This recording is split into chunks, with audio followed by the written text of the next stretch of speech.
In Langya Valley, I first met him, the man I thought I would spend the rest of my life with. Beneath the moonlight, we vowed to be together forever. Inchin held her, saying, Luo, make a wish upon this moment. Su Luo reverently closed her eyes and wished. I wish for Inchin and me to be together for all eternity, growing old together. By imperial decree, I willingly married him. Prince Chun, unexpectedly, on our wedding night, he brought back a strange woman. He growled, I will avenge you. Fate played a cruel joke, and overnight, I became the biggest laughingstock of Prince Chen's manor. I was framed for colluding with another. The man I had loved deeply didn't believe me, was indifferent to me, and even tortured me. My family, the Sea clan, was suppressed by the emperor, and my 4-year-old son was buried in a sea of flames. Su Luo cried out in agony. Minner! Minner's cries continued to haunt her. Someone held her, comforting her. Lower, don't be afraid. Master is here. No one can harm you. She gritted her teeth. I will have my revenge. One by one, I will push those who framed me into a vat of boiling oil. And then I will tread upon their corpses, upon their ashes. I will crush everything beneath my feet. I will make them pay in blood.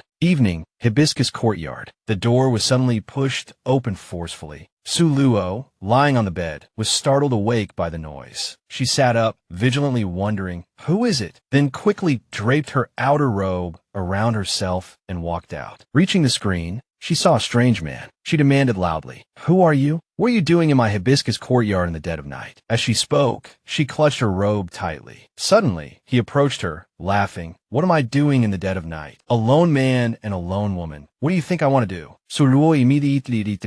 Don't be rash. I'll call for help. Hearing this, his smile became even more evident. Princess, be obedient. Someone order me to serve you. Cooperate with me, and I won't harm you. She frowned, thinking, it seems this visitor has ill intentions. Immediately after, she threw a strange powder at his face. The powder stung his eyes, and he cursed. Damn it. She seized the opportunity to run out of the room, shouting, Help! Someone help me! She tried to push the door open and escape. Help! But before the word me could fully escape her lips, he rushed over and covered her mouth. He shouted angrily, Do you want to die? Do you think anyone will save you? Dream on. Then, he whispered in her ear, Save your breath and just play along with me. He made a disgusting face and pushed her onto the bed. The princess's womanly charms, just thinking about it is exciting. She shouted loudly, No. He locked her hands, saying, No wonder you're still the princess. Even after having a child, you're still so charming. The prince has neglected you for so long, so let me help you rediscover the feeling of pleasure. At this moment, she anxiously hoped. The 7-star powder's effects should be kicking in soon. Suddenly, he cried out. He touched his face, which had become red and bumpy, wondering, Strange, why is it suddenly so itchy? Su Luo, secretly delighted. A good opportunity. Immediately after, she kicked him in the stomach, hard enough to make him vomit blood. He knelt on the ground, clutching his stomach, cursing, Damn it. She seized the opportunity to run. Help! Her cry for help was cut short. One foot had just landed. The person standing there was Prince Chun, Inchin. This embarrassing scene, she didn't know how to explain it to him. Consort Lu covered her mouth with a meow-like sound, panicking. Sister. Inchin's face darkened. She immediately added fuel to the fire. Sister, you were actually with another man. Inchin shouted angrily. What in the world are you doing? Su Luo and the man simultaneously cried out. Your Highness, spare me. He immediately begged Inchin, falling to his knees. Then, shamelessly, he framed her. It was the princess. The princess told me to come here. She wanted to He stammered, unable to voice the embarrassing accusation. But she cut him off sharply. Don't lie. He pressed on, cunningly. I wouldn't dare lie, Your Highness. Just now, the princess and I, we were. Su Luo's voice was laced with anger. Don't slander me. Someone is framing me. I've never done anything to betray His Highness. The man, already dealt with by Inchin, lay in a pool of blood on the floor. Inchin stalked towards her, his fingers digging into her chin. A man and a woman alone in a room, grappling with each other. What explanation do you have for that? She met his gaze, her own unwavering. I truly haven't done anything to betray you. Her steadfastness seemed to momentarily give him pause. Seeing this, Consort Lu seized the opportunity to fan the flames. I truly don't want to believe that Sister Su would do such a thing with another man. But he did say it was the princess. Inchin released her chin, his voice cold. The evidence is right in front of me. What more is there to argue? I only believe what I see. Su Luo collapsed to the ground, tears streaming down her face. Bring the instruments of torture, he commanded icily. His subordinates immediately obeyed. He turned to leave, but her hand shot out, clutching his robe. I treated you with such sincerity, yet you don't have a shred of trust in me. Just then, a subordinate returned, carrying the requested items. Your Highness, the instruments are ready. Inchin's voice was devoid of warmth. Your hands touched another man. You must be punished. Carry out the sentence. Yes, Your Highness, the subordinate replied.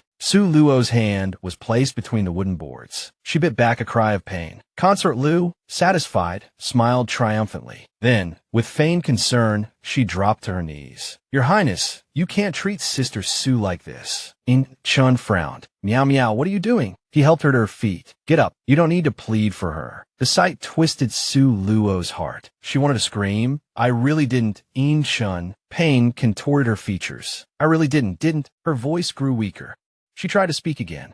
But finally, strength failed her, and she fainted. Princess, a subordinate cried out in alarm. They were both looking at the moon. Su Luo gasped. What a beautiful night sky. Inchin smiled at her. Luo, look at that star. It's so bright. She looked up in surprise. Inchin, look, a shooting star. It streaked across the sky. Inchin spoke her name softly. Luo. He leaned closer, as if to kiss her. She closed her eyes, waiting for his lips. Then, her eyes snapped open. It wasn't Inchin before her, but a snarling wolf lunging towards her. With a gasp, she woke. It had all been a dream. A small hand touched her face. Mother! Little Min, bouncing with worry, cried, Mother, what's wrong? She smiled, wiping away his tears. It's all right, Minner. Don't cry. He looked at her, his face crumpled with distress. Which bad person hurt Mother's hand? Minner will avenge you. Su Luo soothed him. It's nothing. Mother just fell and hurt herself. That's why Minner shouldn't be too naughty when you're playing. Minne zadli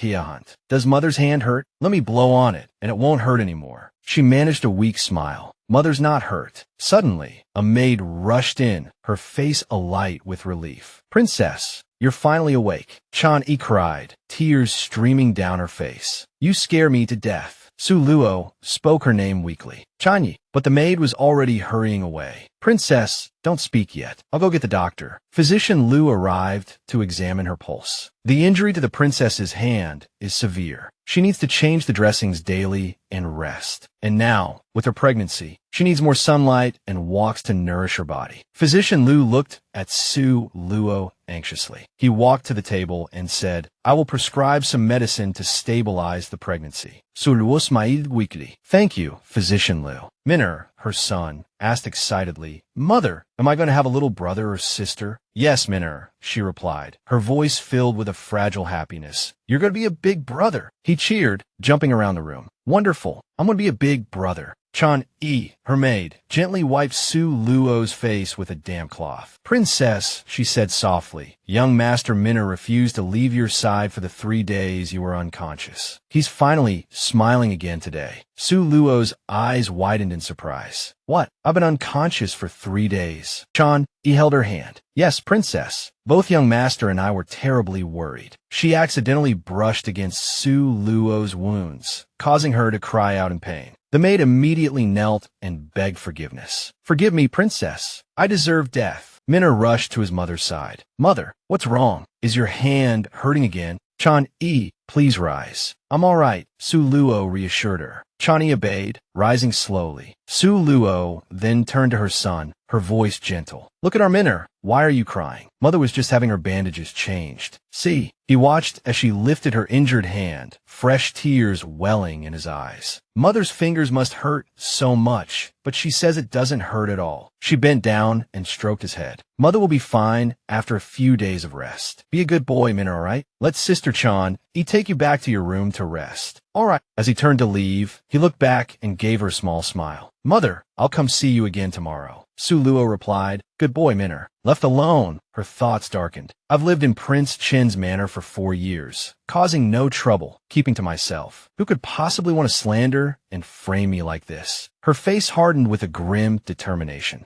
The next day, in the hibiscus courtyard, Chan-E entered with a tray of food. Princess, you haven't eaten anything for days. I made you a bowl of lotus seed porridge. Please eat it while it's still warm. Suluo groaned, trying to sit up. It hurts. Chan-E quickly set the tray down. Princess, don't move. She hurried to Suluo's side to help her. Princess, your hand is injured. Please don't move. Let me help you up. Suluo asked, is Minner asleep? Chan-E picked up the bowl of porridge. Don't worry, Princess. Young master has already had his lunch and is now asleep. She began to spoon-feed Suluo. You should take better care of yourself, Princess. Suluo looked at her devoted maid. Chan-E, look at your tired face. You're the one who's exhausted. Chan-E frowned, a hint of reproach in her voice. If you say such things again, Princess, I'll be angry. I've been serving you since I was a child in the Su Manor. Princess, you've always treated me like a sister. I'm grateful for your kindness. How could I ever feel tired? Suluo turned her head away, feigning annoyance. Chan-E, you're so sensitive. The maid looked at her, puzzled. What? Finally, with a sigh, she gently helped Suluo lie back down. All right, Princess. Please stop teasing me. Rest well, and don't catch a chill. Call for me if you need anything. I'll be just outside. Chan-E turned to leave, but Suluo called out. Chan-E, don't let my father know about what's happened recently. Chan-E paused, looking back at her with concern. Suluo lay back, worry etched on her face. I wonder how father is doing lately? For years ago, at the Su Manor, a frantic cry came from outside. Father! A maid's worried voice followed. Miss, please slow down. Be careful not to fall. Her mother greeted her with a bright smile. Luo, you're back from the Medicine King Valley? But Suluo's expression was serious. Yes, mother. Where's father? I have something important to discuss with him. A moment later, her father's voice, laced with disbelief and anger, rang out. What? A marriage decree to Inshin? Absolutely not. That Inshin is tyrannical, selfish, and cold-hearted. Luo, I cannot throw you into the fire. This matter is not up for discussion. But she defended him fiercely. Father, Inshin isn't like that. He treats me well. We truly love each other. I've always obeyed you, father, but on this matter, please let me make my own decision. Her father frowned. Suluo, I would agree to any other young lord you set your heart on. Anyone but him. Give up this idea. Suluo declared loudly. Father, my mind is made up. I will marry no one but Inshin. Her father shouted angrily. Someone confine the young mistress to her room. No one is to open the door without my permission. Food was sent in, but Suluo didn't touch a bite. Seeing this, her parents asked, has the young mistress not eaten yet? Chan-E said worriedly, the young mistress hasn't had a drop of water in 2 days. How could her body endure this? Her mother reproached her father tearfully. She's her only daughter. Do you truly want to force her to her death? He replied helplessly. If anything were to happen to Suluo, what meaning would my life have? Her mother continued to blame him. Finally, he softened his tone. All right, my dear. I agree. Why is this girl so stubborn? A few days later, Prince Chin's manor was bustling with activity. Drink. Another cup. I hear the bride is as beautiful as a celestial being. Our prince is truly fortunate. Meanwhile, Suluo sat in her room, veiled. She smiled secretly. Inshin, I finally get to marry you. Just as her joy peaked, Chan-E suddenly burst through the door. Princess, it's terrible, Suluo asked in surprise. What is it? Why are you so panicked? Chan-E stammered. The prince. Suluo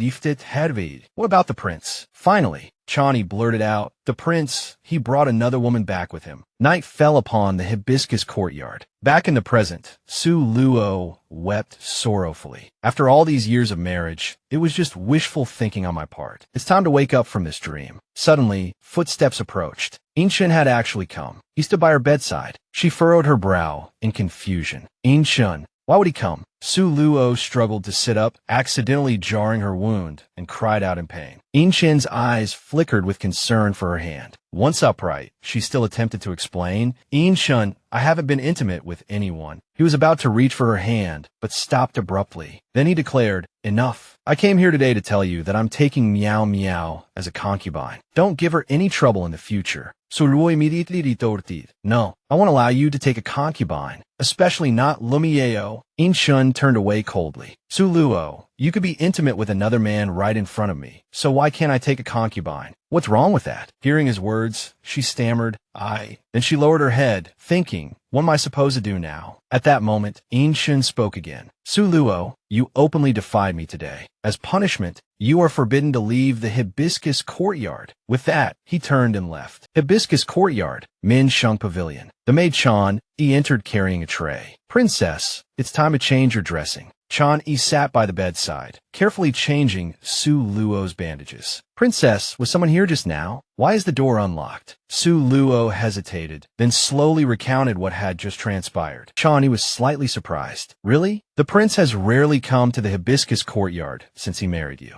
You injured your hand, and not only did he not come to see you, but he's also taking a concubine. The prince is too heartless. Back in Langya Valley, he practically worshipped you. Now he's so cold. Chan Yi gently removed the old gauze from Su Luo's hand and couldn't help but curse. Men, none of them are any good. Only then did she see the extent of the swelling on Su Luo's hand. Chan Yi, indignant, wanted to say more. Su Luo stopped her. All right, Chan Yi, that's enough. Half a month later, Min Shung Pavilion. Chan Yi played with little Minner, who was bouncing around the courtyard, while Su Luo sat watching them. Laughter filled the courtyard. Chan Yi gently reminded, Little Prince, slow down. After playing for a while, Minner ran to Su Luo, pouting. Minner wants to fly a kite, he said. Mother, come with Minner. Chan Yi smiled and walked over. Princess, she said, the injury on your hand is gradually healing. The weather is so nice today. Going out for a walk and basking in the sun will be good for the baby in your belly. Su Luo smiled and stroked Minner's head. All right then, she said, Mother will accompany Minner to fly a kite. Hearing this, Minner excitedly hoisted the kite. We can go fly the kite now. Su Luo followed behind the boy, carefully reminding him, Minner, slow down. Minner nodded quickly. Okay, Mother. However, just as the boy was excitedly about to go fly his kite, the guards at the gate stopped them. Princess Su Luo, they said, please wait. Chan Yi angrily put her hands on her hips and scolded. How dare you? You dare block the princess's path. The guard bowed. Princess, he said, the prince has ordered that you must remain within the Hibiscus Courtyard today and are not allowed to leave. Su Luo slowly stepped forward and waved her hand. Chan,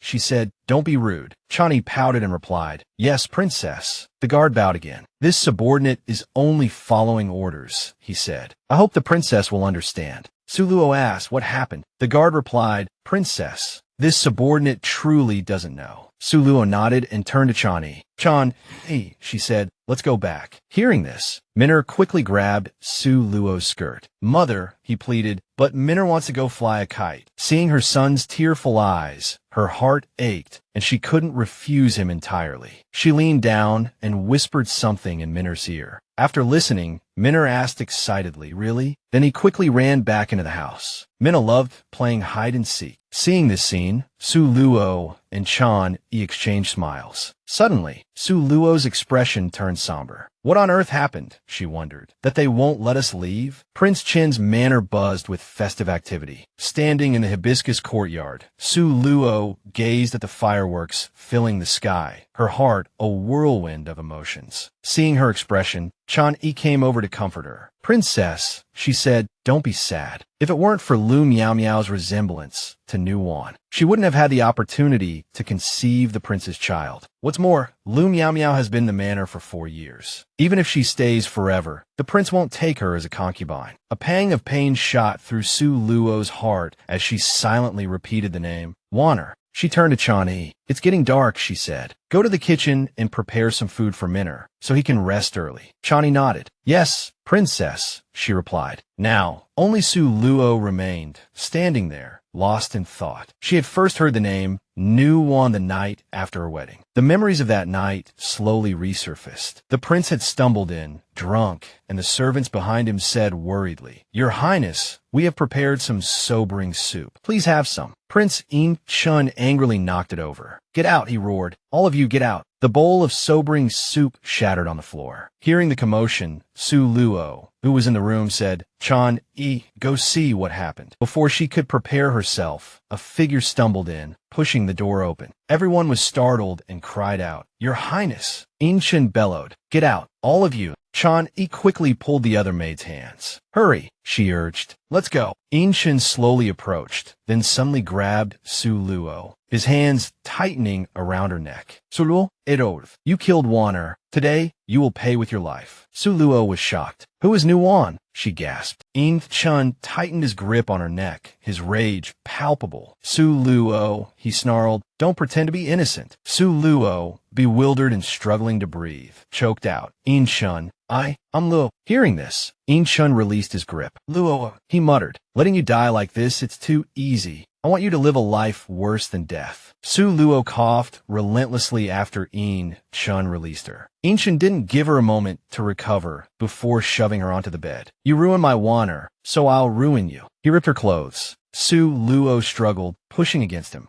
Chun, no. She felt a surge of despair. Why had everything become like this? Though unwilling, that night, Su Luo endured Chun's rage. Back in the present, tears still welled in her eyes. Why had we become like this? Just then, Minner came rushing in. Mother! Su Luo quickly wiped away her tears. Suppressing her emotions, she asked gently, why aren't you asleep yet, Minner? Minner replied, Minner wants to sleep with Mother. Chon-E added with a smile, yes, the young master is so attached to the princess. We couldn't coax him to sleep. He insisted on coming to find you. Su Luo stroked her son's head. Minner, lie down nicely, and Mother will sing you a song, all right? Minner clapped his hands. All right. Minner loves to hear Mother sing lullabies. Su Luo carried Minner into the room, gently patting him as she hummed a tune. Tomorrow after tomorrow. How many tomorrows are there? If I wait for tomorrow, all will be wasted. The next morning, in the hibiscus courtyard, Chon-E, holding a basket of ingredients, said to Su Luo, it's been raining these past few days. Despite your highness's careful tending, some things still got wet. Just then, a voice made her turn her head. Sister, it was Lu Miao Miao, also known as concubine Miao Miao, and her maid Xiaoying. Miao Miao has come to see elder sister, she announced, but inwardly she thought, Su Luo, the prince has been neglecting you lately. How are you faring? Su Luo stood up and replied, I wonder what brings concubine Lu here today. Lu Miao Miao leaned languidly on her maid's arm. Nothing much, really. It's just that I haven't come to pay my respects to elder sister in a while, and I've been missing you. I came especially today to offer my greetings. How has elder sister been feeling lately? Su Luo replied coolly, thank you for your concern, concubine Lu.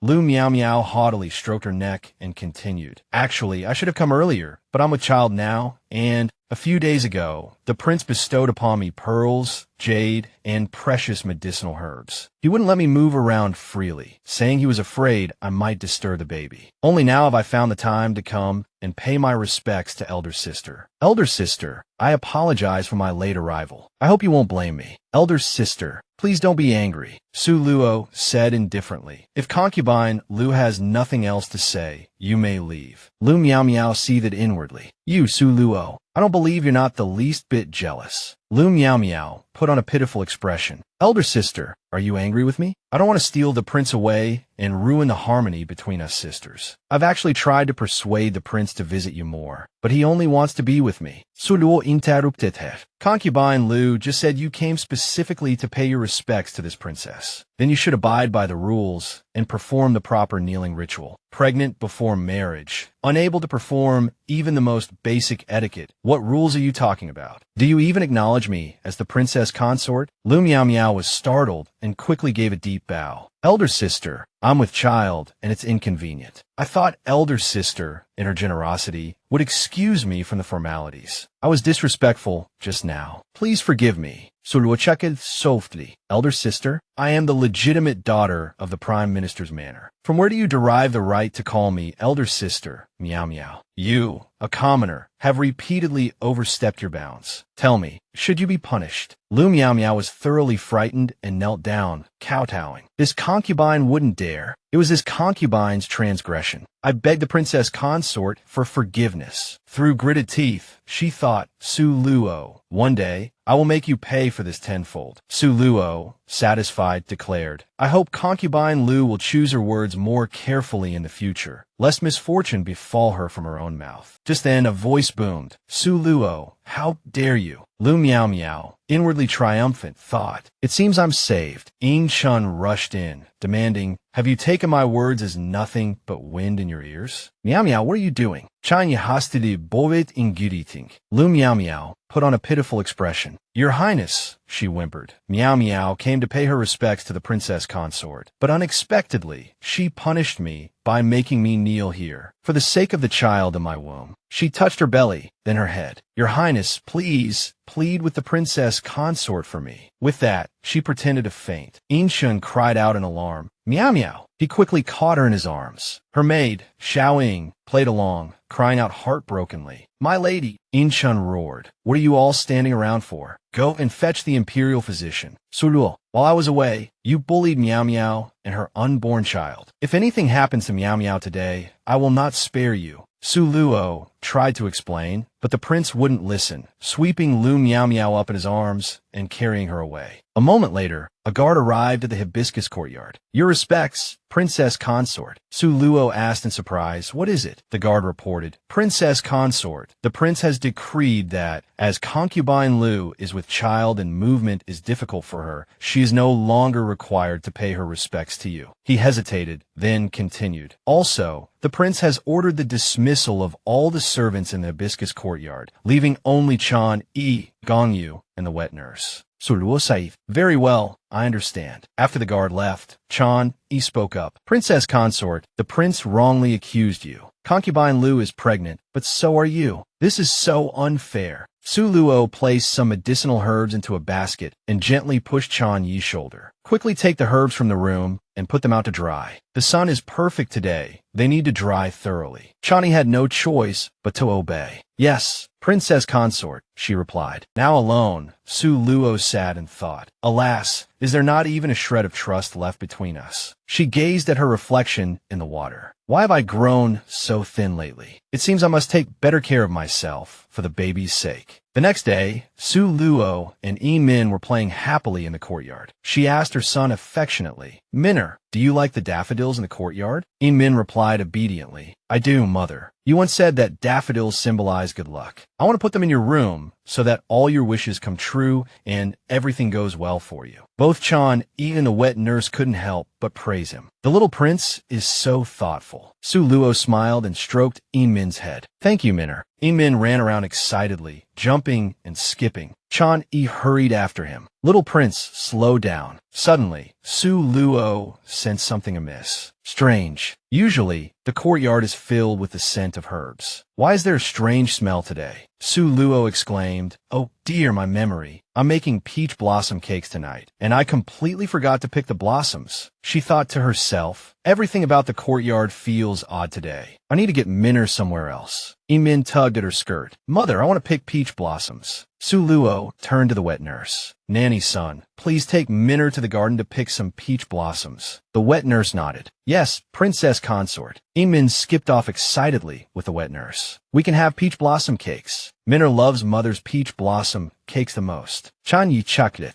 The little prince is like a kitten, so happy at the mention of food. Su Luo quickly alerted Chan Yi. Do you smell something strange? Chan Yi looked surprised. A strange smell. Su Luo pushed open the door, and the sight before them instantly made Chan Yi scream. Snakes! So many snakes. The ground was crawling with snakes. Both women recoiled in terror. Chan Yi collapsed to the ground, terrified. Stay back! Stay back! Su Luo scattered a handful of powder, and the mass of snakes immediately scattered in all directions. She then helped Chan Yi up. It's all right, Chan Yi, I'm here. She patted Chan Yi's shoulder. Now the snakes have all gone to other parts of the courtyard. Get some more impatience powder and help me spread it all over hibiscus courtyard. Chan Yi breathed a sigh of relief, her composure returning. Yes, princess consort. After a while, the snakes had all been driven away. Chan Yi asked, Princess consort, how did you know these snakes were afraid of impatience powder? Su Luo replied, When I was little, in Medicine King Valley, I often gathered herbs with my master, and we would encounter snakes and insects. The memories of that time came back. Master said, Luo, this is an impatience flower. The roots, stems, leaves, and flowers of this plant all contain sulfur, which has a rather pungent smell, but can effectively repel snakes. She said to Chan,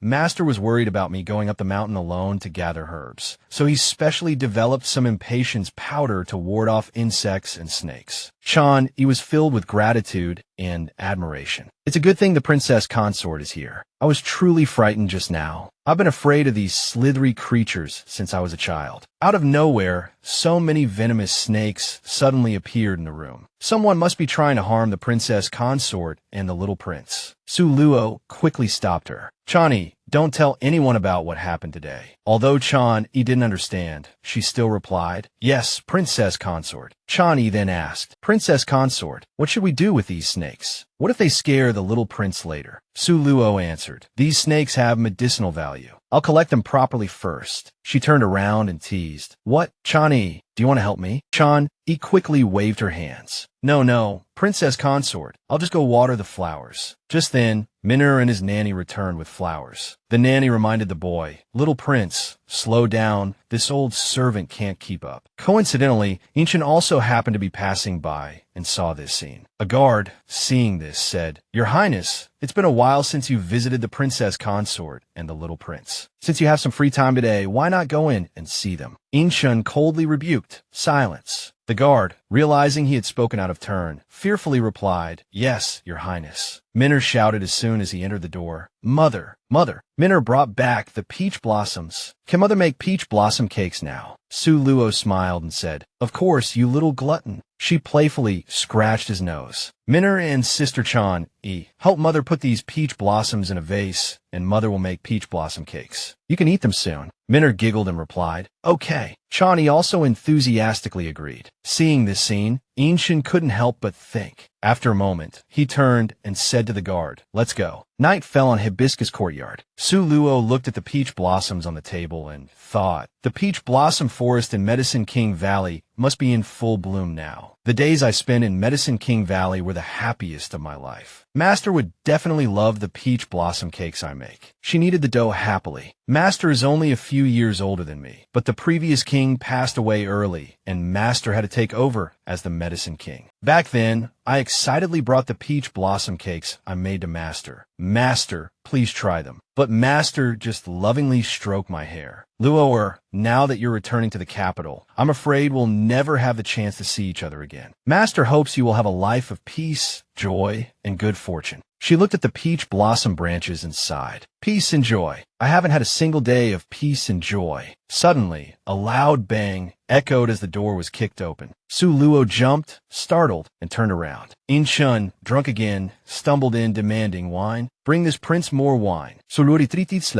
There's no wine here. If your highness wishes to drink, please go elsewhere. Ignoring her, Inchin sat heavily at the table. He grabbed a piece of peach blossom cake. Elsewhere? This entire Prince Chun Manor belongs to me. I'll stay wherever I please. He took a bite, then paused, surprised by the taste. After a moment, he recovered and asked, Who made these peach blossom cakes? Su Luo tilted her head slightly. I did. He pressed further. What did you put in them? Su Luo answered truthfully. I added a touch of osmanthus flower to balance the peach blossom's chill. At her words, Inchin gritted his teeth and clutched his head in apparent pain. Concerned, Su Luo reached for his hand. Inchin, what's wrong? He instantly flung her hand away. Get away from me. Su Luo was bewildered. He swept the plate of peach blossom cakes to the floor, declaring nonsensically, These cakes are disgusting. Don't ever make them again. He stumbled away and, moments later, collapsed onto the bed. Anxious, Su Luo approached, checking his pulse and calling his name repeatedly. Inchin. She drew the covers over him, a thoughtful expression on her face. Indeed, if I'm not mistaken, today is the anniversary of his mother's death. Months earlier, in the Hibiscus Courtyard, Su Luo appeared to be grinding medicinal herbs. Her maid, Chani, chatted with her, remarking curiously, Princess consort, although the prince can be hateful at times, when you think about it, he's quite pitiful. Su Luo looked up in surprise. Why do you say that? Chani continued, Princess consort, haven't you heard the rumors around the manor? Su Luo paused, unsure what rumors she meant. Chani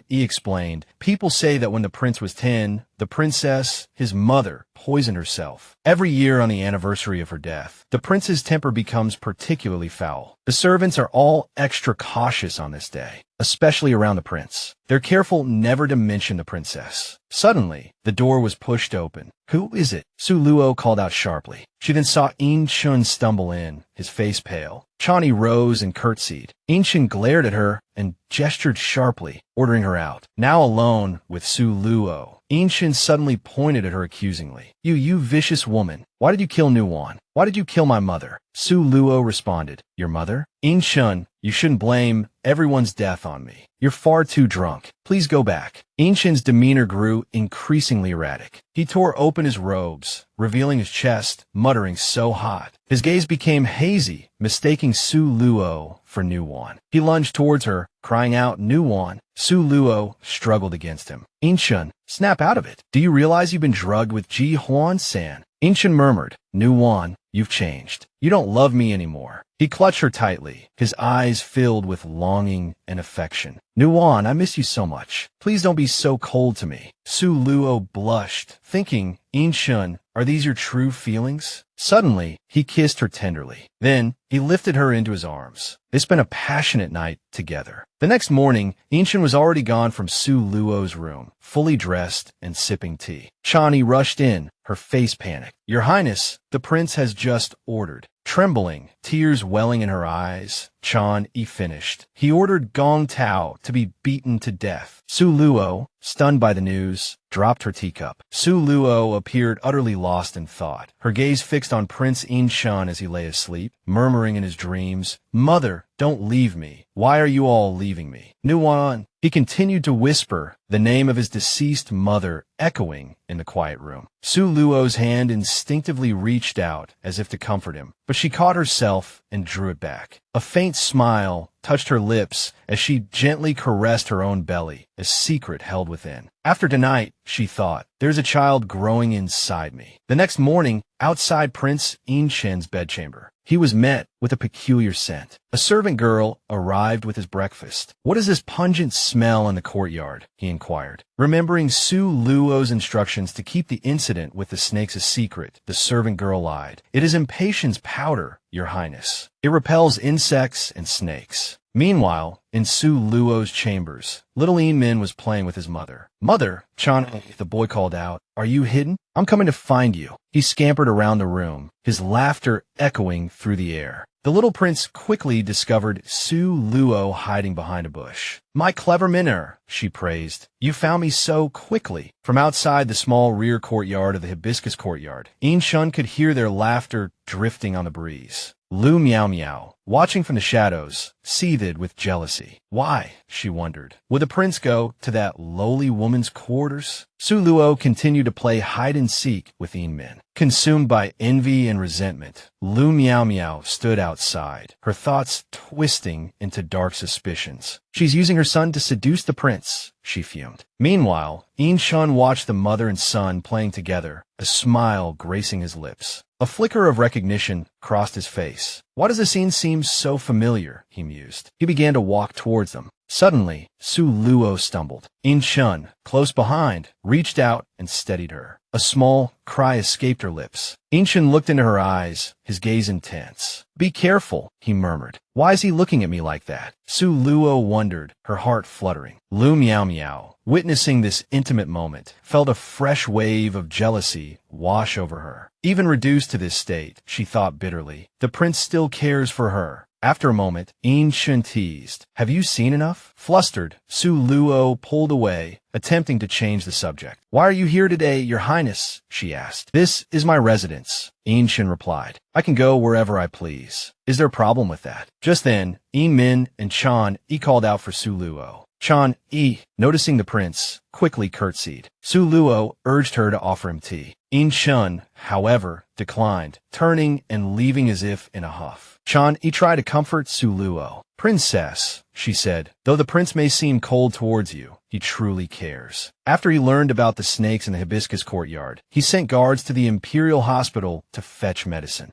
Little Min, clinging to his mother's side, spoke up in his father's defense. Mother, he asked, is father ignoring me because I was playing today and didn't study? Su Luo stroked his head reassuringly. Of course not, she said gently. Your father is just busy with official matters and perhaps a little tired. Back in her own chambers at the Man Ting Pavilion, Lu Miao Miao sat sipping tea. Still consumed by jealousy and anger over the scene she had witnessed, she choked on her tea. Slamming her cup down, she raged. Where is A Song? Taking out her frustration on her servant, she snapped. This tea is scalding. Are you trying to kill me? The servant girl could only kneel and beg for forgiveness. Suddenly, Lu Meow Meow seemed to remember something and ordered the girl to fetch her mother. So, she went to see old Madam and urged her to speak with concubine Lu. Seeing the fury etched on her daughter's face, old Madam asked sarcastically, "Where have you been? You come back fuming." Lu Meow Meow immediately threw herself into her mother's arms, pouring out her woes. "Mother," she cried, "I saw the prince today and wanted to follow him, but he went to Hibiscus Courtyard to see Su Luo. They were playing together, he and his son, and the prince's gaze was so tender." Old Madam, ever shrewd, advised, "Meow Meow, my dear, in this Prince Chin manner, you are but a lowly concubine. Only by bearing a child can you secure your position." But, Lu Meow Meow began. Yet before she could utter the word fully, she pressed, "But what?" Old Madam whispered in her ear, a cunning glint in her eyes, knowing her daughter was up to no good. Lu Meow Meow turned and addressed her maid. "How is my poor nephew, Tinger, doing these days?" The maid reported, "Concubine Lu, young Master Tinger has been spending his time in the study, reading the poems the prince has taught him." Lu Meow Meow's face darkened, and she sighed. "To think my nephew can already read ancient poems. Well, I must go and see him." 3 days later, little Prince Minner arrived at Hibiscus Courtyard with a guard, seeking Su Luo. From afar, Su Luo heard Minner's cries and rushed over, asking, "What's wrong?" as she gently soothed the little boy. Su Luo then questioned the guard. "Why is the little prince crying?" The guard reported, "Your Highness, I was only instructed to relay a message. The prince has decreed that the little prince be confined for 3 days for disrespecting young Master Ting." Chan Yi, Su Luo's maid, interjected, "Your Highness, the little prince is always well behaved. Besides, both children are still young and often squabble. How could he have disrespected young Master Ting?"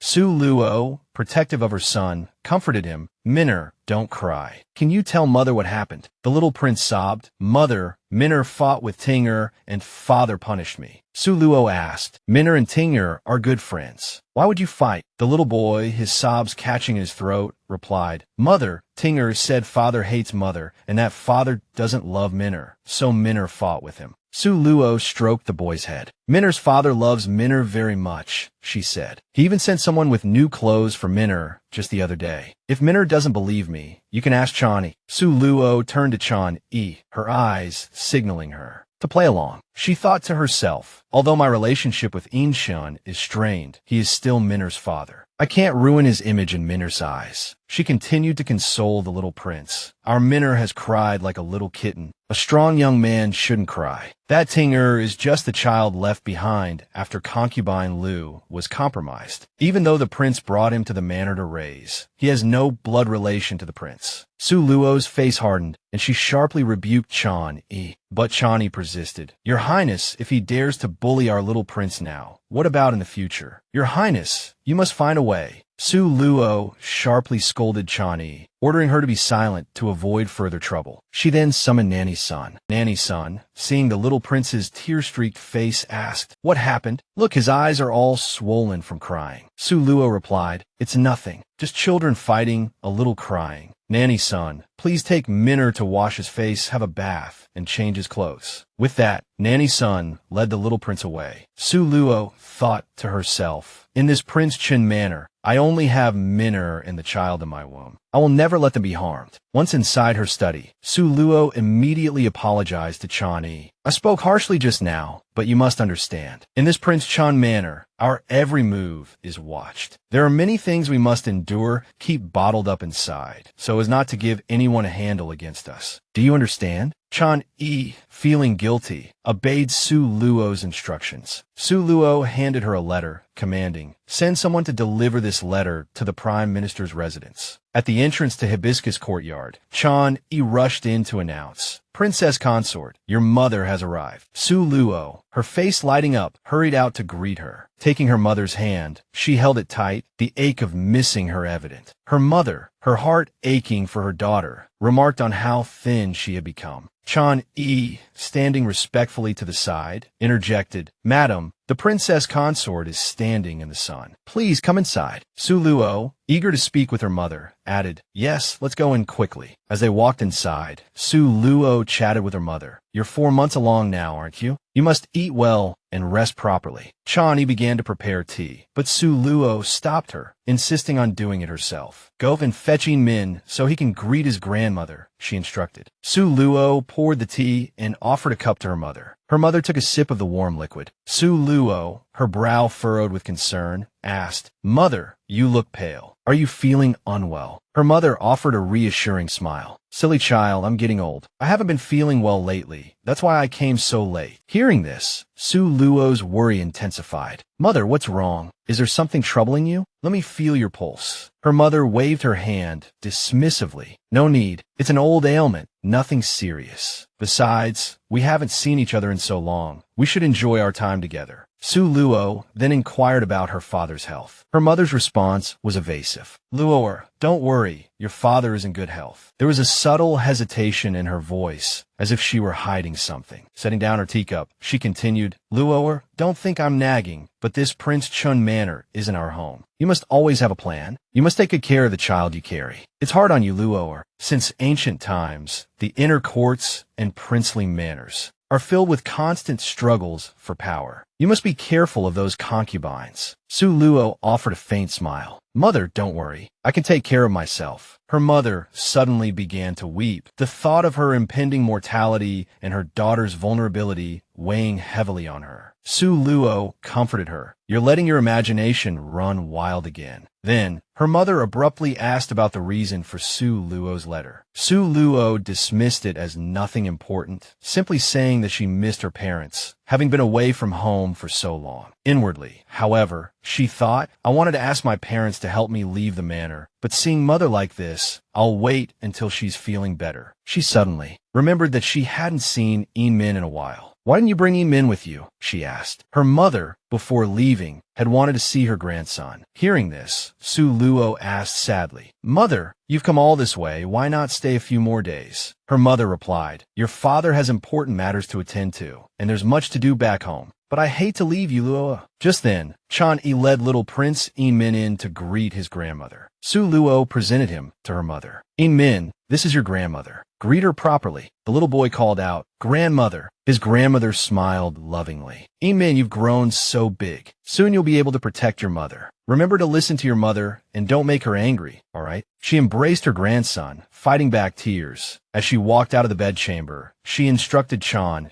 You must take good care of the princess consort. And the child, turning back to Su Luo, she said, Luo, I know something of your situation here in Prince Chun Manor. I'll give you some silver. Use it when you need it. Don't let yourself be wronged. Su Luo quickly refused. Mother, I'm managing fine. You should keep it. But her mother insisted, holding it, tears welling in her eyes. The woman said, Luo, your father asked me to tell you. He said he's sorry. He knows you've been wronged. Su Luo's heart felt heavy as she thought of her father. Mother and daughter embraced, weeping. Su Luo stood at a distance, watching her mother climb into the carriage and depart. She asked Chani if she had noticed anything unusual about her mother today. But Chani hadn't thought that deeply, assuming the princess consort was simply overcome with emotion after such a long absence. 3 months later, Su Luo's belly had swelled. Autumn had arrived, and she was playing with the little prince. She thought back to the events of a few months prior, wondering how her parents were faring in the autumn weather. Chani advised, Princess Consort, the weather is changing. There's a chill wind. Be careful not to catch a cold. Su Luo then instructed Chan, Quickly go to my chambers and prepare some pear paste to send to the old master. Gazing into the distance, she noticed an unfamiliar maid. Isn't that a maid from Manting Hall? What is she doing in Furong Garden? The maid curtsied. Greetings, Princess Consort. Then, hesitantly, she stammered, My mistress has ordered me to inform you that today the entire C family was executed. Su Luo was stunned by the devastating news, unable to believe it was true. The maid continued, Princess Consort, I was only tasked with delivering the message. I have nothing further to add. I will take my leave. Su Luo stood frozen, the horrific reality sinking in, oblivious even to Chan Yi's calls. Her thoughts immediately flew to Shun. Only he could save the C family now. Su Luo urgently told Chan Yi to help her to the Jade Cleansing Hall. The two hurried away, leaving the little prince behind. Su Luo said to the small boy, Go find your nanny. Mother will be back soon. Yushuan Hall. Su Luo arrived at the entrance of the residence, insisting on meeting the prince. Out of nowhere, Lu Miao Miao appeared to mock Su Luo, saying, "Sister Su, don't you know? The prince went out today on official business." She heard he'd gone to oversee the execution. A sharp pain stabbed at Su Lu's abdomen, or perhaps her heart, knowing her family was in imminent danger. She turned to the two guards and asked them, but they claimed ignorance. Su Lu and Chun Ning hurried to prepare the carriage. She wanted to leave the manor. Lu Miao Miao, still relentless, taunted, "Oh dear sister,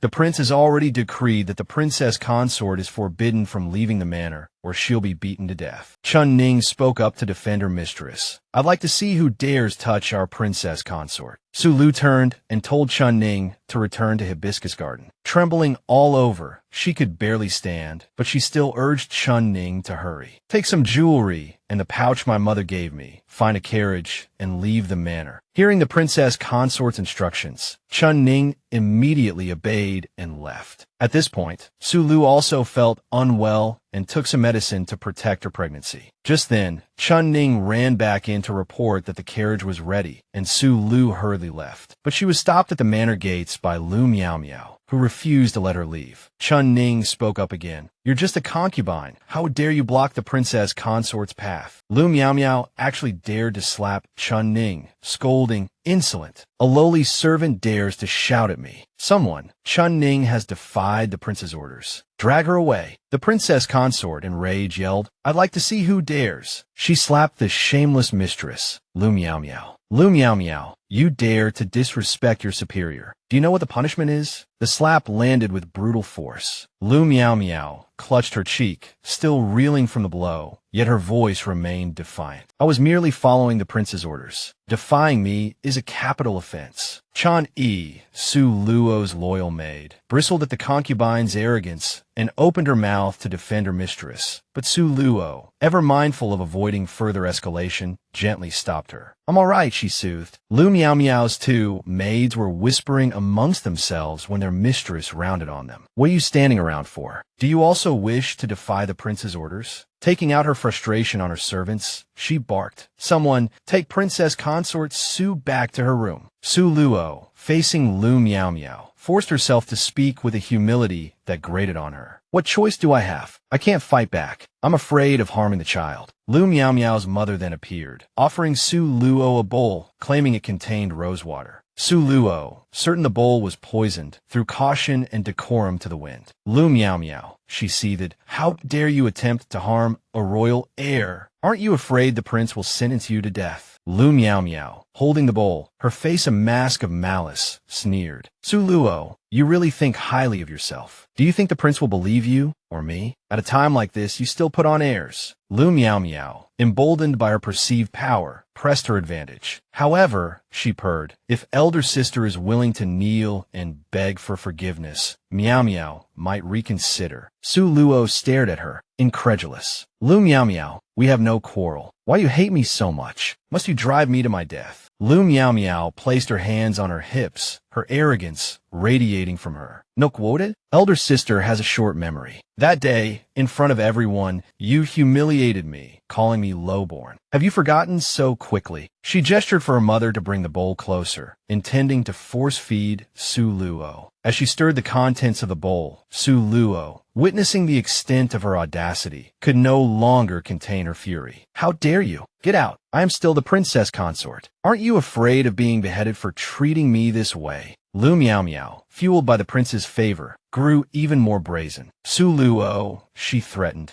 "if you don't drink this, tomorrow will be the anniversary of Chan Yi and the little prince's deaths. Think carefully." She shoved the bowl towards Su Luo's face. "Elder sister, be good. Drink it. The medicine will lose its potency if it gets cold. Open your mouth." Held down by two servants, Su Luo could only shake her head and struggle. "Lu Miao Miao, you animal." Overpowered, she was forced to swallow the concoction. Unable to stomach the vile liquid, Su Luo tried to spit it out, the bowl slipping from her grasp and shattering on the floor. Su Luo, Lu Miao Miao shrieked. You're asking for it. In a fit of rage, she forced Su Luo's head down towards the spilled liquid. Lu Miao Miao's mother, displaying a shocking disregard for propriety, stepped forward and pressed her foot onto Su Luo's head. Su Luo, writhing in agony, suddenly lashed out, seizing the woman's ankle and sinking her teeth into it. Lu's mother kicked Su Luo away. Su Luo, are you a dog? You caused Nu Wan to be humiliated by a mob. It's all your fault. You killed my Nu Wan. Su Luo, lying on the floor in pain, gasped. I didn't harm Nu Wan. I didn't do anything. Lu Miao Miao began to list her accusations. If not you, then who? If it weren't for your deliberate decision to marry the prince, would your father, the prime minister, have worried about his precious daughter being mistreated in the prince's manner and arranged for my sister to be humiliated? Su Luo stared at her in disbelief. That's impossible. My father wouldn't do such a wicked thing. Lu Miao Miao, don't slander my father, sighed concubine Lu spat. In short, it's all because of you. It's all your fault. You stole the prince. Only if you die will he belong solely to me. Then, I'll be the princess consort. Madame Lu, equally vicious, added, taking your life to compensate for my Nunu is only right. The princess consort struggled to sit up. Lu Miao Miao, how the prince treats me. You know perfectly well, sighed concubine Lu strode over, grabbing Su Lu's clothes. I've been with the prince for 3 years. No one understands him better than I do. Just wait for your death. With that, the Lu mother and daughter turned to leave. The princess consort warned them, Lu Miao Miao, don't think you won't face retribution later. Suddenly, she coughed up a mouthful of blood, clutching her stomach in pain. Blood flowed freely as she cried out. My child! Lu Miao Miao's mother, witnessing this, was aghast. Not good. Someone come quickly. Go get the doctor. The princess consort is in trouble. The malicious Madame Lu stopped Miao Miao, suggesting, why not take this opportunity to kill her? When the prince asks, we'll say the princess consort learned about the chancellor's manor being raided, grieved excessively, and committed suicide. Lu Miao Miao shook her head, disagreeing. No, many servants saw us bring the princess consort back to Hibiscus Garden. The prince will suspect us if he asks around. Madame Lu, seeing her daughter's point, praised her. As expected, our Miao Miao is meticulous. I'll send someone for the doctor. Finally, the doctor arrived. It was Dr. Lu. Seeing him, the princess consort clutched his hand, pleading, save my child, save my child. The scene shifted to Hibiscus Garden. Dr. Lu was taking the princess consort's pulse. While checking her pulse, he seemed to discover something,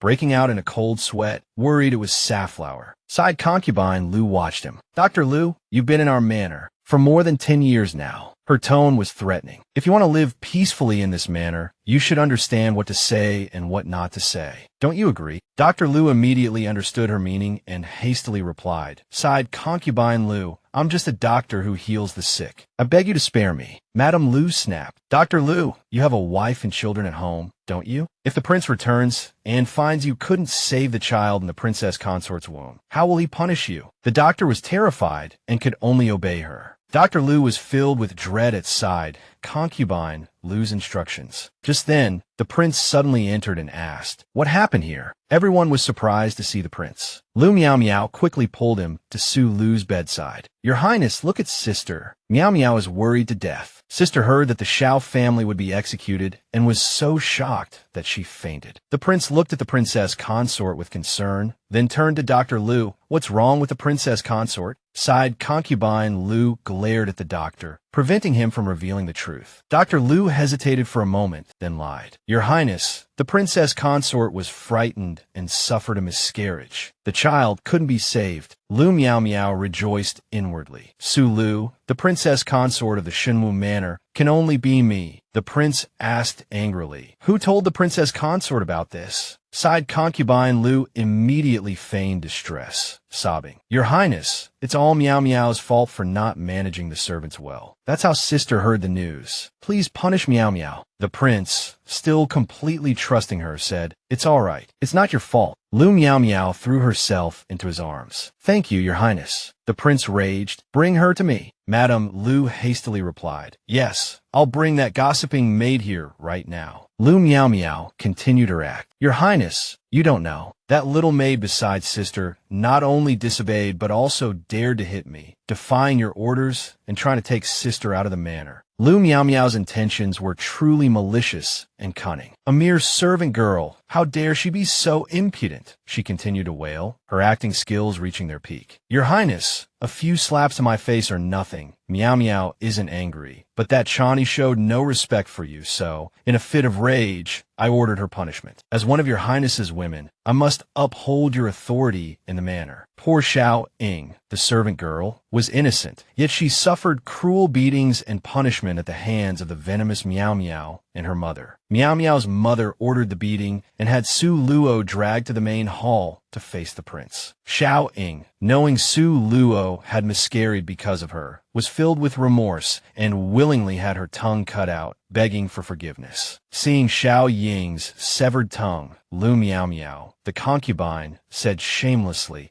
I had already instructed the servants of Manting Pavilion that, given elder sister's frail health, the news of the Si family must be kept from her. How could you not control your tongue and cause such a disaster? How heartbroken your parents must be. Xiao Ying, knowing she was no match for the vicious mother and daughter, could only silently endure the pain, tears of injustice streaming down her face. The prince asked, was it you who relayed this news to the princess consort? Xiao Ying was forced to nod in agreement. The prince ordered Xiao Ying to be dragged away and executed. Before leaving, he instructed physician Lu to prescribe more medicine to help Su Luo recover. The physician obeyed. The scene shifts to the hibiscus courtyard 3 days later. Little Prince Yin Min came to visit his mother. Su Luo, knowing she had lost her unborn child and that her entire family had been executed, cried out their names in anguish. In her delirium, she dreamt of the Si family's execution. Madame Si, old Master Si, and her own family were bound, the executioner's blade gleaming. The prince held up the execution order. Su Luo woke up with a start, crying out, Mother, Father. She caressed her belly, speaking to her lost child. My child, it's all my fault. I couldn't protect you. Seeing Yin Min and his wet nurse arrive, Su Luo urged, quickly, accompany me to Jade Whispers Hall. I must beg Yin Shun to save my family. The wet nurse, understanding her desperation, tried to reason with her. Princess consort, you've already lost one child. Think of the little prince. Su Luo, consumed by the thought of saving her family, pushed the wet nurse's hand away. Don't stop me. The wet nurse was forced to reveal the truth. Prime Minister Si and Madame Si were executed 3 days ago. The charge was colluding with the enemy. Treason. Su Luo froze, unable to believe it. Despair washed over her as she collapsed, wailing, Father, Mother. Her face expressionless, Su Luo whispered, Yes, I must find Yin Shun. She abruptly stood up, her voice firm. I must find out who framed my father. Suddenly, she stumbled and fell to the ground, her body still weak from her recent ordeal. Everyone was startled. Just then, the prince arrived to see her. Seeing the prince, Su Luo knelt, pleading, Yin Shun, my Si family has always been loyal. Who framed my father for colluding with the enemy, for treason? The prince instructed the wet nurse, take the little prince outside. Though young, Yin Min was perceptive. He cried, I don't want to go. I want my mother. Su Luo sobbed. Yin Shun, Lu Miao Miao forced me to drink rose medicine, and my unborn child died. The prince's reply was cold. What proof do you have? Su Luo responded. Physician Lu can testify, and so can Chan Yi. The prince, his trust firmly placed in the cunning concubine Lu Miao Miao, dismissed Su Luo's words. How long do you intend to deceive me? Chan Yi is dead, no witness to your escape. Physician Lu claims your miscarriage was caused by the shock and fear upon hearing the dreadful news, not by any foul play. Su Luo, the princess consort, already consumed by grief, recoiled in disbelief at the news of Chan Yi's death. Overwhelmed by anguish and rage, Su Luo lashed out, striking the prince across the face. Yin Shun, are you blind? Have you truly lost all sense of right and wrong? He flinched, then retorted coldly. Enough. Su Luo, you're as deceitful as your father. He flung a handkerchief at her feet. See for yourself. The handkerchief bore a message from the deceased Nu Wan. The prince and I are deeply in love. I never imagined Lord Si, for the sake of his daughter's happiness, would try to bribe me to leave the prince. Su Luo stared at the delicate embroidery, her mind reeling. She sank to her knees. What is this? What is this handkerchief? The prince's voice dripped with contempt. If Miao Miao hadn't found this among Nu Wan's belongings, I would have remained ignorant of your and your father's venomous hearts. The prince began to recount the events of that fateful night. I arrived at the ruined temple and found Nuwan being assaulted by a thug. I struck him, knocking out 2 of his teeth. I rushed to Nuwan's side and helped her up. I'm sorry, I'm late, I told her. Nuwan, her face etched with despair, whispered brokenly. Filthy. I said, Nuwan, we're going home. And I carried her away. He then commanded his guards, bring these animals back to the manor. The thugs pleaded for mercy. Your Highness, spare us. We didn't know she was yours. Another chimed in, yes. The man who hired us never said she was connected to you. The prince's brow furrowed in surprise. Back at the manor, the prince ordered his servants, bring clean clothes and hot water. Nuwan, still trembling from the ordeal, shrank back from Inchun. Stay away. Get away from me. His heart ached at her distress. Nuwan, it's me. It's Inchun. Recognition flickered in her eyes, and she gradually calmed. He held her close, murmuring,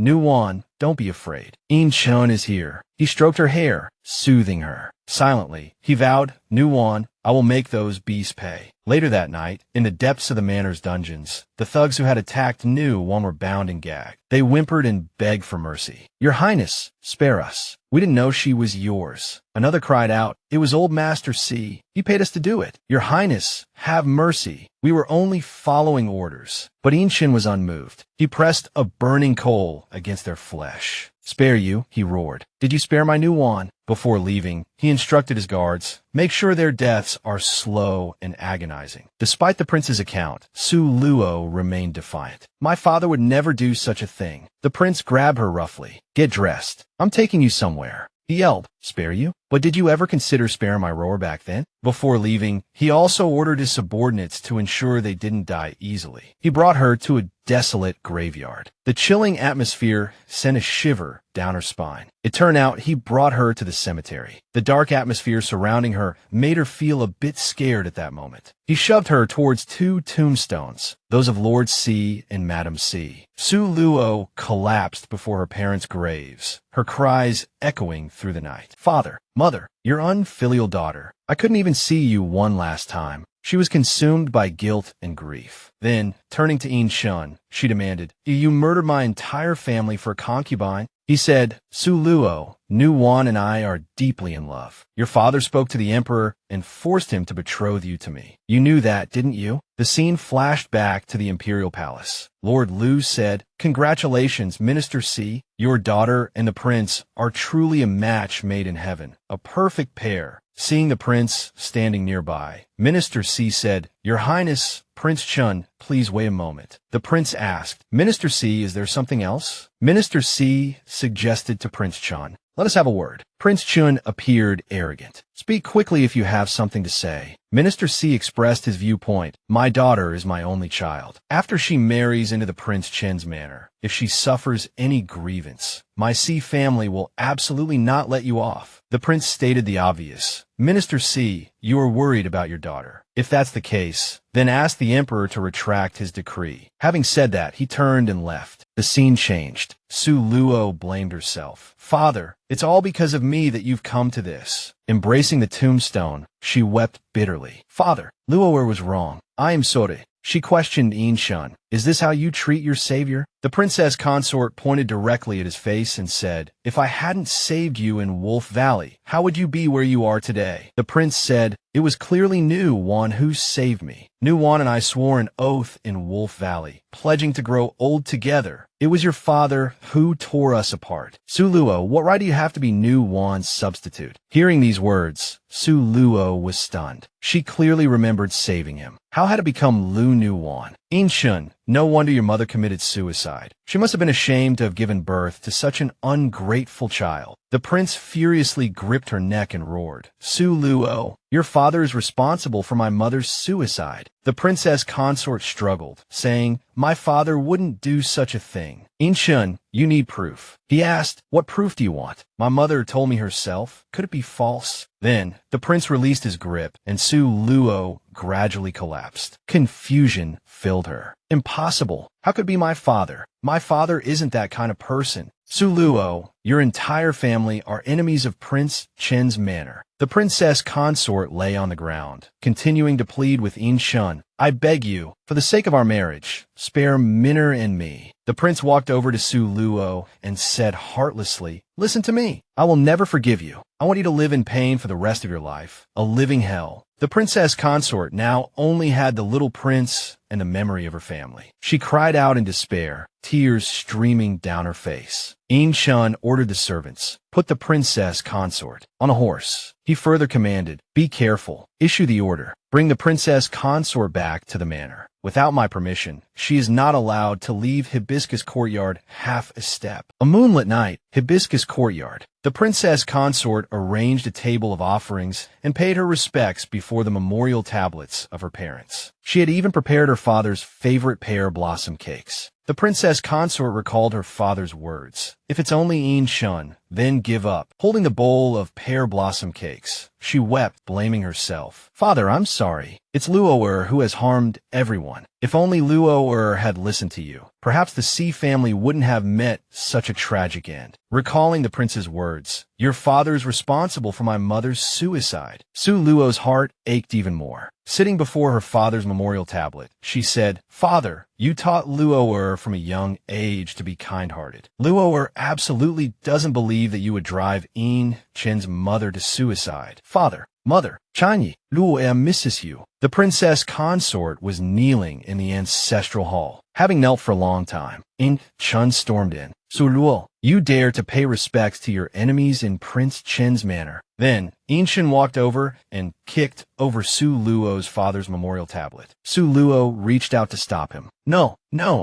Her trembling hands clutched the memorial tablet tightly. "In Chen," she retorted, "they were my family. They're already gone. Why are you so cruel?" In Chen raged. "Cruel? Su Luo, if your father hadn't done those despicable things, how would I become so cruel?" Hatred filled his eyes. "Su Luo, your Sea family owes me, and I will take it all back from you." Su Luo couldn't bear it any longer. She defended her father. "In Chen, my father didn't do those things. Don't falsely accuse him." In Chen continued to fan the flames. "The evidence is conclusive, yet you still refuse to admit it. Just like your father, stubborn." Utterly exhausted, Su Luo could only express her resentment. "I hate you. I was truly blind to have fallen for someone as selfish, cold, and cruel as you." In Chen gripped Su Luo even tighter. "Hate me?" He brought his face close to hers, his voice venomous. "I won't let you hate me." His other hand clamped around her chin. Su Luo struggled fiercely. "In Chen, what are you trying to do?" A chilling smile spread across his face. "What am I trying to do? I want your father to see his retribution with his own eyes." He shoved her onto the bed. "Tell me, if your father knew his beloved daughter was being humiliated in front of his memorial tablet, would he be so ashamed he'd crawl out of his coffin?" In Chen leaned in, ignoring her struggles, and pressed his lips against hers. "Su Luo, you are mine. I only want you to have me in your heart." Left with no other choice, Su Luo bit down hard on his lip. The moment he recoiled, she slapped him across the face. Furious, In Shun ordered his servants, "Take these memorial tablets out and burn them." Su Luo grappled with the servants. "No." In Shun turned and left, his face a mask of indifference. Su Luo could only watch helplessly as her father's tablet was taken away. She collapsed to the ground, her heart consumed by hatred. "In Shun, I will never forgive you." Rain lashed down on the Hibiscus Courtyard. A servant girl rushed in. "Your Highness, it's terrible." She spoke frantically. "Your Highness, the little prince has stabbed young Master Xing." Startled by the news, Su Luo quickly closed her book and placed it on the table. She hurried to find Minner, but just as she reached the entrance of the Hibiscus Courtyard, she was stopped by the audacious guards. "Your Highness, the prince has ordered that you are not to leave the Hibiscus Courtyard." Su Luo wasted no breath berating the guards. "Get out my way. If anything happens to the little prince today, can you bear the responsibility?" Just then, Lu Miao Miao appeared, blocking her path. "Sister, where are you going in such a hurry? Are you going to see how the young master is doing?" The little prince stabbed Xing. He lost too much blood and fainted. Su Luo knew Lu Miao Miao's treacherous ways all too well. "You're lying. Minner wouldn't do such a thing." Lu Miao Miao sneered. "Is that so? I've heard, like mother, like son. It seems to be true." Then, Lu Miao Miao leaned in and whispered in Su Luo's ear. Xing'er wasn't actually stabbed by the little prince. I ordered someone to do it. The physician said he's lost too much blood and needs a transfusion. Su Luo feared for the innocent child's safety. Lu Miao Miao, what are you planning to do to Min'er? Lu Miao Miao raised her voice. Su Luo, a bastard child, a sister's child. Sister Su, who do you think the prince will choose? Her face twisted with malice. Sister Su, it will be quite interesting if you were to lose another child. Su Luo gritted härtigt. Lu Miao Miao. Suddenly, her eyes fell upon the sword at the waist of a nearby guard. With lightning speed, she snatched it. In the pouring rain, Su Luo grabbed Lu Miao Miao and pressed the sword against her throat. Lu Miao Miao shrieked in terror. Su Luo, what are you doing? If you kill me, the prince will never let you go. Ignoring her cries, Su Luo lightly grazed the blade across the throat that had long deserved to be cut. Blood welled up, mingling with the rain, as if washing away the stain of a venomous creature. Lu Miao Miao felt the sting of the cut. Su Luo? No. Lu Miao Miao struggled, but couldn't break free, only managing to shriek, "Let me go." The guards, hesitant to act rashly, took a few steps forward, attempting to restrain Su Luo. The princess consort, her madness escalating, commanded, "Get away." In the Jade Sheng Palace, a servant rushed in to report to Prince Chun, igniting his fury. What? Holding Miao Miao hostage. Yinshin swiftly arrived at the scene, taking in the reported chaos, and roared, "Su Luo, drop the sword." Su Luo, seemingly locked in a silent battle of wills with Yinshin, remained motionless. Yinshin's brow furrowed deeper in displeasure. "Did you not hear my command? Drop the sword." Su Luo glanced at Yinshin, her gaze unwavering. "Where is Min'er?" At the mention of Min'er's name, a look of disgust twisted Yinshin's features. Min'er, though young, is vicious. Not only did he curse Xing'er as a bastard, but he dared to lay hands on him. Hearing this, Su Luo pressed her fury into the blade, the edge biting deeper into Lu Miao Miao's neck. "Don't spout nonsense. My Min'er would never do such a thing. Just answer me," Yinshin demanded. "Where is Min'er?" Blood flowed more freely, terrifying Lu Miao Miao, who screamed, "Your Highness, save me. My sister is going to kill me." Seeing his inability to control the distraught Su Luo, Yinshin attempted to placate her. "Su Luo, calm down. Su Luo rimand reselot. I'm asking you again, where is Min'er?" As they spoke, another servant rushed in, breathlessly reporting, "Your Highness, it's bad. The little prince is bleeding profusely. He's almost." Hearing this, Su Luo released Lu Miao Miao, who immediately collapsed into Yinshin's arms. Panic etched on her face, Su Luo demanded, "Where is Min'er? Take me to him." Ignoring Lu Miao Miao, she followed the servant without hesitation.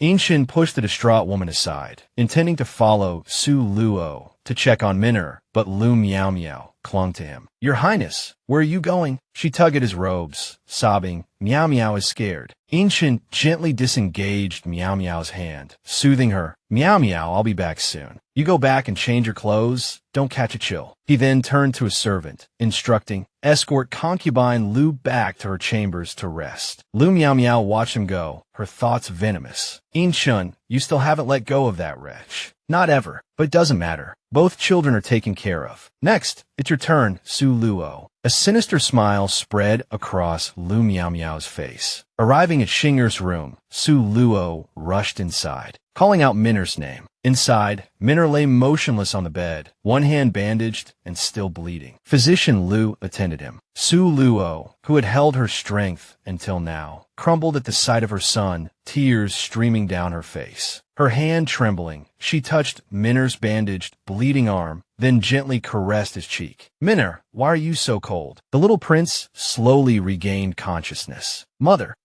Min'er hurts." Su Luo soothed him tenderly. "Min'er, be good. It won't hurt for long." Min'er asked plaintively, "Mother, can Min'er go see little sister now?" Su Luo comforted him. "Min'er, don't talk nonsense." Turning to Physician Lu, she pleaded, "Physician Lu, please save my Min'er." Physician Lu looked helpless. "Your Highness, the little prince has lost too much blood. I've done all I can." Whether he pulls through or not depends on him now. Su Luo froze, the words echoing in her ears. Unable to bear it any longer, she cried out in anguish. How could this happen? Falling to her knees, Su Luo begged In-shun. In-shun, I beg you, you must seek justice for my Minner. Minner is kind-hearted. He would never do such a heinous thing. Her voice weak with grief, she continued, it was Meow Meow. She stabbed Xing'er and framed Minner. In-shun frowned. Su Luo, enough. Minner's life is at stake. Taking him back to the hibiscus courtyard and caring for him is the priority. I will personally investigate whether he was framed. A semblance of clarity returned to Su Luo's eyes. Forget it. Now, all she had to do was save Minner's life. Minner was everything to her now. Besides herself, Su Luo trusted no one to protect her son. Clutching the little prince close, she walked past In-shun, her face an impassive mask. In-shun silently watched Su Luo's figure disappear. Then, as if a sudden understanding had dawned on him, he barked in fury. Someone drag this incompetent physician out and execute him. It was late at night. Everyone was asleep, but the hibiscus courtyard was still brightly lit. Su Luo remained by the little prince's bedside, despite the two maidservants' pleas. Your Highness, you've been watching over the little prince all day. Please go back and rest for a while. Su Luo ignored them, her eyes fixed on the sleeping Minner. No, if Minner wakes up and doesn't see his mother, he'll be frightened. The maidservant persisted. Don't worry, Your Highness. If the little prince wakes up, we'll call you immediately. Besides, if you collapse from exhaustion, who will take care of him? Su Luo still didn't leave the little prince's side. That's right. Minner, be good. Mother will go make you some shrimp porridge. You can have it when you wake up. The two maidservants could only sigh, worried about their princess consort. An hour later, Su Luo carried a bowl of shrimp porridge, thinking Minner will purr like a kitten when he sees this. Suddenly, commotion erupted outside. Fetch water. Someone call for help. Fire. Su Luo stopped a servant and demanded, Where's the fire? The servant replied, Your Highness, it's the hibiscus courtyard. Boom. Su Luo felt as if she'd fallen into an abyss. Minner, my Minner. She looked towards the sleeping quarters. It was a sea of flames. In just an hour, the fire had spread with terrifying speed, but there was no time to think. Su Luo rushed into the inferno. Minner, Minner, Mother's coming to save you. Servants tried to restrain her. Your Highness, it's dangerous. You can't go in. Just then, In-shun arrived at the hibiscus courtyard. Hearing that someone had just run into the fire, he suspected it was the princess consort. He grabbed a maidservant. Who went in? The maidservant answered frantically. It's the princess consort, Your Highness. Hearing this, In-shun snatched a bucket of water from a nearby servant and doused himself, his expression resolute. Su Luo, I won't let anything happen to you. In-shun immediately plunged into the blaze, searching for Su Luo, who was herself searching for Minner. Su Luo coughed, choked by the thick smoke, but continued her desperate search for her son. Suddenly, her intuition told her. A burning rafter collapsed, pinning her small frame beneath its weight. In-shun, amidst the flames, found the woman he loved. Seeing her trapped, his heart clenched with pain.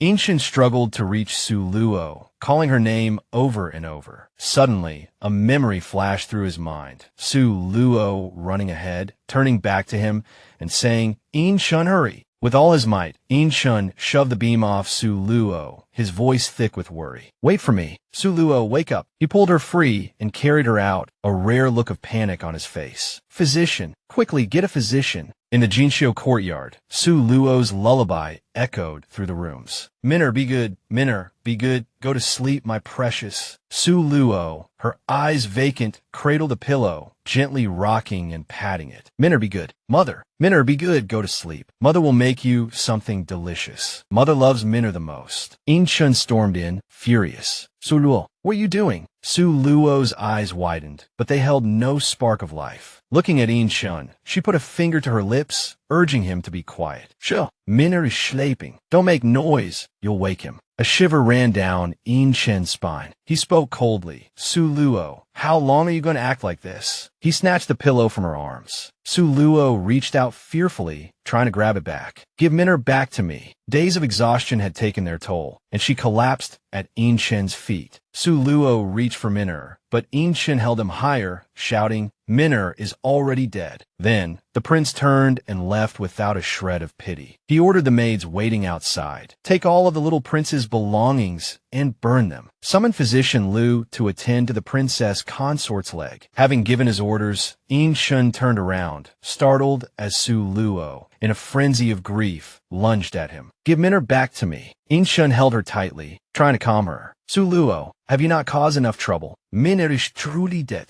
He is no longer in this world." These truths, like sharpened blades, pierced Su Luo's already bleeding heart, numbing her with pain. Su Luo bit down hard on Inshin's hand, drawing blood. Her eyes, filled with anguish, fixed on him. "Minner was your child too. He was your child. How can you be so cruel, so heartless? Let us divorce," Inshin stated coldly. Tears streamed down the princess consort's face. Inshin, enraged, retorted, "You want to leave me? You want a divorce decree? Dream on." Su Luo cried out in agony. "Inshin, the child of my womb is gone. Minner is dead, and my entire sea family has been executed. Even if I, Su Luo, owed you a debt, I have repaid it in full." Inshin let out a chilling laugh. Fine words. Repaid in full. His pupils narrowed, his voice laced with fury. "Don't forget how you schemed and plotted to marry into our Prince Chen's manor. You caused the death of Nu Wan and separated us forever. And now you want to simply walk away? Do you think Prince Chen's manor is some common inn? Su Luo, the debt your sea family owes me, you will never repay in your lifetime. I want you to remain in Prince Chen's manor forever. I will slowly torture you, make your life a living hell. Do you understand?" Inshin gripped Su Luo's chin tightly, then flung her aside, turning away with cold indifference. Su Luo collapsed on the ground, her cries echoing. "Inshin, I hate you." The scene shifted to Tiger Roar Palace. 2 guards reported, "Your Highness, we have searched the entire Imperial Palace, but we still haven't found the little prince's body." Inshin pondered, how could he not be found? He then issued further instructions to the 2 guards. "The 2 of you must discreetly and thoroughly investigate the little prince's whereabouts. This matter must be kept secret from everyone else. Publicly declare that the little prince has been laid to rest." The 2 guards acknowledged the order and immediately set off. A peaceful quiet settled over the space. The inner palace hadn't been this calm in a long time. Behind the curtains, Su Luo leaned against the headboard, absently stroking a piece of clothing, drifting off to sleep. Her eyes, though closed, were brimming with tears. In her dream, Su Luo saw her master again. She ran to him and embraced him tightly. "Master, Luo has missed you so much." Her master looked at her with loving eyes. "Luo, master has come too late." Su Luo nestled in her master's arms, tears streaming down her face. "Master, Luo misses home. Luo wants to return to Medicine King Valley." Then, her master placed a strange, red pill into her mouth. The moment she swallowed it, she returned to reality. Su Luo slowly opened her eyes, forced to confront the truth. It had all been a dream. Su Luo remained silent, her hand reaching up to pull a hairpin from her hair, holding it defensively. Lu Miao Miao walked over, snatched Minner's clothes, and said with a smug smile, "Sister, don't you want to know what Minner was like before he died? How he was treated in his final moments?" Su Luo fought to maintain her composure, ignoring Lu Miao Miao's taunts. This irritated Lu Miao Miao, who snapped, "Are you even listening to me?" Then, with a chilling casualness, she began to describe her heinous act. "While Xinger was asleep, I found a small pair of scissors and stabbed them right into his heart." The sickening words sent a shiver of pure horror down Su Luo's spine. Lu Miao Miao continued her cruel boasting. "Then, I put the scissors in the little prince's hand. He saw all that blood and was terrified. The prince asked him if he did it, and the little prince, so weak and innocent, cried and said no. But what good did it do? The prince doesn't even believe you, so why would he believe a little bastard, an unwanted child?" Tears streamed down Su Luo's face as she choked out, "Lu Miao Miao, you vile woman!" Lu Miao Miao, now concubine Lu, gloated, "You know exactly how the prince treated the little prince. He's so pitiful. It's all your fault. Sister, he never even felt his father's love, not even in death." Regret consumed Su Luo. "Minner," she thought, her heart breaking. "Mother has failed you. Concubine Lu pressed her advantage, her voice dripping with malice. Sister, why aren't you saying anything? The little prince was so afraid of pain. He would cry even if he just fell down. When a physician cut his veins, he cried so hard. He tried so desperately to escape, but they held him down, drawing his blood. Do you know, sister? She continued, her voice a venomous whisper. The little prince kept calling for his mother, hoping you would come and save him. He didn't stop crying until he was too weak to breathe anymore. He simply couldn't cry anymore. Grief and hatred warred within Su Luo as she clutched the blankets, her knuckles white. Lu Miao Miao feigned sympathy. But none of that matters now. You've fallen out of favor, sister, and now you've lost your child. The prince will only care for you less and less from now on. She lowered her hand, caressing her own belly. Last night, the prince and I were discussing names for our child. You're the daughter of the prime minister, well-versed in literature, she continued, her voice laced with false sweetness. Perhaps you could help me choose a name for the baby in my belly? The image of Minner's suffering, of his terror and pain, shattered Su Luo's fragile control. Minner, she vowed, her voice raw with anguish. Mother will avenge you. She reached for the sewing box beside her, her fingers closing around a pair of scissors. With a primal scream, Su Luo lunged forward, plunging the scissors into Lu Miao Miao's belly. Blood splattered across the room. Lu Miao Miao, she shrieked, her voice thick with rage. Give me back my child. I'll kill you. This is for Minner. Consumed by madness, Su Luo stabbed Lu Miao Miao again, ignoring her screams and pleas for mercy. Die, she roared.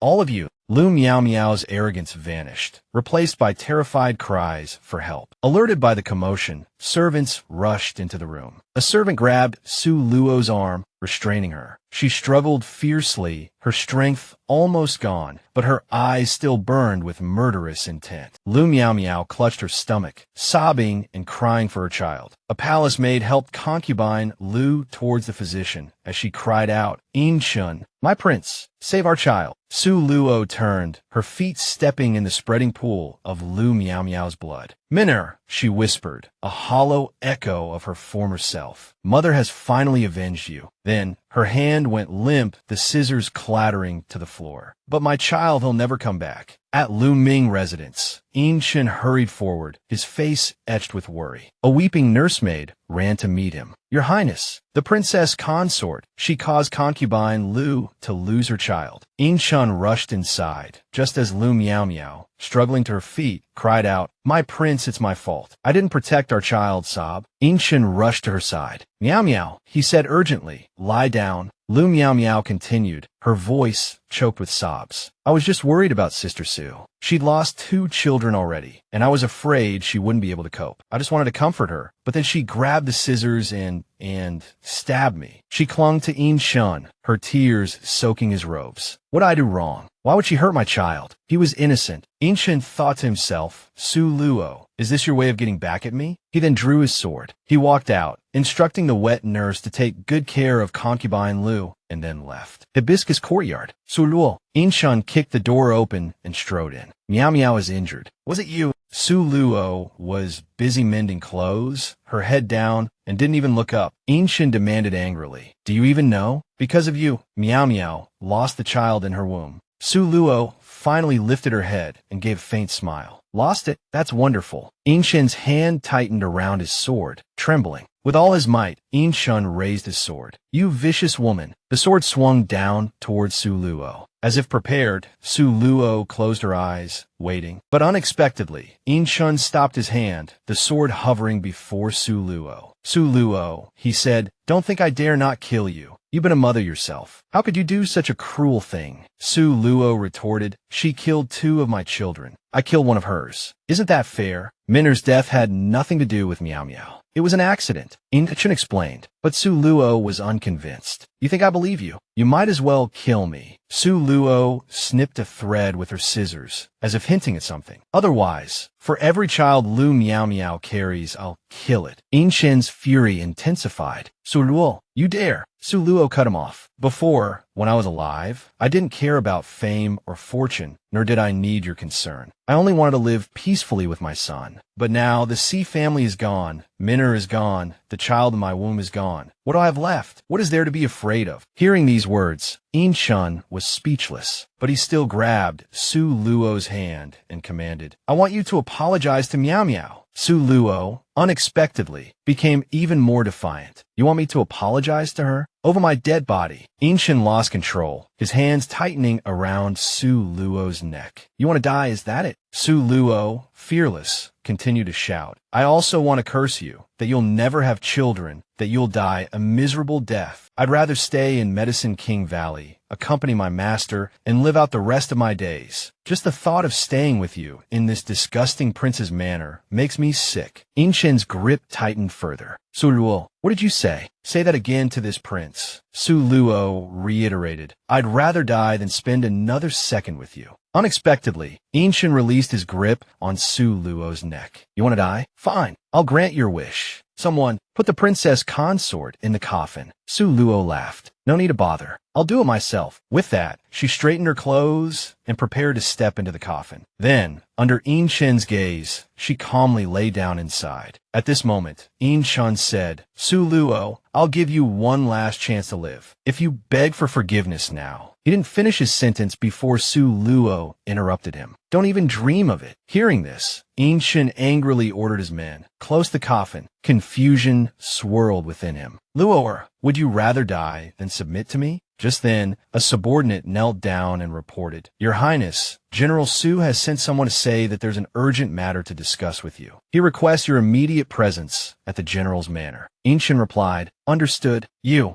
Go ahead. Before leaving, he instructed 2 of his men to guard the coffin. I'll go to the general's manor. 3 hours later, if I haven't returned, open the coffin. They immediately obeyed. Yes, Your Highness. The coffin lid slowly closed. Su Luo wasn't afraid at all. Instead, she smiled happily. Good, good. This way, I can soon be reunited with my child with my parents. After an unknown amount of time, she dreamt of swirling smoke, a hand reaching out calling, Mother, meow. Lu miao miao smedet zenis tali, clutching Minna tightly. A knife glinted in her hand as the little boy cried desperately, his small voice choked with terror. Mother, save me. In her fitful sleep, Su Luo murmured Minner's name, her body slick with a cold sweat. Minner seemed to sink into a fiery abyss, his eyes wide with a desperate plea. Mother, it hurts.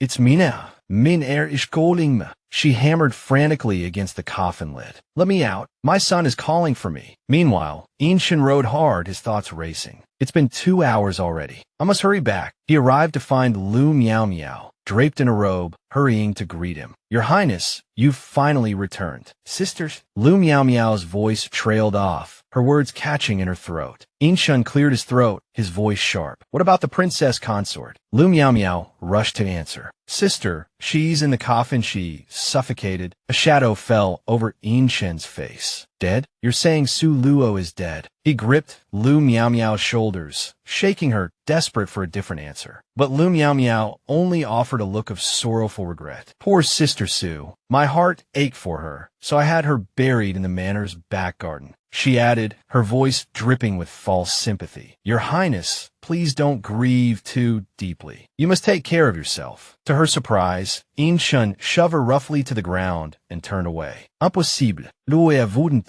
As he ran, Miao Miao called after him, her teeth clenched in fury. Shouldn't you be happy that the wretch is dead? In the empty space behind the Prince Chen Manor's garden, In-shun ordered his men to exhume Su Luo's grave. Hurry, he barked, his voice laced with urgency. As they lifted the coffin, poised to set it down, In-shun suddenly commanded, Wait, stop. He stepped forward, his hand trembling as he touched the coffin's surface. Luoya, this isn't Luo. He pushed the lid open. Inside lay Su Luo, her body stiff and cold. In-shun froze, his voice a heartbroken whisper. No, Luoya. Miao Miao hurried to his side, offering empty comfort. Your Highness, sister's gone. If you collapse, what will become of Miao Miao? But In-shun ignored her, his voice choked with grief. Luoya, Recap, open your eyes and look at me. He clutched her hand, stroking it as if willing warmth back into her lifeless fingers. He cupped her face, his touch gentle. Impossible. Luoya wouldn't. He lifted her into his arms. Luoer, you're hurt. I'll take you to a doctor, all right? Lu Miao Miao could contain herself no longer. Your Highness, Sister Su is dead. Inshin roared at her. Silence. Don't you dare speak such nonsense. Lu Miao Miao muttered angrily under her breath. Even in death, that wretch still holds his soul captive. In the hibiscus courtyard, deep in the night, Inshin laid Su Luo on the bed, tenderly wiping her face. Luoer, rest for a while. I've kept you confined in the manor all these years. When you wake up, I'll take you out, all right? Tears streamed down his face. Luoer, from now on, we'll be together. If you don't speak, I'll take it as your agreement. He leaned down and kissed her lips, a single tear falling on her cheek. His heart ached as he looked at the bruises marring her face. Let me apply some medicine and bandages, and it won't hurt anymore. I made you suffer. I'm sorry. I was wrong. He wiped his tears and abruptly stood.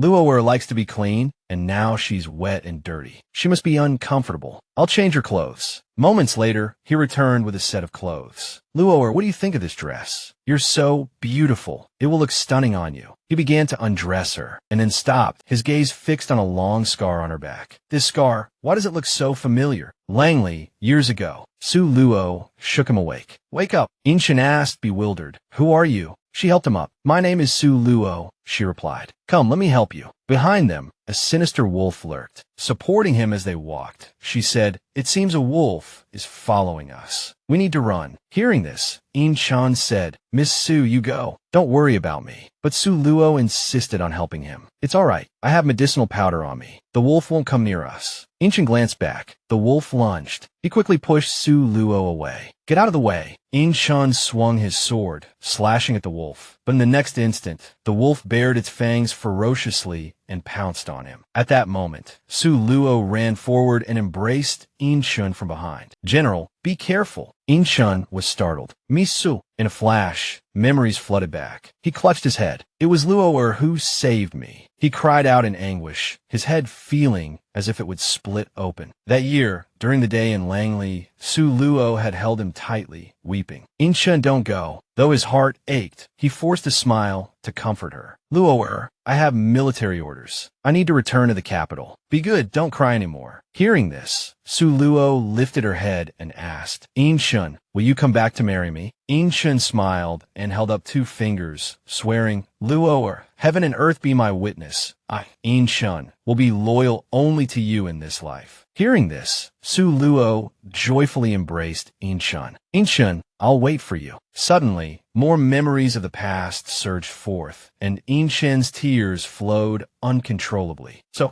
I've been mistaking Nu Wan for Luoer this whole time. At this thought, he cried out in agony. I was wrong. Luoer. After weeping for a while, Inshin suddenly coughed up blood. He collapsed weakly, his arms still around Su Luo. Luoer, it's all my fault. I've wronged you. Meanwhile, at the hibiscus courtyard, Lu Miao Miao angrily flung open the door. Her mother, seeing her expression, asked, What's wrong? Is that wretch still alive? Lu Miao Miao threw her outer robe at her mother. Dead. She's dead. But the prince actually brought her corpse back to the splendid embroidery courtyard. She let out a cold laugh. But you saw it clearly. That wretch caused you to be unable to conceive ever again. If you don't take action this time. Lu Miao Miao's mother wore a triumphant expression. Lu Miao Miao also smiled. When I opened the coffin, the body was already cold and stiff. Truly dead. She was ecstatic. Good that she's dead. That wretch killed your younger sister. Tonight can be considered revenge for Nu Wan. I used to think the prince was tormenting Su Luo for Nu Wan's sake, but today I realize there's a deeper hatred behind it. Lu Miao Miao's mother rolled her eyes. Mother, what do you mean? Lu Miao Miao picked up her robe and explained, I heard that the prince's mother was once Princess Anyang of the Jianing Kingdom. The Molan Kingdom's army attacked Jianing, but the Minister of War at the time, Si Xingxiong, died in battle, delaying the deployment of reinforcements. After Janning was occupied, Princess Anyang chose death over surrender. Lu Miao's mother smiled. No one in the entire prince's manor knows that the Dowager Princess is the prince's Achilles heel. No wonder the prince both loves and hates that wretch, and even personally beheaded the entire Sea family. She sneered. Su Luo, oh Su Luo, even if I, Lu Miao, can't deal with you, your fate is still miserable. At that moment, a maid suddenly rushed in to report. It's bad. The princess collapsed. Lu Miao's mother quickly put on her robe and hurried out. Quickly. The next morning, at the hibiscus courtyard, Yin Shun mumbled Su Luo's name in his sleep. Luo. Suddenly, he woke with a start and shouted, Luo. Miao. Miao had been sleeping by his bedside. Startled, she said, Your Highness, you're awake? Miao has been here the whole time. But Inshin quickly threw off the covers. Seeing him rush out, Lu Miao quickly asked, Your Highness, where are you going? Barefoot, Inshin ran through the snow. He kept thinking, no, Luoea. He ran to Su Luo's room and threw open the door. Luoea. Seeing the empty bed, Chen demanded, Where is the princess consort? The guards, who had fallen asleep at some point, were jolted awake by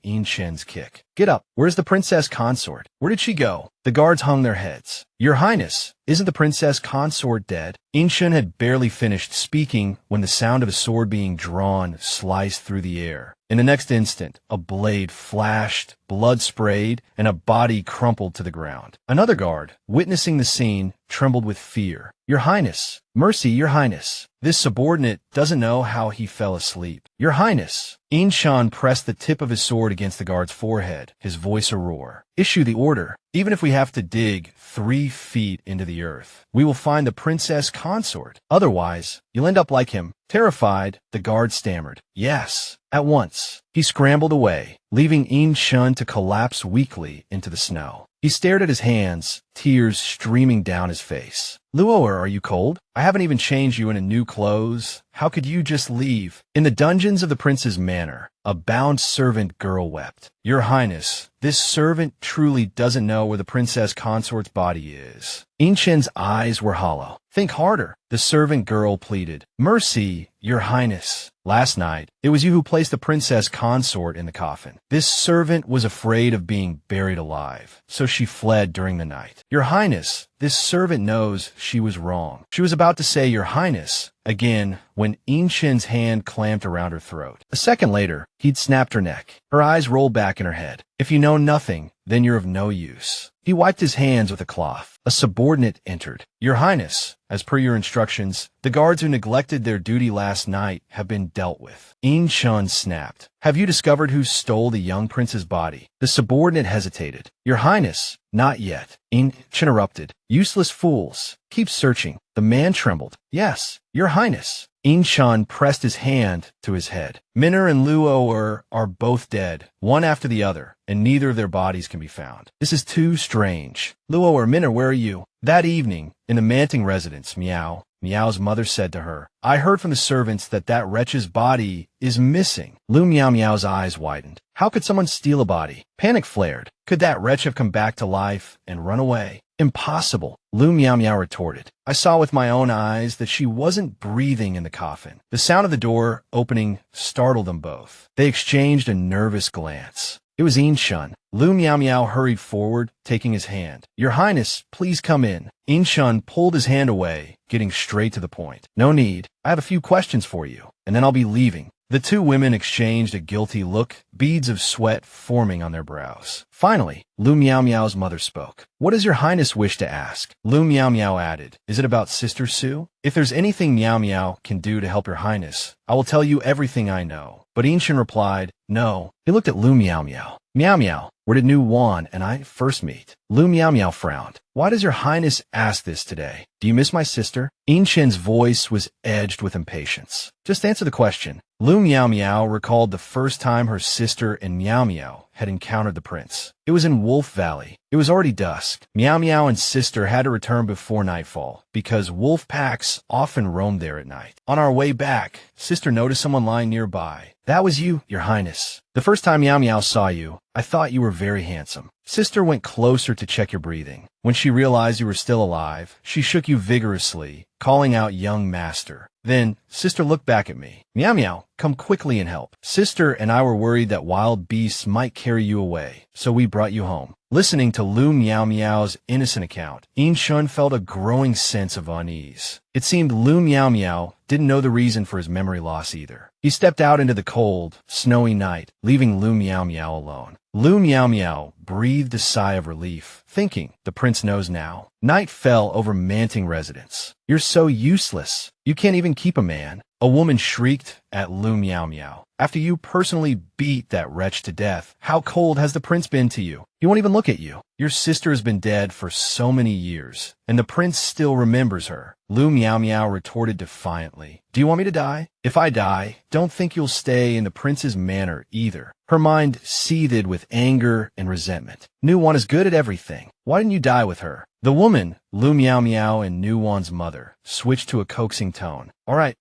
I didn't mean it like that. Hurry up and seize the opportunity to appease the prince. You need to understand, there are countless noble ladies out there eyeing the position of princess consort. Lu Meow Meow burst into tears. That wretch has been dead for 2 months, and in the prince's heart, I'm still not even as good as a dead woman. Lu Meow Meow's mother said impatiently, You're the one who's incompetent. Why are you taking it out on me? The next afternoon, in the imperial study, a servant rushed in to report, Your Highness, we found the princess consort. In Shun, who had been drowning his sorrows in alcohol for days, his eyes vacant and lifeless, seemed to come back to life at these words. He threw down his wine cup and exclaimed, Quickly, take me to her. 2 months had passed, and news of the princess consort remained scarce. A subordinate entered and reported, Your Highness. In Shun, still keeping vigil with his bottle of wine, quickly asked, Any news of the princess consort? The subordinate reported with a trembling voice, Not yet. We've searched the entire city, but we still haven't found the princess consort. In Shun hurled the wine bottle in his hand, roaring, Useless! The bottle flew straight towards the subordinate's forehead before shattering on the ground. In Shun raged. If she's not in the city, then search outside the city. Even if you have to dig 3 feet into the ground, you must find my Luo-er. The subordinate obeyed. Yes, Your Highness. I'll go look right away. As soon as the subordinate left, Lu Meow Meow approached with a bowl of porridge. Your Highness, please calm down. You haven't eaten for days. Meow Meow has made some tonic for you. Please try some. In Shun, seemingly having lost all patience, dismissed Lu Meow Meow. Get out. Lu Meow Meow continued to chatter beside him. Your Highness, please eat a little. Meow Meow made this herself. In Shun, his face etched with exhaustion, waved his hand, knocking over the bowl. He shouted angrily, Can't you understand what I'm saying? Get out. Sometime later, on a bright afternoon at the Prince Chin Manor, In Shun, impeccably dressed, paused at the doorway. Someone was waiting inside. He adjusted his clothes and nervously asked his subordinate, Do I look all right? The subordinate gave a thumbs up and said with a smile, Your Highness, perfect. Only then did In Shun dare to enter. Looking at the person before him, In Shun choked up. Is it Luo? You're alive. Su Luo turned around, her face radiant. In Shun couldn't help but rush forward and embrace her tightly, repeating her name over and over. Luo, my Luo. Su Luo's face still held a smile. Ichin, let go of me. You're holding me too tight. I can't breathe. Inchin finally came to his senses. Achin, why is Luo suddenly calling me Achin? But he didn't dwell on it, continuing to caress Su Luo. Luo, I've missed you so much. Su Luo then caressed Inchin's face. Achin, we've only been apart for a year. How did you become like this? Hearing this, In-Shun thawed. A year? Su Luo looked up with clear eyes. Hey, Achin, didn't you say you were going to marry me? I waited for you in the Medicine King Valley for a whole year, but I didn't see you come. Did you change your mind? In-Shun grew increasingly confused, tears welling up in his eyes. Luo, what's wrong with you? Seeing In-Shun frozen in place, Su Luo waved her hand. Achin, what are you thinking about? In-Shun suddenly snapped back to reality and denied it. No, nothing. In-Shun gently took Su Luo's hand. Luo, the journey must have been tiring. Are you hungry? He led her inside. I'll have someone prepare something delicious for you, all right? Su Luo happily agreed. All right. She obediently released his hand. Let me try the food at the prince's manor. Why are you so thin? In-Shun, deeply moved, tightened his grip on her hand, thinking, Luo, I won't lose you again. That evening, in the royal dining hall, In Shun, impeccably dressed, called out softly, Luo, I've kept you waiting. Let's eat. Su Luo exclaimed innocently. Wow, this is a feast. In Shun, boasting slightly, replied, Hungry? I specifically instructed the kitchen to prepare your favorite dishes. Su Luo smiled again. Then I won't stand on ceremony. Noticing In Shen's gaze fixed upon her, Su Luo became a little shy. Chun, why are you staring at me? Are you afraid? I'll run away. Flustered, In Shen popped a piece of food into his mouth. This is delicious. He picked up another piece and placed it in Su Luo's bowl. Luo, try this. He continued to pile food into her bowl, praising each dish as he went. This is good. This one is also quite nice. Luo, eat more. What's wrong, Luo? Why aren't you eating? Su Luo said helplessly.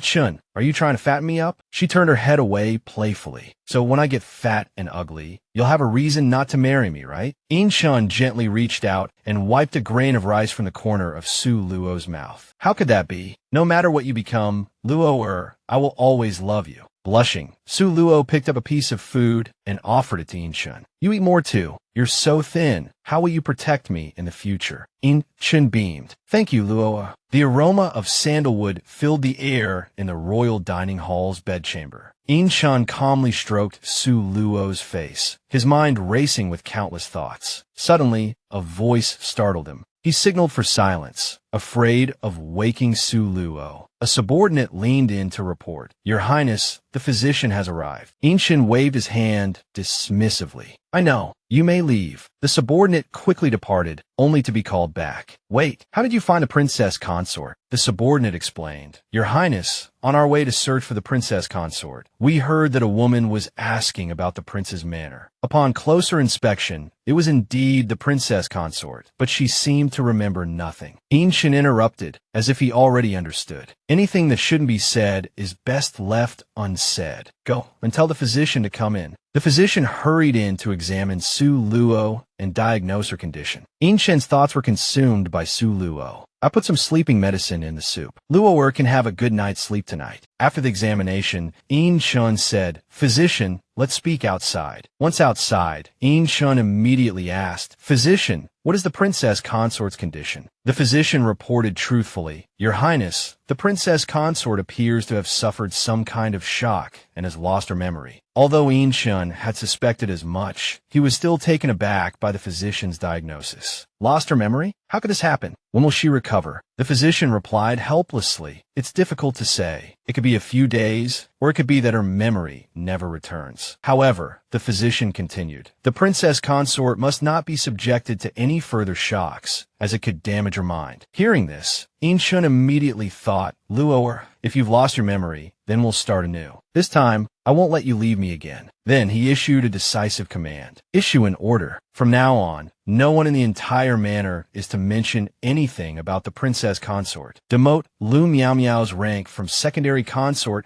to concubine. From this day forward, there's only Miss Su and Miss Lu in this manor. No princess consort. Keep your mouths shut. Anyone who disobeys will be executed without mercy. Meanwhile, outside the city, a group of masked figures gathered, receiving their orders. Later, follow my instructions. Leave no one alive. Hearing this, the group immediately sought cover. A troop of horsemen approached from a distance. The one who had given the orders to these assassins was none other than Minister Gong Sanyu. He clutched the token that represented his certain victory. Prince In, even if you flee to the ends of the earth. Seeing someone blocking the path, the horsemen were forced to rein in their steeds. The man before them was the notorious arms smuggler, Tuoba Nanfeng. Seeing the man before him, Tuoba Nanfeng offered a slight smile. Minister Gong, you've been waiting. Gong Sanyu waved his hand dismissively. It doesn't matter. We'll take our time. Let's see the goods. Tuoba Nanfeng, without a trace of hesitation, commanded, open it. Let the ministers see clearly. He then turned, his voice dropping to a low murmur, reprimanding Gong Sanyu's actions. a minister of the imperial court, stooping to arms trafficking for a finder's fee? You're truly desperate. Gong Sanyu accepted Tooba's assessment, gazing at his own reflection in the polished surface of a sword. A man dies for wealth as a bird dies for food. That meager salary isn't nearly enough. Then, turning, he praised Tooba Nanfeng. Excellent quality. Tooba Nanfeng was pleased. The minister has worked tirelessly to avenge New Wan. Naturally, I must offer something of quality in return. Suddenly, Gong Sanyu pointed his sword at Tooba Nanfeng. Instinct warned Tooba of what was to come. Gong Sanyu, you intend to silence me? Gong Sanyu fanned the flames of hatred. You failed to assassinate the emperor, then used the minister, framing the C family. Do you think the minister would leave a witness like you alive? Fueled by familial hatred, Tooba Nanfeng gritted his teeth. Gong Sanyu, I underestimated you, you old fox. At Gong Sanyu's command, a group of men suddenly rushed out. Although Tooba Nanfeng's men were outnumbered, they had already formed a defensive formation, vowing to protect their general. The battle erupted. Gong Sanyu's side quickly gained the upper hand. Seeing the dire situation, one of Tooba Nanfeng's men urged, "General, flee. Otherwise," before he could finish, he was cut down by the enemy. Recognizing the inevitable, Tooba Nanfeng was forced to retreat. My brothers, I'm sorry. Tooba Nanfeng mounted his horse and fled. Gong Sanyu was relentless in his pursuit. After him, the chase of the four horsemen sent the entire forest into chaos. Reaching the edge of a cliff, seemingly trapped, Gong Sanyu's voice dripped with malice. Tooba Nanfeng, where do you think you can run now? He raised his crossbow, aiming it at Tooba Nanfeng, and allowed a cold laugh. Struck by Gong Sanyu's arrow, Tooba Nanfeng tumbled into the abyss, leaving behind a promise of vengeance. Gong Sanyu, you will not escape retribution. Looking down at the sheer drop, Gong Sanyu gloated. That fall will surely be fatal. At the gates of the sea residence, a group approached the long-abandoned estate. Opening the gates, the leader was revealed to be the Valley Master. Taking in the desolate scene, the Valley Master's expression darkened. Su Chong, I will fulfill the task you entrusted to me. The Valley Master instructed his subordinates. Search thoroughly. He stood amidst the ruins, lost in thought. Tables and chairs were overturned, books torn to shreds. The Valley Master opened a dust-covered book, but found nothing. Suddenly, he noticed a piece of paper on the floor. Wiped so clean, he deduced. It seems this was premeditated. After searching for a while, a subordinate rushed in to report. Valley Master, we haven't found any valuable evidence. Seeing the lack of progress, the Valley Master was forced to concede. Let's return. At dawn, in the royal dining hall, Su Luo was dreaming, murmuring Yin Chen's name. Ashen, Ashen.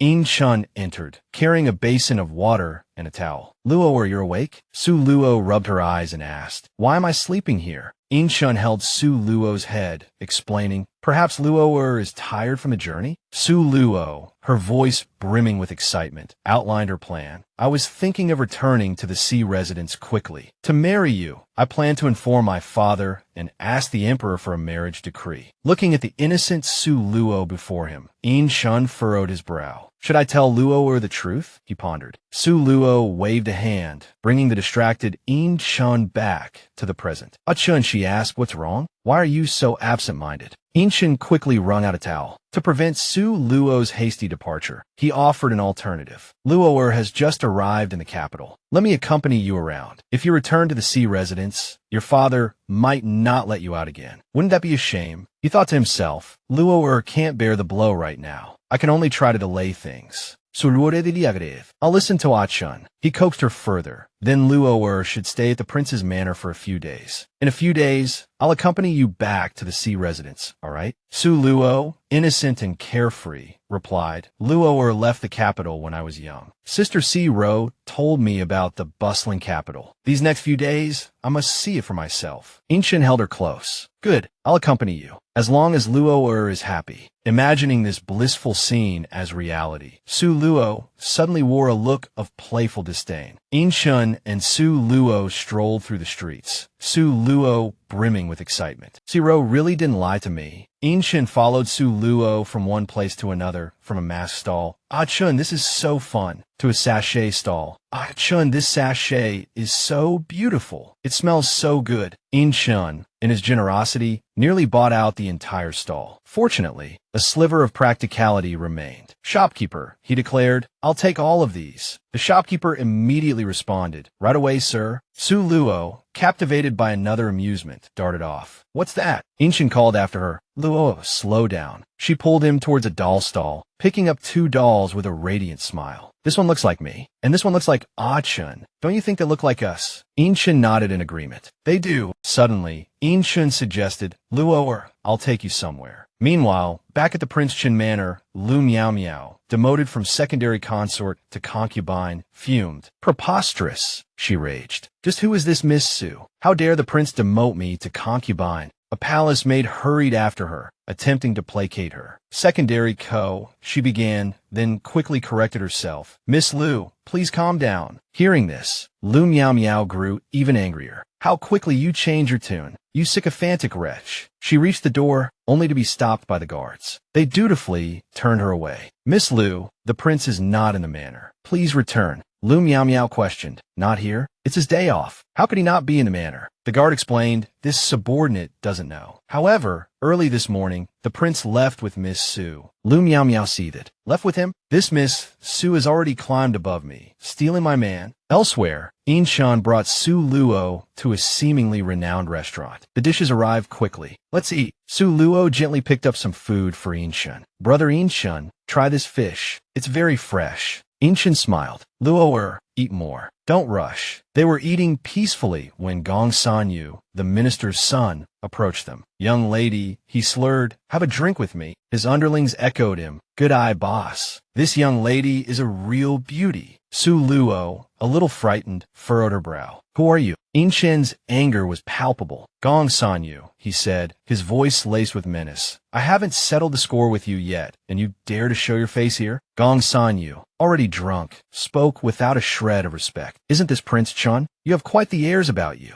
The ignorant thugs swaggered arrogantly. "Who cares who he is? How annoying. Just grab her." "Little lady, don't be afraid. Follow our young master, and you'll be living the high life." Inshan clenched his fists in fury. "You dare touch my Luo and disrespect me? You're courting death." Inshan lashed out with a punch, sending Gong Sanyu stumbling. He then snatched a chair from the restaurant, wielding it as a weapon. With swift and brutal efficiency, Inshan beat the group to the ground. "Get out," he roared, forcing them to crawl away. Gong Sanyu, writhing in pain and utterly humiliated, turned back as he retreated. "Inshan," he spat, "just you wait." It was midday. Su Luo, having witnessed Inshan's fierce defense, watched as he drove the men away. A little shaken, Su Luo nestled into Inshan's arms, sobbing softly. "Are you all right?" He held her close, his voice soothing. "Luo, don't be afraid. It's over now." A moment later, her fear gave way to a bright smile. "You were so fierce, so handsome just now, fighting those bad guys," she exclaimed. "Just like a beautiful man from an ancient comic." Inshan placed his hand gently on her face. "You," he said possessively, "only I can touch." Su Luo blushed at his words, a thrill of happiness warming her. She leaned in close, whispering, "You're jealous. You're jealous, aren't you?" Inshan's voice dripped with playful reproach. "How could I stand idly by while he harassed you?" He took her hand firmly in his. "Let's go." Noticing her brightly colored clothes, Inshan added, "You're too conspicuous dressed like this. I'll take you to buy some men's clothing." The restaurant owner, watching them leave hand in hand, smiled, basking in the glow of their youthful love. "Take care," he called. "Come again." The scene shifted to midday at the censorate. Gong Sanyu, nursing a large lump on his head courtesy of Inshan's fist, winced as a servant girl tended to his wounds. "Ouch," he yelped. "That Inshan, he hits hard." Pain and anger warred within him. He slammed his hand on the table. A dark resolve hardened his features. "Inshan, just you wait," he seethed inwardly. "I'll humiliate your woman. I, the son of the censor, publicly humiliated like this? How can I hold my head up in this city again?" The servant girl continued to apply medicine to the swelling on his head. He cradled it gingerly. "It hurts so much." The servant girl, terrified, fell to her knees, begging for forgiveness. "Young master, please spare me. I know I was wrong." Gong Sanyu, irritated by the noise, waved her away impatiently and summoned his personal guard. "Go and investigate the woman who was with Inshan," he ordered. The guard bowed. "Yes, young master. Leave it to me." A lascivious grin spread across Gong Sanyu's face. Just who is that woman? He mused. She's quite beautiful. Suddenly, his father, Gong Sun-gu, burst into the room, his face a mask of fury. You wretched child, he roared. Gong Sun-yu, startled, could only stare in confusion. Gong Sun-gu, the censor, raised his hand and slapped his son across the face several times, snapping him out of his daze. How dare you provoke In-shun? He thundered. Gong Sun-yu clutched his head, tears welling in his eyes. I didn't provoke him, he wailed. I was the one who got beaten. Seeing his son's distress, Gong Sun-gu's anger cooled slightly, his voice softening. Your Honor, he said, In-shun is a member of the imperial family. He's not someone you can afford to offend. Gong Sun-yu muttered sullenly, I know. I'll avoid him from now on, all right? Noticing the lump on his son's forehead, Gong Sun-gu asked with concern, Your Honor, does it still hurt? Gong Sun-yu replied glumly, What does it matter if it hurts? You deserve it. Outwardly, he feigned obedience, pretending to learn his lesson. But inwardly, he seethed. I can't let this go, he thought. I won't. The scene shifted to the outskirts of the capital. Su Luo's master, the Valley Master, walked through the forest with two attendants. One of them suddenly stopped. Valley Master, he said, it looks like there's something over there. The Valley Master, startled, grew wary. It looks like someone's trapped under rocks in the distance, he murmured. Su Luo's master, observing the scene, addressed his two attendants. It appears to be a person. Come with me, let's investigate. Drawing closer, they found a young man, an arrow protruding from his abdomen, likely the victim of a pursuit. The Valley Master scrutinized the man carefully. He then slowly reached out a hand towards the man's nose, checking for any sign of breath. After his examination, he declared he's still alive. Fashion a makeshift stretcher and bring him back for treatment. The attendants, acknowledging the command, swiftly carried out the Valley Master's instructions. Using a wooden plank, they carefully lifted the injured man. As they carried him, a peculiar tattoo on the man's exposed arm caught the Valley Master's eye. A flicker of recognition, tinged with surprise, crossed his face. Wait, he commanded sharply. He leaned in for a closer look at the tattoo. This man bears the markings of the Golden Cicada clan, he realized. His attendants, witnessing his intense scrutiny, inquired curiously, Is there something unusual, Master? Nothing, the Valley Master replied quickly, his mind racing. Let's go. He pondered the implications. Years ago, it was Su Chong who switched allegiances and saved the Golden Cicada clan. Now, another member appears in the capital. This is no mere coincidence. The scene shifted to a bedchamber within the imperial dining hall. Su Luo sat within, playfully toying with a beautiful trinket. A gentle knock echoed through the room. Luo, In-shen's courteous voice called. May I enter? Su Luo, holding a tiger sapet toimask, pla felicitarte el Jin-shen. He, far from being annoyed or embarrassed, chuckled. Such a mischievous Luo, he remarked affectionately. He then announced his intention to take her somewhere special. Su Luo readily agreed, peppering him with questions along the way. Where are we going? She asked repeatedly. We've arrived, In-shun finally declared. This is the place. He counted down dramatically. 3, 2, 1. Then, turning to Su Luo, he instructed, Open your eyes. As she looked up, a gasp escaped her lips. The sky above exploded in a magnificent display of fireworks, a breathtaking spectacle orchestrated by In-shun. Standing together, mesmerized by the vibrant, cascading lights, Su Luo asked, Did you prepare all this for me?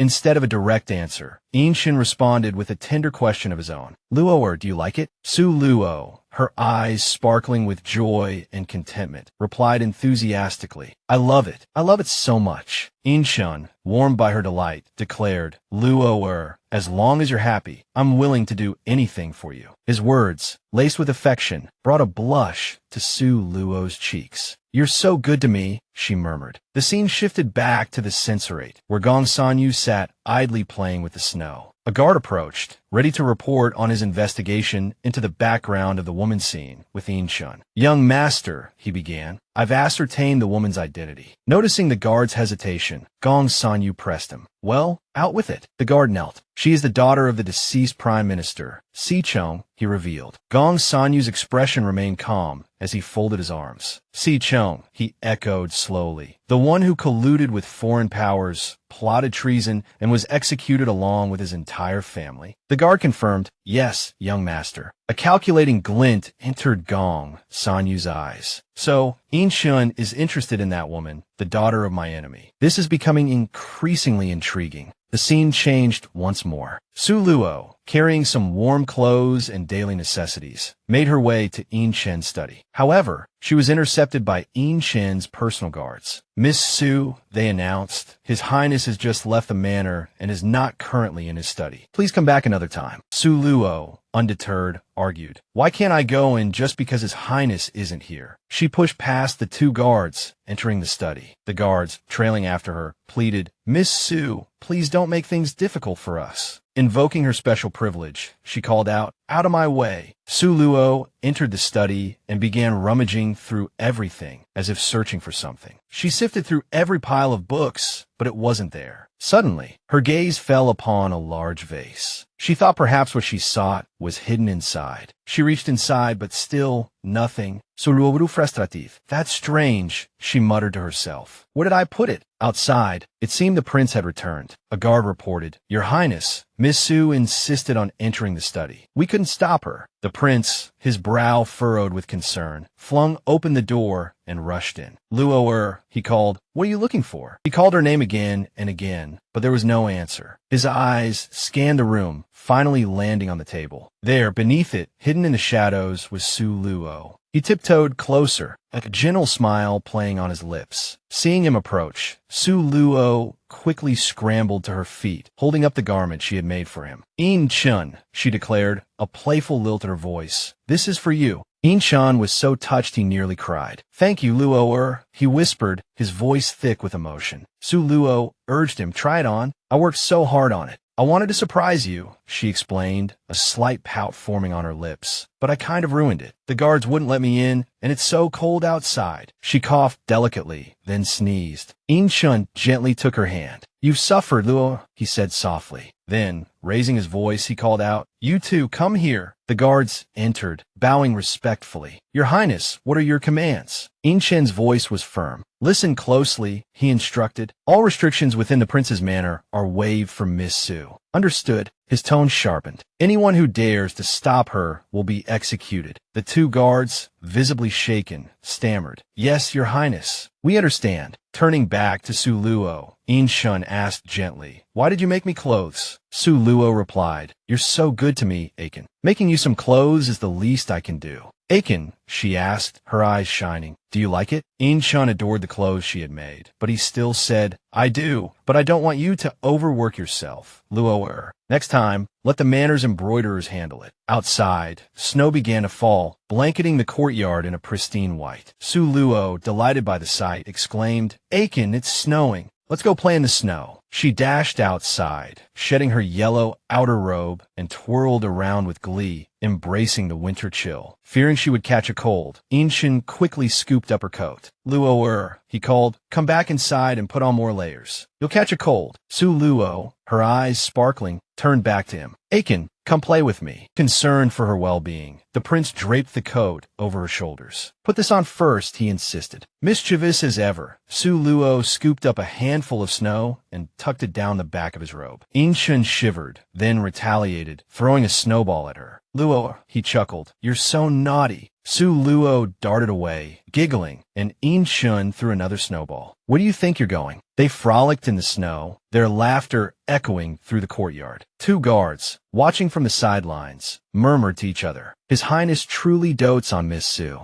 "Indeed," the other replied. "We nearly lost our heads today because of her." Inshun and Suluo embraced amidst the falling snow. "I haven't been this happy in a long time," she sighed contentedly. Stroking her hair, Inshun said, "Luo, how about I build you a snowman?" Suluo, thrilled, readily agreed. "Yes." Watching him begin to build the small figure, a new prank sprang to mind. She dumped a pile of snow onto his head and ran off, laughing uproariously. Looking back at his snow-covered face, she couldn't contain her laughter. Aiken-S become a snowman. The scene shifts to Suluo's master. An attendant on horseback reported to the Valley Master, "We haven't found any information related to that man." Hearing this, the Valley Master said, "Understood. You may leave." He thought to himself, unable to find information even on an ordinary person. This man's identity is not simple. The man Suluo's master had saved had awakened. The The Valley Master opened the door and saw the man trying to sit up. "Sir," he said, "your wounds haven't healed yet. It's best to rest lying down." The man, still lying in bed, though his injuries hadn't fully recovered, struggled to sit up and asked, "Who are you? Where am I?" The Valley Master replied, "I am by MO of Medicine King Valley. This is my residence. Sir, please rest assured and recuperate here." The man asked again, "Are you the Medicine King? Did you save me?" The Valley Master, stoking the charcoal brazier to warm the room, replied, "I found you on my return from the capital, grateful for being rescued." The man knelt on the floor and said, "Thank you, benefactor, for saving my life." The Valley Master quickly responded, "To heal the sick and rescue the dying is a physician's duty. There's no need for such formality, sir." Then he inquired, "May I ask for your honorable name and surname? And how did you sustain such severe arrow wounds?" The man gave an awkward laugh. "My surname is Nan," he said. "I was passing through this area on business and unexpectedly encountered bandits. I fell into a ravine while escaping." The Medicine King felt a flicker of doubt. Is this man truly a lost, unfortunate merchant from Jian country? He wondered. The man surnamed Nan continued, "Everyone knows that you devote yourself to the study of medicine, unconcerned with worldly affairs, and rarely leave your valley. I wonder why you went to the capital this time." The Valley Master answered, "Minister C and I were friends for many years. A few months ago, the C family was suddenly executed. I always felt something was amiss, so I went to investigate." The merchant surnamed Nan suddenly asked, "You and Minister C were old friends?" The Valley Master countered, "Does Master Nan also know Minister C?" The man simply replied, "Minister C's reputation is illustrious. Naturally, I've heard of him." He thought to himself, Minister C was wrongly accused. He was actually an old friend of my benefactor. The scene shifts to midday at the Imperial Dining Hall. Inshun and Su Luo had finished building their 2 snowmen. Inside the hall, Prince Inshun said, "Luo,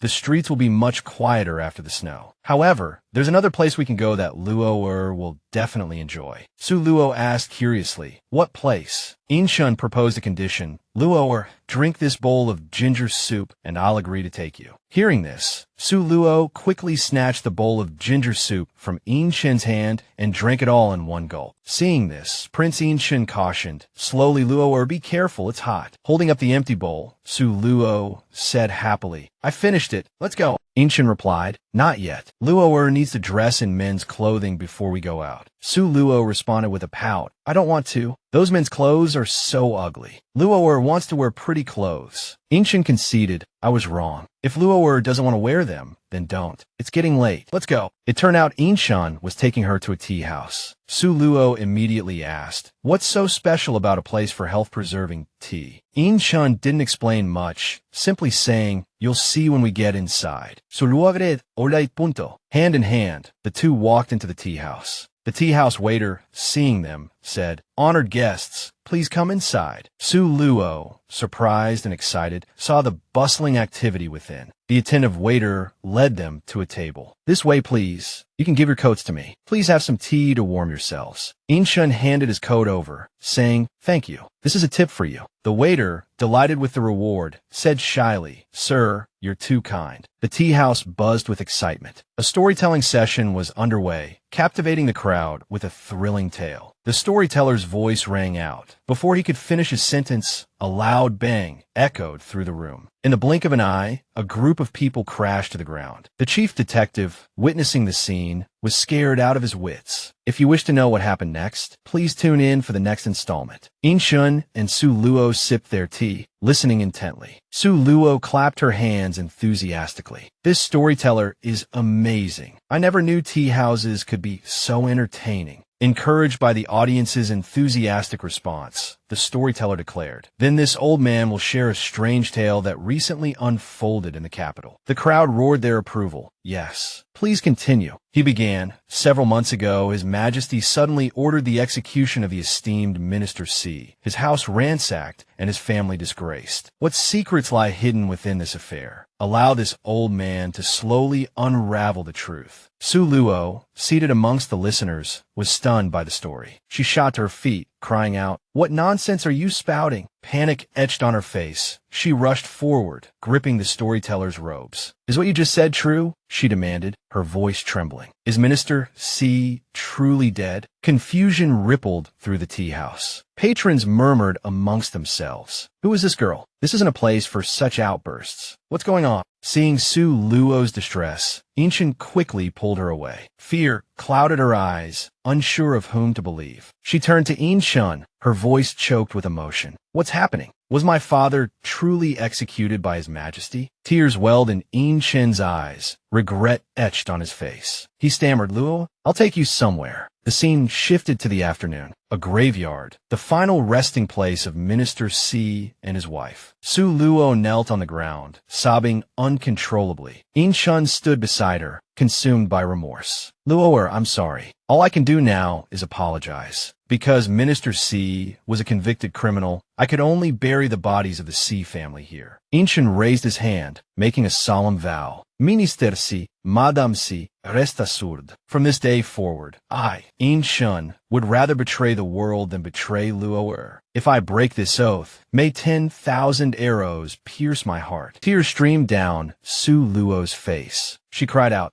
"Hachun, Luo has no home. I have nothing left." Inchen embraced her, whispering, "You still have me?" Su Luo asked, her voice thick with grief. "Why did His Majesty execute my father?" Inchen stroked her hair. Minister C attempted to assassinate the emperor, colluded with remnants of the Jian kingdom, and plotted treason. That is why His Majesty ordered his entire family's execution. Su Luo's eyes widened in disbelief. "Impossible. My father was upright, honest, and fiercely loyal. How could he possibly harbor treasonous intentions?" She gritted her teeth, fury burning in her heart. "Someone must have framed my father." Inchen held her tightly. "Luo, I know you're hurting, but the evidence against Minister C is irrefutable. He colluded with the enemy and plotted rebellion. It's the truth." Consumed by resentment, Su Luo made a silent vow. "I don't believe it. Father, mother, Luo will uncover the truth and clear your names." The scene shifted to half a month later. The young man, surnamed Nan, knocked on the door of the Medicine King's room. Hearing the knock, the Valley Master quickly opened the door, sighing in relief. "Young Master Nan, you startled me. Is something the matter?" "Benefactor," Nan said, "my body has fully recovered. I won't impose on you any longer. However, before I depart, I have something for you." Seeing the heavy snow falling outside, the Valley Master, concerned for Nan's health, invited him inside. Then, he took out a bottle of medicine and handed it to young Master Nan. "Young Master," Valley Master Baimo said, "the arrow wound is quite deep. It will take some time to heal completely. Take this medicine and use it." The young man expressed his gratitude, saying, "Thank you, Benefactor, for the medicine." Clutching the bottle tightly, he told the Valley Master, "Minister C's unjust death was caused by Imperial Censor Gong Sunyu." Hearing these words, Baimo's expression shifted subtly. He inquired, "Young Master Nan, are you from Jian country?" The young man hesitated for a moment before replying, "Benefactor, I didn't intentionally deceive you. Please forgive me." "How did you know?" The Valley Master explained, "I recognized it from the tattoos on your hand and arm." Young Master Nan asked curiously, "Since you know my identity, Benefactor, why haven't you reported me to the authorities?" Baimo took a leisurely sip of tea and calmly replied, "Jian country has been completely destroyed. Its people are scattered and fleeing, their exact numbers unknown. Young Master, you and I have no quarrel. Why should I report you? However," he continued, "you mentioned Minister C's case being connected to the Imperial Censor. What exactly happened?" Young Master Nan handed some evidence to the Valley Master. "Benefactor, keep these letters safe. They contain the answers you seek. But please, only open them after I've left. I entrust this to you." The Valley Master accepted the letters and bid farewell to young Master Nan. Meanwhile, at the Lu residence, Meow Meow clenched her fists in anger. "These past few days, the prince has been avoiding me. What kind of spell has that vixen cast on him?" Her mother, overhearing this, further scolded her. "Meow Meow, we went through so much trouble to bring down Su Luo, and you can't even keep your own man. You even let the prince revoke your title of secondary consort. What are we going to do now?" Just then, a maidservant entered and asked, Miss Lu, I've learned some news. Meow, meow, eagerly pressed. Tell me quickly, just who is that Sue girl? The maidservant replied, although we haven't discovered Miss Sue's origins, but she hesitated slightly. Meow Meow impatiently snapped, Are you mute? Speak. The maidservant, startled, blurted out, She bears a striking resemblance to the prince's deceased princess consort. Meow Meow was shocked and abruptly stood up. Impossible. That seductress was locked in a coffin and buried for hours. How could she possibly be alive? The maidservant quickly knelt. This servant saw it with her own eyes. I wouldn't dare deceive Miss Lu. A chill ran down Meow Meow's mother's spine. Meow Meow. Could it be that the seductress isn't dead? Meow Meow frantically denied it. I don't believe it. Then, with a sneer, she added, It seems I'll have to meet this Miss Sue myself. That evening, carrying a plate of pastries, she made her way to the imperial dining hall, thinking to herself, I refuse to believe you could come back from the dead. Hesitating for a moment, she pushed open the door and entered, putting on a sweet voice. Your Highness, Meow Meow has personally made some pastries for you. Please try some. Seeing no one inside, she looked around and called out, Your Highness. Suddenly, a female figure emerged from within. Su Luo spoke. Who are you? How dare you trespass in the princess consort's chambers? She spoke sharply. Seeing the person before her, Meow Meow's face paled. Su Luo, a ghost! She shrieked, a ghost, and fled in terror, dropping the plate of pastries in her haste. Su Luo calmly folded her arms, watching her escape, inwardly scoffing. So arrogant and domineering usually, yet so easily frightened. She ground the pastries into the floor with her shoe. Lu Meow Meow will see about this. The next day, at the tea house, wearing a veiled hat, she went to meet with the Valley Master. She heard him say, I've discovered that Minister C's unjust death is connected to the Imperial Censor. Su Luo held the letters, pondering, then asked, Imperial Censor Gong Sun Yu? She looked up and asked, Who sent the letter? By Mo, the Valley Master explained, a man I happened to rescue who was gravely injured. However, he has already left. A frown creased by Mo's brow. Gong Sun Yu has always been at odds with Minister C. We should have thought of him sooner, but his influence runs deep. This letter alone isn't enough to bring him down. Growing increasingly anxious, she pressed, Then what can we do now? Bayamo continued, This man is very cautious. Obtaining evidence from him directly will be difficult. He rubbed the teacup in his hand thoughtfully. We have no way to approach high-ranking court officials. If we were to target someone close to him, at this point, his gaze hardened with resolve. It might be worth a try. Later, at the Imperial Dining Hall, Prince Inshun had just arrived at the entrance. He gestured towards a young maidservant he had brought with him. Su Luo, he said, introducing her. This is Donna, the personal maid I've arranged for you. The maid immediately curtsied. Lady Su Luo Ferdas Chai is my Donger, please rise. Then, she heard Inshun say, Donger, go and pack Su Luo's belongings and have them sent to Guanchu Courtyard. Yes, Your Highness, Donger replied promptly. Su Luo, feeling a little uneasy, asked, Inshun, what are you doing? He smiled at her tenderly. The scenery around Guanchu Courtyard is beautiful. There's also a medicinal garden within it. I'm sure you'll love it, Su Luo. From now on, you'll stay by my side, and I will protect you for the rest of our lives. Feigning deep emotion, she gazed at him affectionately, murmuring, Chun. He returned a gentle smile. I promised Minister C and Madam C that I would take good care of you. Su Luo, however, responded with a touch of urgency. Inshun, I wanted to discuss my parents with you. I wasn't able to properly mourn for them. Could I observe a 3-year mourning period before marrying you? He pulled her into his arms, holding her tightly. All right, he agreed. I'll wait for you. Suddenly, Su Luo began to weep. Puzzled, he asked Su Luo,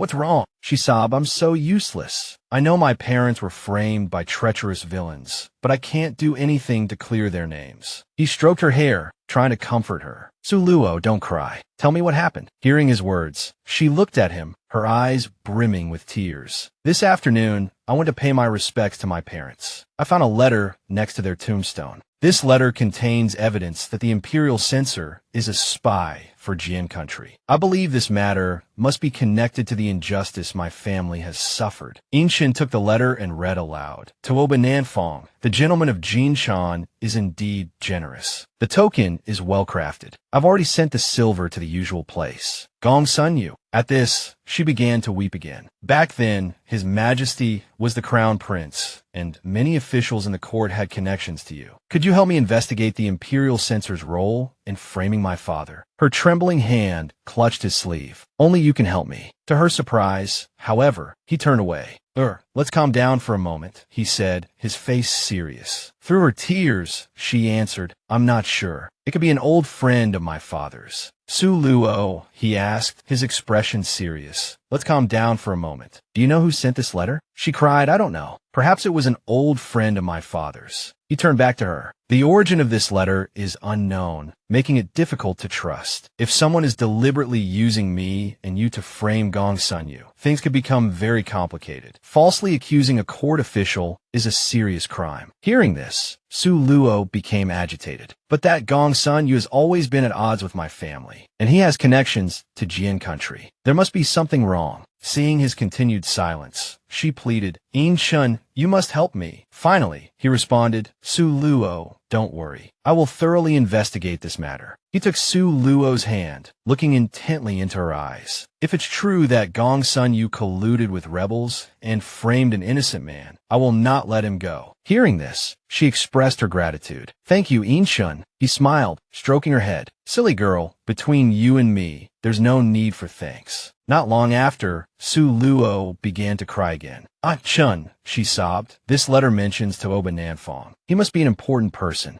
Luoer feels we must investigate this thoroughly. Prince Inshin offered another gentle smile. Naturally, he took her hand, leading her along as he carefully instructed. Luoer, in the future, if I'm not by your side, when you leave the residence, you must be accompanied by Donger and the guards to avoid any accidents. Go to Guanshu Courtyard and rest. I still have some matters to attend to. I'll come find you this evening. A blush colored her cheeks. All right. Later that night, at the secluded Inlin Pavilion on the outskirts of the city, Inshin quickly finished reading the letter. He then handed it to a guard, commanding, deliver this letter to the censor's residence immediately. Also, discreetly investigate the whereabouts of Tuoba Nanfong. The guard promptly obeyed. Yes, Your Highness. Inshan furrowed his brow in worry. Just how much does Luoer know? He folded his arms, sitting down in a chair, lost in thought. His expression was grim, dark, and forbidding. Suddenly, the sound of the door opening broke the silence. Gongsun,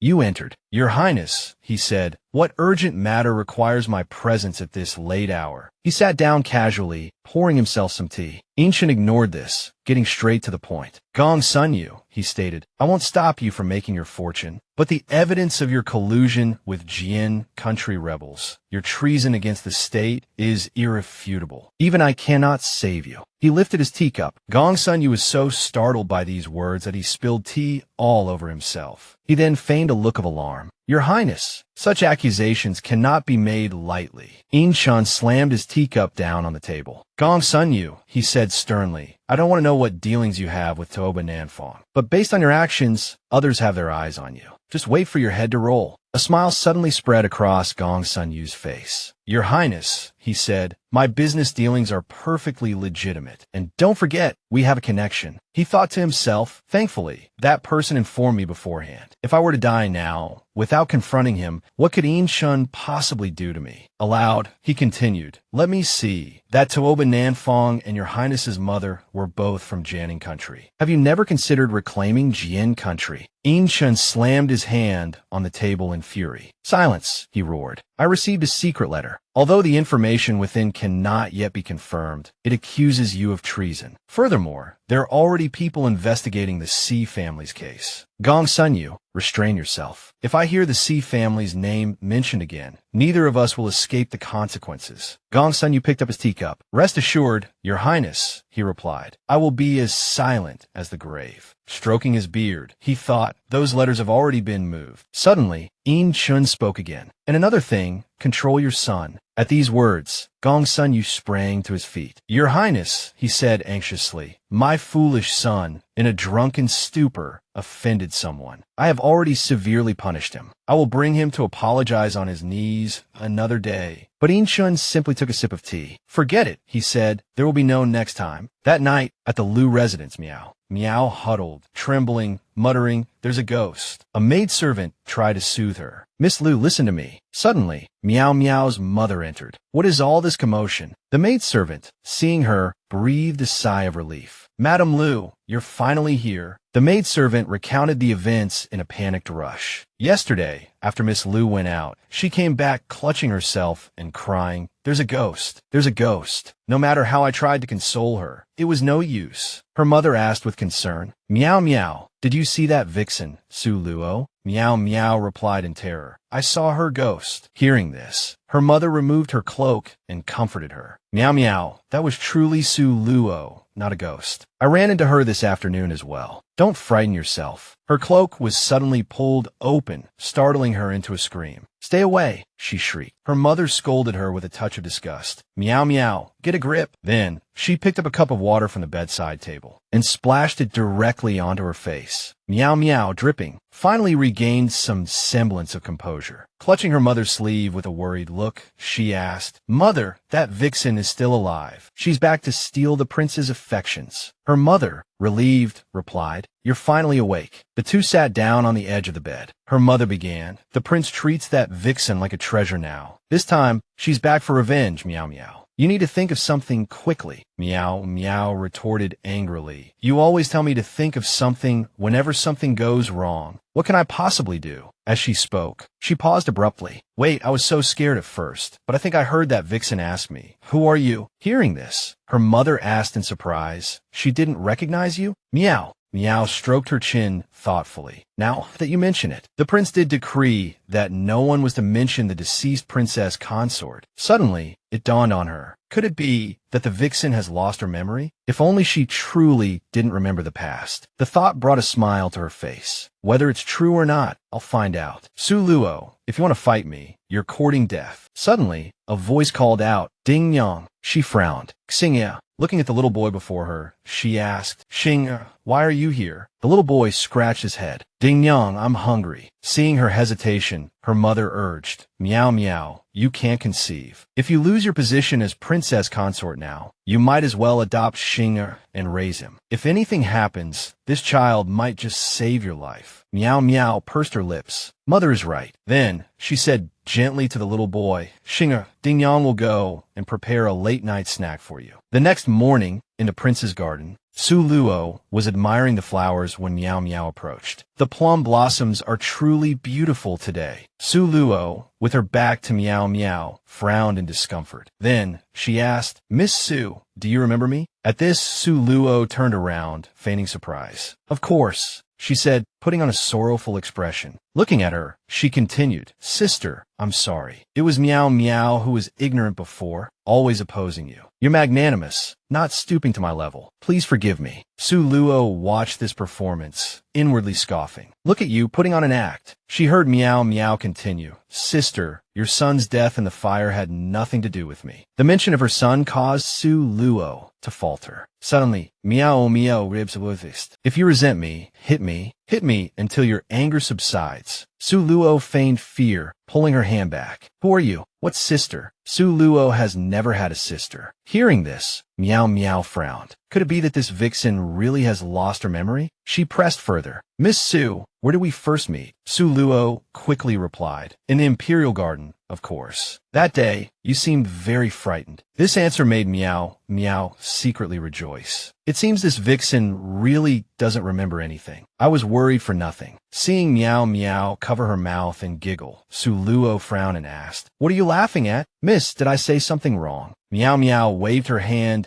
dismissively and departed. Nothing. I'll be going now. I won't disturb your flower viewing. After leaving, a smile still played on her lips. Amnesia is even better. I'll deal with you slowly. That evening, at the Prince Yu's residence, Seeing the approaching figure, a maidservant immediately stepped forward to greet him. Liao-yi. A guard also hurried forward. Liao-yi. He pushed open the door and commanded, "Without my orders, no one is allowed to enter, including Iner." The guard obeyed. "Yes, young Master Liao-yi." Unseen, a figure watched silently from the rooftop as Gong Sun Yu pushed open the door and stepped inside. The figure on the roof peered through a crack. Gong Sun Yu was rummaging through something carefully hidden atop a cabinet. He lifted a vase and shifted it, revealing a wooden box hidden within the compartment. He quickly opened it and inspected the contents. Seeing everything intact, he murmured, "Good, it's all still here." He withdrew several letters from the box and glanced at them, thinking, "This evidence is well hidden. If my dealings with Tooba Nanfong are exposed with these letters, Prince Inshun will definitely save me." Through the tiles, the hidden observer watched him carefully replace the box within the cabinet. A satisfied thought crossed the observer's mind. Finally, a clue. A short while later, Gong Sun Yu emerged from the room. Before leaving, he didn't forget to instruct the guards, tighten security around the residence. If even a fly gets in, you'll all be interrogated. Hidden behind a pillar, Yao Wang, the Valley Master, watched the guards with a wary frown. With a flick of his wrist, he scattered a handful of powder towards them. The guards instantly collapsed. Yao Wang smoothly pushed open the door and entered. He repeated Gong Sun Yu's actions, moving the vase and opening the box. He picked up 3 letters, thinking, to avoid raising suspicion, I can only take one. He tucked the letter into his robes. Then, he returned the box to its hiding place. After ensuring everything was as he found it, he quickly departed. Moments later,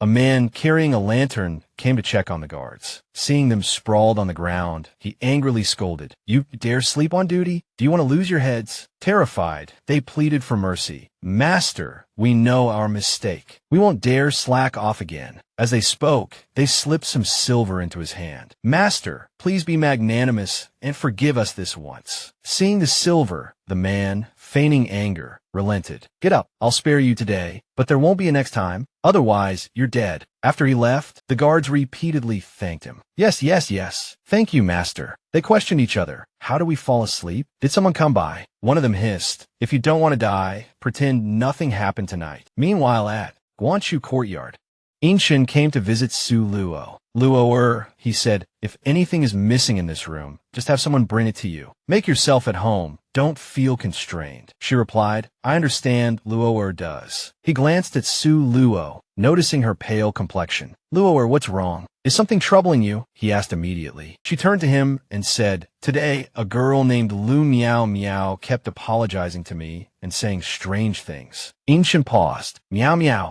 What did she say?" he asked. Frowning, she recounted. She said that Luo had a son named Minner who died in a fire. She also told Luo not to hate her. "Inshun, this girl is very strange. Who is she? Why would she say these things to me?" He simply smiled and explained, "She's the younger sister of Lu Miao Miao, my savior. After my savior passed away, I took Xing'er and her younger sister under my care. Lu Miao Miao has a mental illness and sometimes speaks nonsense. Don't take it to heart. Savior? Inshun, were you injured?" He replied, "After we were separated, I collapsed in Wolf Valley. It was Lu Miao Miao who saved me." "Luo, don't worry, I'm fine now." She pretended to understand. "So that's what happened. But I've never been married, so how could I have a child?" Hearing this, he paused, then took a sip of tea, masking his unease. "Luo, why bother taking a madwoman's words seriously?" With that, Inshin rose to leave. "All right, it's getting late. Luo, you should rest." He hadn't even taken a step when she quickly caught his hand. "Wait, Ah-chun," she asked. "How is the investigation into my father's case progressing?" He offered her a smile. "Luo, there are many matters of state at the moment. Besides, the Imperial Censor holds a high and powerful position. How could we uncover anything with a casual inquiry? Be good, Luo, don't overthink it. Once I'm finished with this period of busyness, I'll thoroughly investigate it for you." Su Luo escorted him to the door, watching his figure gradually disappear. The next morning, in the Guanchu courtyard, she sat alone on a swing. Suddenly, a maid approached with a coat, cautioning her, "Miss Su, please put this on, so you don't catch a chill." After the maid draped the coat over her shoulders, Su Luo thanked her. "It's my duty, miss," the maid replied, then lowered her voice. Miss Su, have you heard? Last night, His Highness ordered Miss Meow Meow to be confined for 3 months. Su Luo asked in surprise, why was she confined? The maid, Donger, answered truthfully, Miss, I don't know. A moment later, Su Luo, veiled, sought out Yao Wang, the Valley Master. I found it, he announced. Are you certain it's Gong Sun Yu colluding with the Janning Kingdom remnants and Tuoba Nanfang? She inquired. He nodded. I infiltrated Prince Yu's residence last night. In the correspondence between Gong Sun Yu and Tuoba Nanfang, they repeatedly mentioned framing Su Jinghui for assassinating the emperor. However, the letter also mentions another person. Who else? She asked, startled. Yao Wang pushed the letter toward her. You'll know once you read it. Su Luo quickly unfolded the letter and scanned its contents. It read, Imperial Censor Gong Sun Yu, this king wishes to collaborate with you in framing Su Jinghui and his family for the assassination of the emperor. This king has repeatedly deliberated the feasibility of this plan. 3 days from now, we shall discuss the details at the usual place. Burn after reading. Prince Chun. Seeing the words Prince Chun at the end of the letter, Su Luo clenched her jaw, tears streaming uncontrollably down her face. So he was involved too. That morning, at the Lu residence, Meow Meow furiously smashed a teacup against the floor. I'm so furious. Why? That vixen. Why does she steal everything from me? Watching her daughter stomp and wail, Madame Lu stood behind her, equally distressed. Suddenly, Meow Meow whirled around. No, I have to get rid of this menace. Her eyes narrowed. This time, I'll ascend directly to the position of princess consort. Her mother tried to soothe her. Meow Meow, His Highness is in a fit of rage. It's already fortunate that he's willing to see you. It's best you don't act rashly for now. I'll send Xing'er to the heavenly prison. You stay here at the Lu residence. Hearing this, Meow Meow gritted her teeth, pulling her hand away from her mother's. Madame Lu embraced her daughter, offering a strained smile. Once this blows over and His Highness's anger subsides, then you can apologize to him. Besides, I'll think of something else. The next morning, the capital bustled with the cries of street vendors. Beef for sale, fresh red bean cakes, root for sale. Sir, take a look. Su Luo paused at a stall, unaware of someone watching her from behind. Su Luo, we meet again. She picked up a persimmon, asking the vendor, how much for this persimmon? Suddenly, a pair of arms encircled her from behind. Miss Su. Su Luo jumped, turning to see Gong Sun Yu's son, Gong Sun Yin, standing there with a grin. What a coincidence to run into you here. She wriggled free from his grasp, her tone laced with disdain. You're the one who caused that commotion at the restaurant. He pouted. I am Gong Sun Yin, son of the current imperial censor. I was drunk at the restaurant that day and unaware that you were someone close to Prince Shun. I apologize for any offense. I hope you, in your magnanimity, won't hold it against me. He finished with a polite bow. Su Luo covered her mouth, chuckling softly. Young master is too kind. She thought to herself, Gong Sun Yu, Gong Sun Yin. He continued, rather than choosing a day, let's just do it today. I'd like to invite Miss Su for tea as a way of apologizing. I hope you'll accept. She quickly agreed. All right. She agreed because she was thinking this is a chance to get close to him. Maybe I can find some evidence. Afterwards, they arrived at a tea house. Gong Sun Yin raised his teacup, smiling. My first impression of you wasn't very good, Mississippi. Today, I offer this tea in place of wine as a self-imposed penalty. She smiled brightly. There's no need for that, young master. I suppose we could say we met through a misunderstanding. Suddenly, she asked, is your forehead all right now? He paused, then reached up to touch the wound. Just a superficial injury, nothing serious. Su Luo continued. Prince Chun has a heavy hand. Please don't take it to heart, young master. Another day, I will certainly visit your residence to apologize. Hearing this, he laughed heartily. Let's put the incident at the tavern behind us. To have such a celestial beauty as Miss Su visit my home would be a true honor. He took a sip of tea, thinking disdainfully, does Gong Sun Yin look like the kind of man who would do something so foolish? Then, Su Luo also lifted her cup, smiling at him. Young master, I offer this tea in place of wine, as a toast to you. He immediately replied, excellent. He thought triumphantly, she's truly beautiful. Inshun, this young woman, I must have her. Meanwhile, at the midday sun at the Yushin Inn, Meow Meow's mother was outside playing with Xing'er. She asked him, "Xing'er, do you remember what Grandma told you just now?" The little boy replied, "Xing'er remembers everything." She frowned, thinking, asterisk for my own wealth and glory. "I'll try this just once." Asterisk just then, Ancient approached. She quickly bumped Xing'er's shoulder. "Xing'er, get up." Before she could say anything else, she cried out in alarm, "Your Highness." Immediately, she knelt on the ground, saying, "Your Highness, it was Meow Meow's fault. Please, for Meow Meow's sake, forgive me this once." He looked at her with disdain, his face filled with murderous intent. Ancient frowned and said sternly, "Lu Meow Meow defied the imperial decree. Confining her for 3 months is already a lenient punishment. Move aside." His words struck them like a cold wind. Seeing Ancient turn to leave, she hurriedly pushed Xing'er forward to kneel and shout, "Your Highness, Xing'er Krit, Fusta Fata, Xing'er, Meow Meow, please don't lock. Meow Meow up, okay?" Ancient pulled the little boy closer, kneeled down, and addressed him as Your Highness. Xing'er burst into tears. "Foster father, Xing'er, Madam Ding, please don't lock up Brother Danyong, okay?" Ancient pulled the boy closer,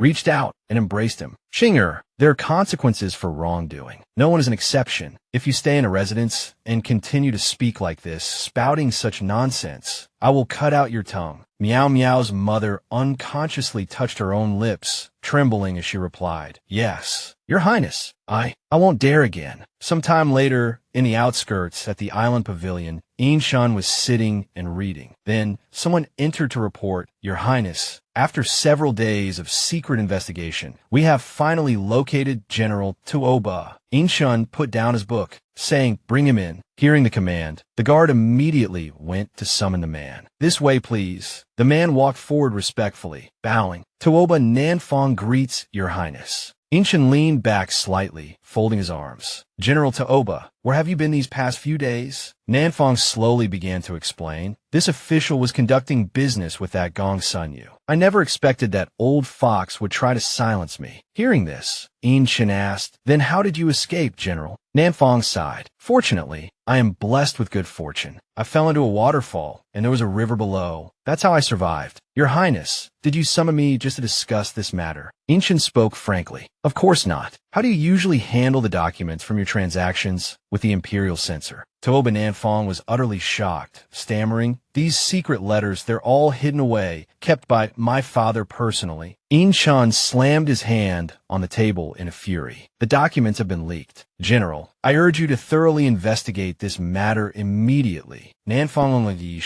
then answered loudly, "Rest assured, Your Highness, I'll investigate this at once and find out which scoundrel dared to do such a thing." Ancient took a few steps forward, his tone softening slightly. "General, what are your plans?" Hearing this question, Nanfong gritted his teeth. "I have an irreconcilable feud with that old scoundrel. I want his life." Ancient furrowed his brow slightly. After a moment, he continued, "General, this matter cannot be rushed. We must plan carefully." Nanfong nodded in understanding. "Thank you for your guidance, Your Highness. I understand." He bowed. "I have other matters to attend to, so I won't disturb you any further." Watching Nanfong's retreating figure, Ancient thought to himself, if these two clash, it will inevitably implicate the Chun Prince's estate. With this in mind, he instructed his guard, secretly monitor Tuoba Nanfong and Gong Sun Yu. "Report anything unusual to me immediately." The guard promptly acknowledged the order. "Yes, Your Highness." 3 days later, at the entrance of the Chun Prince's estate, Su Luo had just stepped out when she bumped into someone. Gong Sun Yin greeted her with a smile. "Lady Su, we meet again." Su Luo was somewhat surprised. "Young Master Gong Sun, what are you doing here?" "Gong Sun," Yin replied with a playful smile in his voice. "Waiting for you, of course." Su Luo, calculating, spoke loudly, ensuring the guards could hear. "Young Master Gong Sun, where are you taking me?" Seeing the situation unfold, one of the guards quickly said, "You stay here and keep watch. I'll go inform His Highness." Meanwhile, Su Luo had already followed Gong Sun Yin to a tavern. Looking at the sumptuous spread before her, she asked, "Young Master Gong Sun, is there something you needed to discuss with me today?" Gong Sun Yin leisurely poured some wine, replying, "Perhaps I should be asking you that." Su Luo, What are your intentions in deliberately approaching me? Su Luo quickly withdrew her hand, brushing it off distastefully. Young Master Gong Sun, please behave yourself. Gong Sun Yin leaned closer, continuing his charade. If you weren't interested in my jade-like elegance, why would you have come here with me? His gaze raked over her greedily. Although you are the daughter of a convicted criminal, as long as you divorce Prince Chun and become my concubine, I won't despise you. Su Luo replied with disgust. What are you talking about? I don't understand. Ignoring her protests, Gong Sun Yin put his arm around her shoulders, whispering in her ear, it doesn't matter. Today, there are only the two of us in this room. I'll take good care of you. Su Luo angrily splashed her wine in his face, shouting, Gong Sun Yin, get out. I'm Prince Chen's wife. Gong Sun Yin hastily wiped the wine from his face. Damn it, you refuse a toast only to be forced to drink a forfeit. I will repay the humiliation I suffered that day in front of everyone, right here and now. As soon as he finished speaking, Su Luo slapped him hard across the face. Shameless. Gong Sun Yin clutched his reddening cheek. You vile woman, you dare strike me? I'll show you what I'm capable of. He forcefully pushed Su Luo onto the table, scattering the food and dishes everywhere. Su Luo struggled, shouting, Gong Sun Yin, stop. Prince Chen won't let you get away with this. But he ignored her pleas, pinning her down with a sickening laugh. And I won't let you get away with it either. Su Luo, you wretch, just you wait. Just as he finished speaking, the door burst open, and Yin Shin stormed in. Seeing the scene before him, his fury ignited. He kicked Gong Sun Yin away in a rage. Caught completely off guard, Gong Sun Yin crumpled to the floor, badly hurt. Yin Shin scooped Su Luo into his arms, leaving behind a single, chilling warning for Gong Sun Yin. You'd best watch yourself. Yin Shin lifted her into the carriage. The driver cracked his whip, and as the carriage lurched forward, Su Luo leaned against him, feigning a tremble. Ah Chun, she murmured, I'm sorry. I shouldn't have acted on my own. Yin Shin cut her off. Luo, what happened? Why were you with him? The horrific image from earlier that afternoon flashed back into his mind. He'd been in the tavern when he heard the scream from the private room. Don't do this. Help! Without hesitation, he'd kicked the door open. The scene that greeted him was one of violence. Gong Sun Yin had Su Luo pinned down on a table, his intentions clear. Unable to bear the sight of his beloved being assaulted, Yin Shin erupted, raining blows upon Gong Sun Yin. You animal, he roared.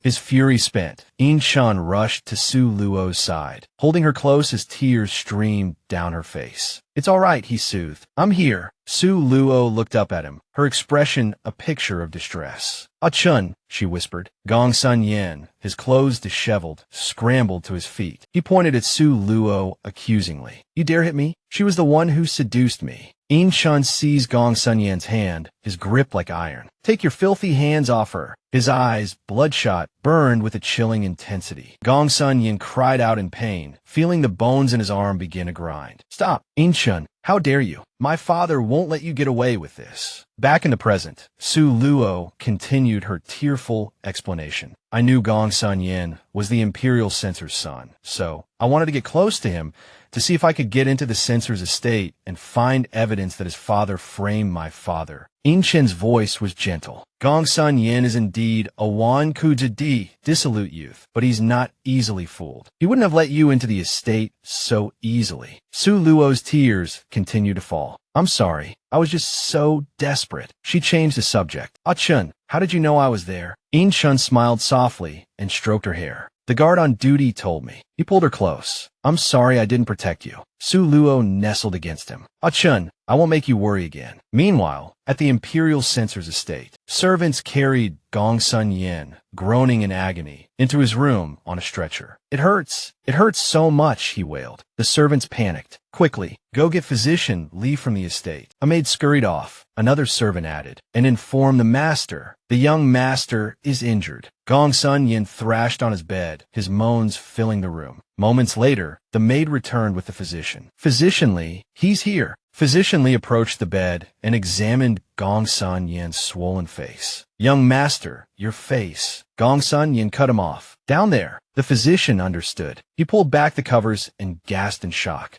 Gong Sun Yu rushed into the room, his face etched with worry. Yanea, what happened? A servant quickly explained. Master, it was Prince Chun. He not only beat the young master, but he also crippled him. Gong Sun Yin clutched his groin with one hand and reached for his father with the other. Father, it hurts so much. Panic seized Gong Sun Yu. He turned to the physician. How bad is it? Physician Li stammered fearfully. Master, the injuries to his face are manageable, but down there, I'm afraid. He trailed off, and Gong Sun Yin cried out, Father, I haven't married yet. I haven't had children. What will I do? Gong Sun Yu tried to comfort him. Yinner, don't be afraid. I'll go to the emperor and beg him to send an imperial physician. Gong Sun Yin roared, Father, I want revenge. I want Su Luo and Yin Shun to pay. Gong Sun Yu quickly tried to calm him. Yinner, rest now. I will get justice for you. He turned to Physician Li and barked, Heal my son. If you fail, I'll have your head. The terrified physician bowed low. Yes, master. The next morning, at the villa, Su Luo opened her eyes to find Yin Shun sitting by her bedside. He spoke tenderly. Luo had a nightmare last night. Go back to sleep now. Su Luo pulled the covers up to her nose, like a little rabbit hiding in its burrow. She slowly nodded. Just then, a guard burst in. Your Highness, it's terrible. The Imperial censor. He's barged in. Hearing this, Su Luo sat up immediately and, clinging to Yin Shun, began to cry. Achen, Luo is so scarlet. Yin Shun patted her gently. Luo, don't be afraid. I'm here. He turned to the guard. Take him to the reception hall and have him wait. The guard bowed. Yes, your highness. Then he left. In the reception hall of Prince Chen's estate, Gong Sun Yu stood, fuming with rage, his hands clenched into fists. Yin Chun walked in, his expression hardening at the sight of him. Imperial censor, what brings you to my estate? Gong Sun Yu sprang to his feet and launched into his tirade. Your Highness, while my son was indeed in the wrong, you shouldn't have crippled him down there. Yin Chun frowned. Your son was drunk and insulted my woman. I showed you, Imperial censor, the courtesy of not punishing him then. But this time, I saw with my own eyes how your son intended to humiliate her. Gong Sun Yu was speechless. Yes, my son was in the wrong. Your Highness, I wouldn't dare offend you, but the real culprit is Su Luo. Today I must take her away to give our Gong Sun family an explanation. Yin Chun roared. You dare? Gong Sun Yu exploded. Yin Chun, don't forget how Su Jingchong died. If my son cannot have his revenge, neither will you have peace. Yin Chun sat down, his fists clenched tight, and said, Are you threatening me? He then stepped forward, feigning cordiality. Your Highness, don't let one woman ruin the cooperation between us. Yin Chun shoved him away in disgust. No one touches Su Luo. Anyone who harms her, I will take their life. He jabbed a finger at Gong Sun Yu's chest. And that includes you. Seeing that even this display of forced civility wouldn't sway Yin Chun, Gong Sun Yu burned with fury. Very well. Don't regret this. With that, he stormed out. Yin Chun ordered his guard. Quickly, find Tuoba Nanfong and bring him here. I need to see him tonight. The guard bowed and hurried off. At the villa, Yin Chun had just entered the room when he saw Su Luo huddled on the bed, weeping softly. His heart ached. Luo. She slowly lifted her head, her eyes brimming with tears. Achen. Then, barefoot, she slipped off the bed and ran to him, clinging to him tightly. Achen, Luo is so scarlet. Holding her close, Yin Chun asked gently, Luo, did you have another nightmare? Su Luo nodded quickly. Yin Chun carried her back to the bed and carefully tucked her in. Don't be afraid. I'm here to protect you.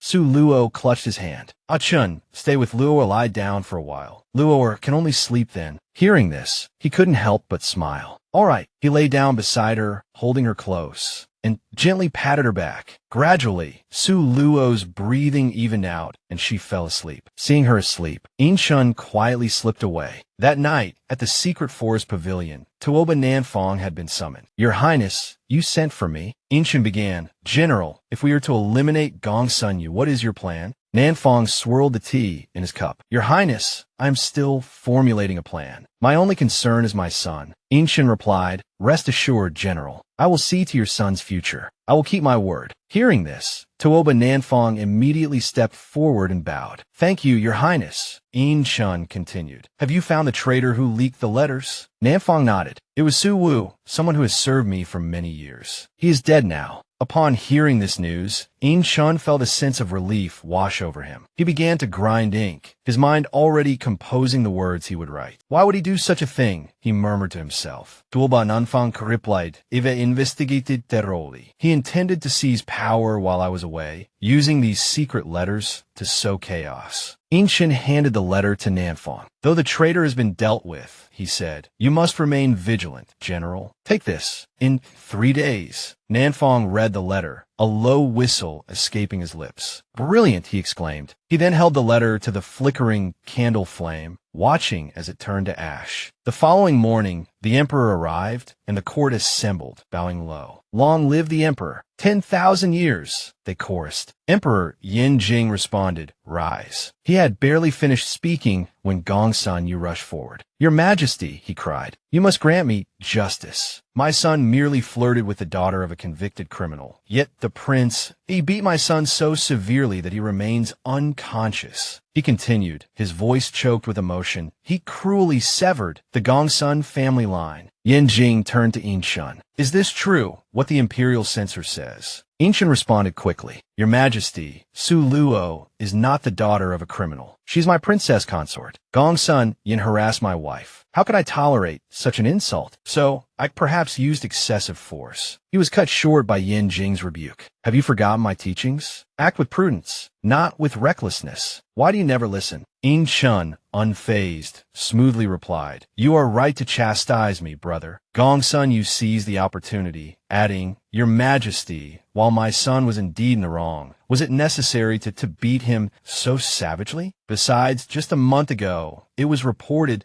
that the princess consort was missing. Now, suddenly, a princess consort appears. He pressed his point. I only beseech your Majesty to severely punish Su Luo and grant the imperial censor's estate justice. Yin Jing, perplexed, turned to In-chun. Brother, he asked, what is the meaning of the imperial censor's words regarding your princess consort? Explain yourself. In-chun addressed the emperor. It was merely a playful ruse between my wife and myself, your Majesty. The princess consort pretended to be missing, then returned to the estate. Consider it a newlyweds game. Around the court, officials murmured amongst themselves, exchanging whispers. The emperor, exasperated, scolded, preposterous, behaving like a child. The priority now is to treat young Master Gongsuan's injuries. Duke Li summoned the imperial physician. He continued to treat the young master. But Gongsun Yu interrupted. Your Majesty, Su Xian's daughter is the offspring of the traitor Su Xingruwei. In-chun quickly interjected. Your Majesty, my wife took no part in the rebellion, and my brother already pardoned her. Today, the one at fault is not my princess consort. I implore you to see the truth. Neither man yielded. Gongsun Yu pressed on, but, Your Majesty, Yin'er is the only male heir of the Gongsun family for 3 generations. This matter cannot simply be forgotten. Weariness etched itself onto Yin Jing's face. He had listened to enough bickering. Enough, he commanded. Speak no more of this. Anyone who raises this issue again will join the Prime Minister in the afterlife. I am tired. Court dismissed. Gongsun Yu, clearly dissatisfied, seemed poised to argue further. Your Majesty, in the Imperial Gardens, In-chun appeared to be searching for Yin Jing. Upon finding him, he expressed his gratitude. Thank you, brother, for your assistance earlier. Yin Jing sighed. Try to cause me fewer problems. Stop stirring up trouble. What truly happened with your missing princess consort? In-chun explained. During the confiscation of her family's estate, my wife acted rashly and asked me to plead with you on her father's behalf. I refused, and she left the estate in anger. Now, she has reconsidered and returned. Yin Jing nodded slowly. You were present during her father's interrogation. She likely harbors some resentment. You must be more understanding. In-chun replied, I understand, brother. Thank you for your guidance. Before leaving, he also instructed, and go deal with that physician. Have him kept quiet for a while. He understood the implications. In the crisp morning air, at the viewing book villa, he arrived and immediately inquired, Has Miss Su awakened yet?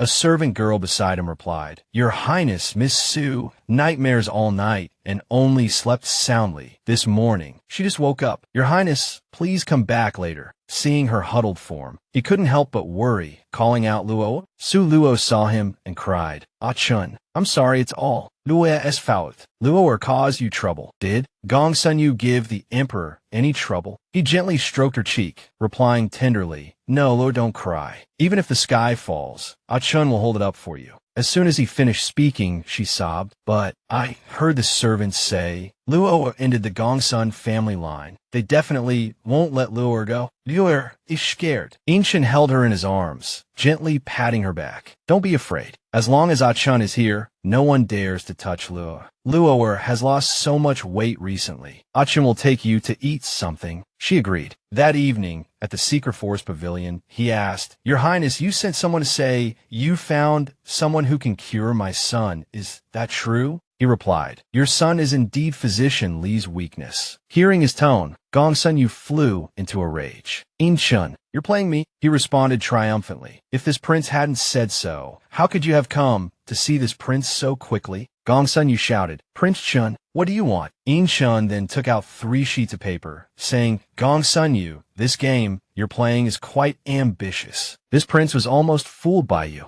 The older man picked up the papers, looking at their contents. Before he could finish reading, In-chun continued, Your feud with Tuoba Nanfong, why did you have to involve Su-Hing-chun? Gong Sun Yu's expression changed, but he still offered an excuse. Tuoba Nanfong was recommended by you. How could I know his identity? Besides, you want to avenge your mother. Perhaps this is the trap set by you and Tuoba Nanfong, and in the end, it implicates me. Prince Chun, now, we're in the same boat. If something happens to me, you won't escape either. However, contrary to his expectations, In-chun showed no fear. He replied, Gong Sun Yu, it seems you made a wrong move. Now, this prince will give you 2 choices. One is this prince will report to the emperor that you colluded with the Janning kingdom to frame Su-Hing-chun. The final result will be the execution of your entire clan. The other is you personally confess to the emperor. This prince can guarantee your family's safety. He tore up the papers, declaring arrogantly, how laughable. Just relying on a few letters, you want to convict this old man. Who knows if these are real or fake. Also, previously eliminating Su Xingruai was also fabricated false evidence. Your Highness, what do you say? In-chun simply replied, You truly won't shed tears until you see the coffin. Enter. At this, someone walked in from outside. It was Tuoba Nanfong. The moment Gong Sun Yu saw him, his face turned green. You aren't dead? Tuoba Nanfong said. Gong Sun Yu surprised. Heaven has eyes, and spare my life. But the old man still laughed heartily. You coming forward to expose me won't save you either. Regicide is a crime punishable by the execution of 9 generations. Tuoba Nanfong retorted, You think too much. A man from Fallen Kingdom. What 9 generations? I can stand here because I've long since disregarded life and death. The emperor intervened, interrupting. Now, with both witnesses and material evidence, and the weapons you privately stockpiled also seized by this man, what else do you have to say? Finally, Gong Sun Yu was driven into a corner. It was now midnight, but the Manting market was still brightly lit, and someone was walking in. Hearing footsteps, Lu Miao Miao quickly sat up and asked, Is that you, Aiken? But it was Manners' nanny. She asked, Miao Miao, why are you suddenly feeling unwell? Lu Miao Miao angrily roared, How is it you? Who else could it be? These past few days, aside from the people delivering food, no one has come to see me. If I don't think of something before that wretch dies, I'll die of boredom. The nanny said, Miao Miao, you don't know what's been happening in the estate recently? Your mother has a way, but she doesn't dare to act. Miao Miao asked curiously, What happened? The nanny replied, That wretch somehow seduced the imperial physician's son. He almost dishonored her. The prince was furious and cut off the boy's manhood. It's even reached the imperial court. Hearing this, Miao Miao was filled with rage. That wretch, two-timing him. The prince actually sided with that wretch against the imperial censor. The nanny said, Just endure it for a few more days. Once this matter blows over, your mother will plead with the prince to forgive you and lift your confinement. Unable to swallow her anger, Miao Miao spat. Su Luo, you just wait. When I get out, you'll see. The midnight wind blew through the capital city. At that moment, someone, Ling Bowie, was on the rooftop. He had confirmed his target, and then threw down a stack of papers. The papers scattered across the ground. Having completed his task, he quickly departed. The next morning, as people left their homes, they saw the papers. No one expected it. Imperial censor Gongsun colluding with Jin Kingdom remnants. An old man shouted, "Everyone look!" The letter also says, Minister Yusher and Tooba Nanfong wrongly accused Su Chun. Then another person approached him and said, "This matter will definitely reach the emperor's ears." The old man replied, "Let's wait for the good show." In the imperial court, everyone had arrived. Emperor Yin Jing angrily shouted, "Gong Sun Yu, you have such audacity." The old man now could no longer maintain his arrogance. He trembled and replied, "Your Majesty, I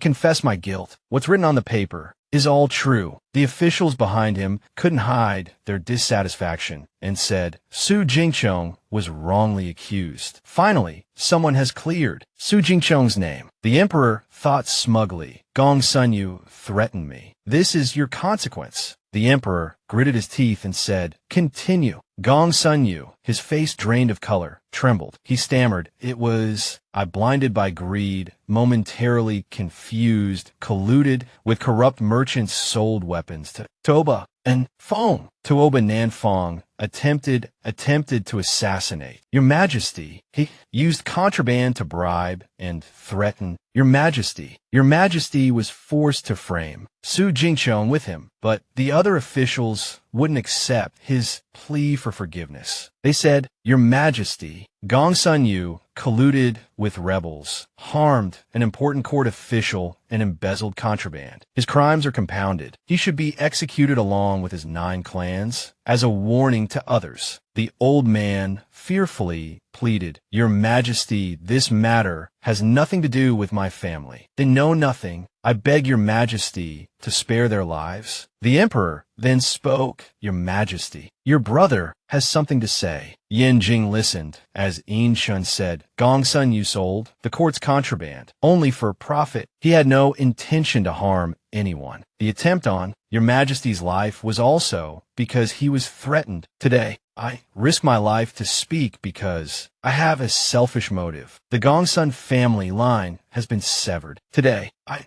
will vouch for their lives as compensation. I hope Your Majesty will show mercy and spare their lives." Hearing this, the emperor hesitated. Then he asked, "What do you think, my ministers?" Murmurs rippled through the court. After a moment of hushed discussion, agreement seemed to settle upon the assembled officials. Once everything was arranged, Emperor Yin Jing declared, "Good. By the mandate of heaven, the emperor decrees. You are commanded to apprehend the remnants of the Jianing kingdom. Within 3 days, Tooba Onfeng must be brought to justice, and all weapons privately held by Gongsun Yu must be confiscated." The order was acknowledged. The imperial censor, holding the scroll in his hand, read aloud the list of Gongsun Yu's crimes. The criminal Gongsun Yu, colluding with rebels, harming court officials, privately hoarding forbidden goods. His crimes warrant death. His execution date shall be determined later. All property within his household is to be confiscated. Gongsun Yin is to be exiled to the border. Seeing that his family had been spared death, Gongsun Yu kowtowed repeatedly, expressing his gratitude to the emperor and Prince Chun. Then, he produced another official document. It read, "The former chancellor is posthumously awarded the title of protector of the nation, Baron Bayan. Su Luo is bestowed the title of Princess Yongan." The court echoed with the cry, "Long live the emperor, wise and just." Dusk settled over Prince Chen's residence. The maids chattered amongst themselves. To celebrate Miss Su becoming a princess, and General Su's name being cleared, the princess specially invited the famous opera troupe from the capital. "Is it the Shanchang troupe? We're truly fortunate tonight." In the stillness of the evening, the sound of singing drifted through the air, praising Yin Chen's accomplishments and the blessings bestowed upon him. He turned and poured a cup of wine for Su Luo. Raising his cup, he said to her with a smile, "Congratulations, Luo, on having your name cleared and becoming Princess Yongan." She seemed lost in thought, but upon hearing his words, she quickly picked up her cup and replied, "Thank you, Ah-chun." Noticing her distraction, he asked, "Luo, what are you thinking about?" A melancholic shadow crossed her features. "Luo wants to go home. Since coming to the prince's residence, Luo hasn't been back. Now that the culprit who framed the Su family has been caught, Luo just wants to take father's memorial tablet back to the ancestral shrine. Hearing this, Prince Chun embraced her and comforted her. Don't cry, Luo. If you miss home, then let's go back. Tomorrow morning,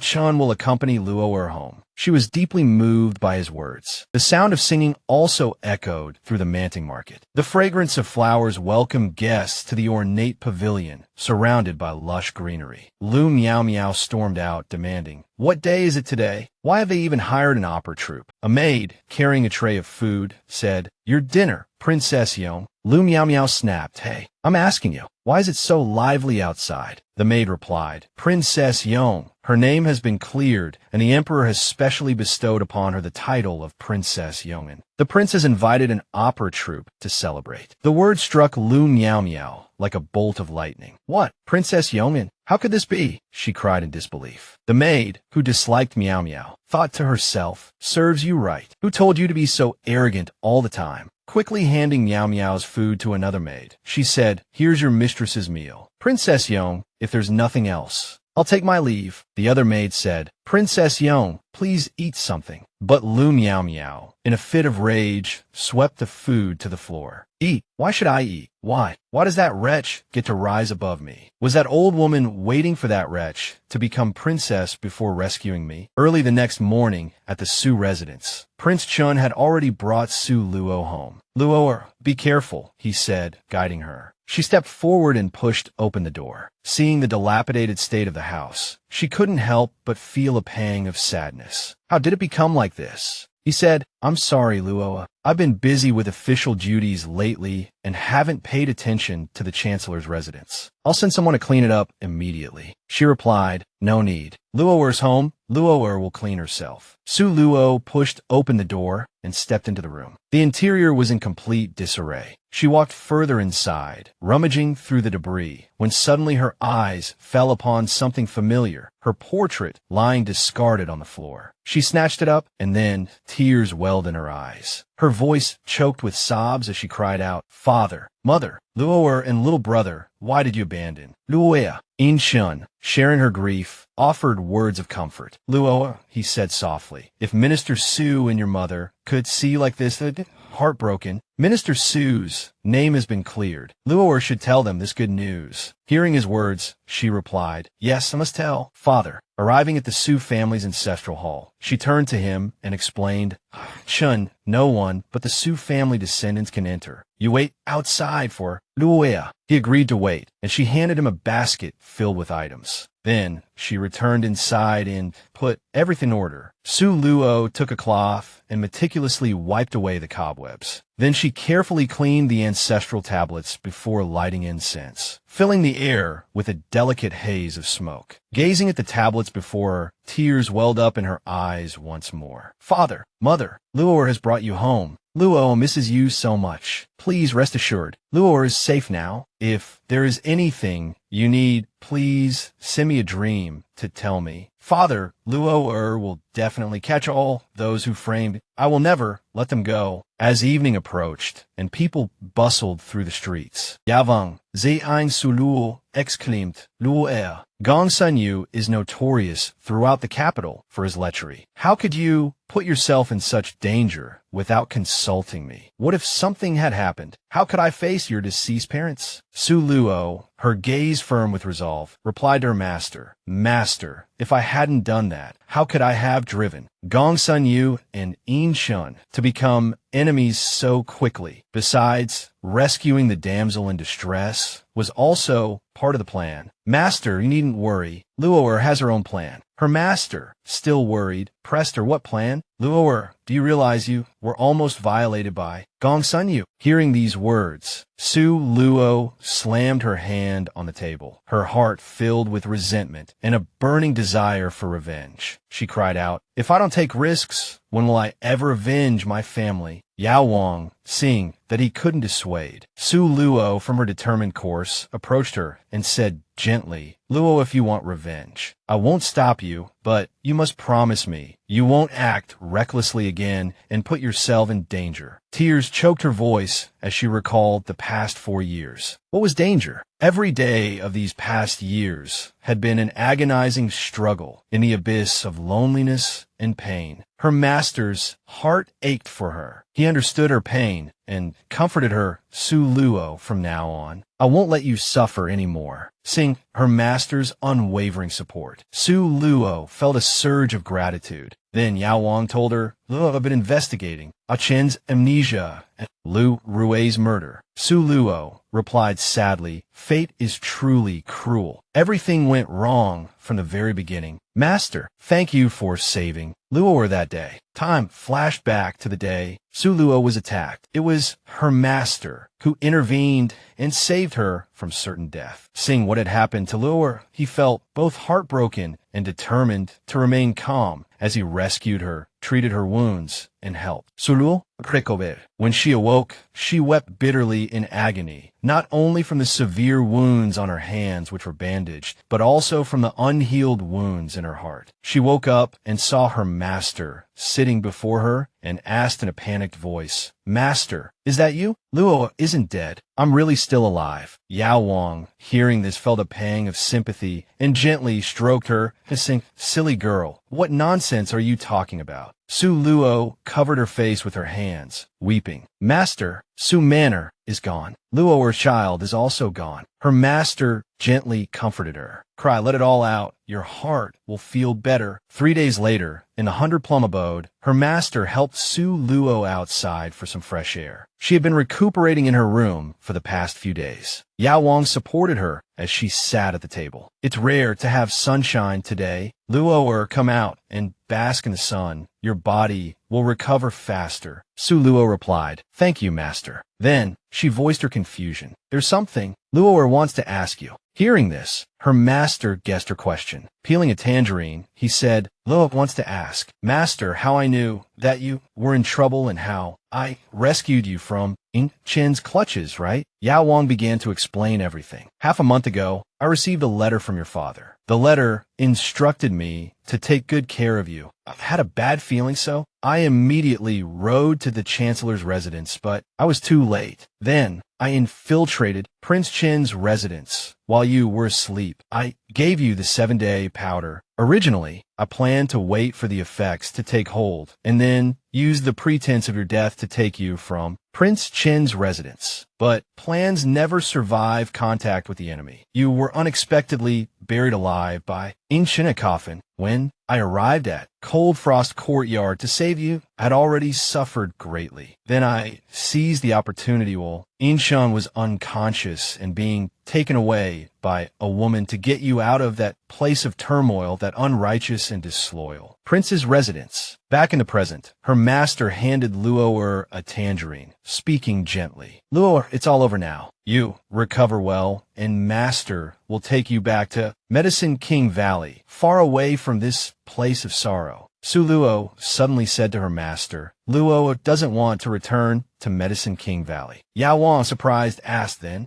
Luo, what are your plans? Su Lu suddenly said to her master, Luo doesn't want to return to Medicine King Valley. The Medicine King, surprised, asked, then what are Luo's plans? Su Luo, her spirit ablaze with determination and a burning desire for revenge, declared, Luo wants to stay in the capital. I want to investigate the truth for her father and also return Prince Chen's residence to avenge this blood feud. Hearing this, Yao Wang, concerned for her safety, immediately refused. No, I won't let you go back there to suffer again. Su Luo tried to persuade him. Father died unjustly. Su Manor was ransacked. Luo suffered humiliation at Prince Chen's residence and lost everything. I am not willing to just leave like this. Her master asked, Luo, have you truly decided to seek revenge? Su Luo's gaze was firm and resolute. Yes, master, Luo knows that you are worried about my safety, but I must have revenge. Understanding her resolve, her master said, if you have decided then, I will accompany you and seek revenge together. Su Luo was astonished and overwhelmed with gratitude. At Guanyong Manor, Su Luo and a maidservant were strolling through the grounds. The maidservant said, "It's rare to have sunshine. Donger, bring the princess's quilt out to air." Suddenly, the sound of approaching footsteps and calls interrupted them. "Princess," it was Madame Lu. Kneeling, she said, "This old woman greets the princess." Su Luo feigned ignorance and asked, "Who are you?"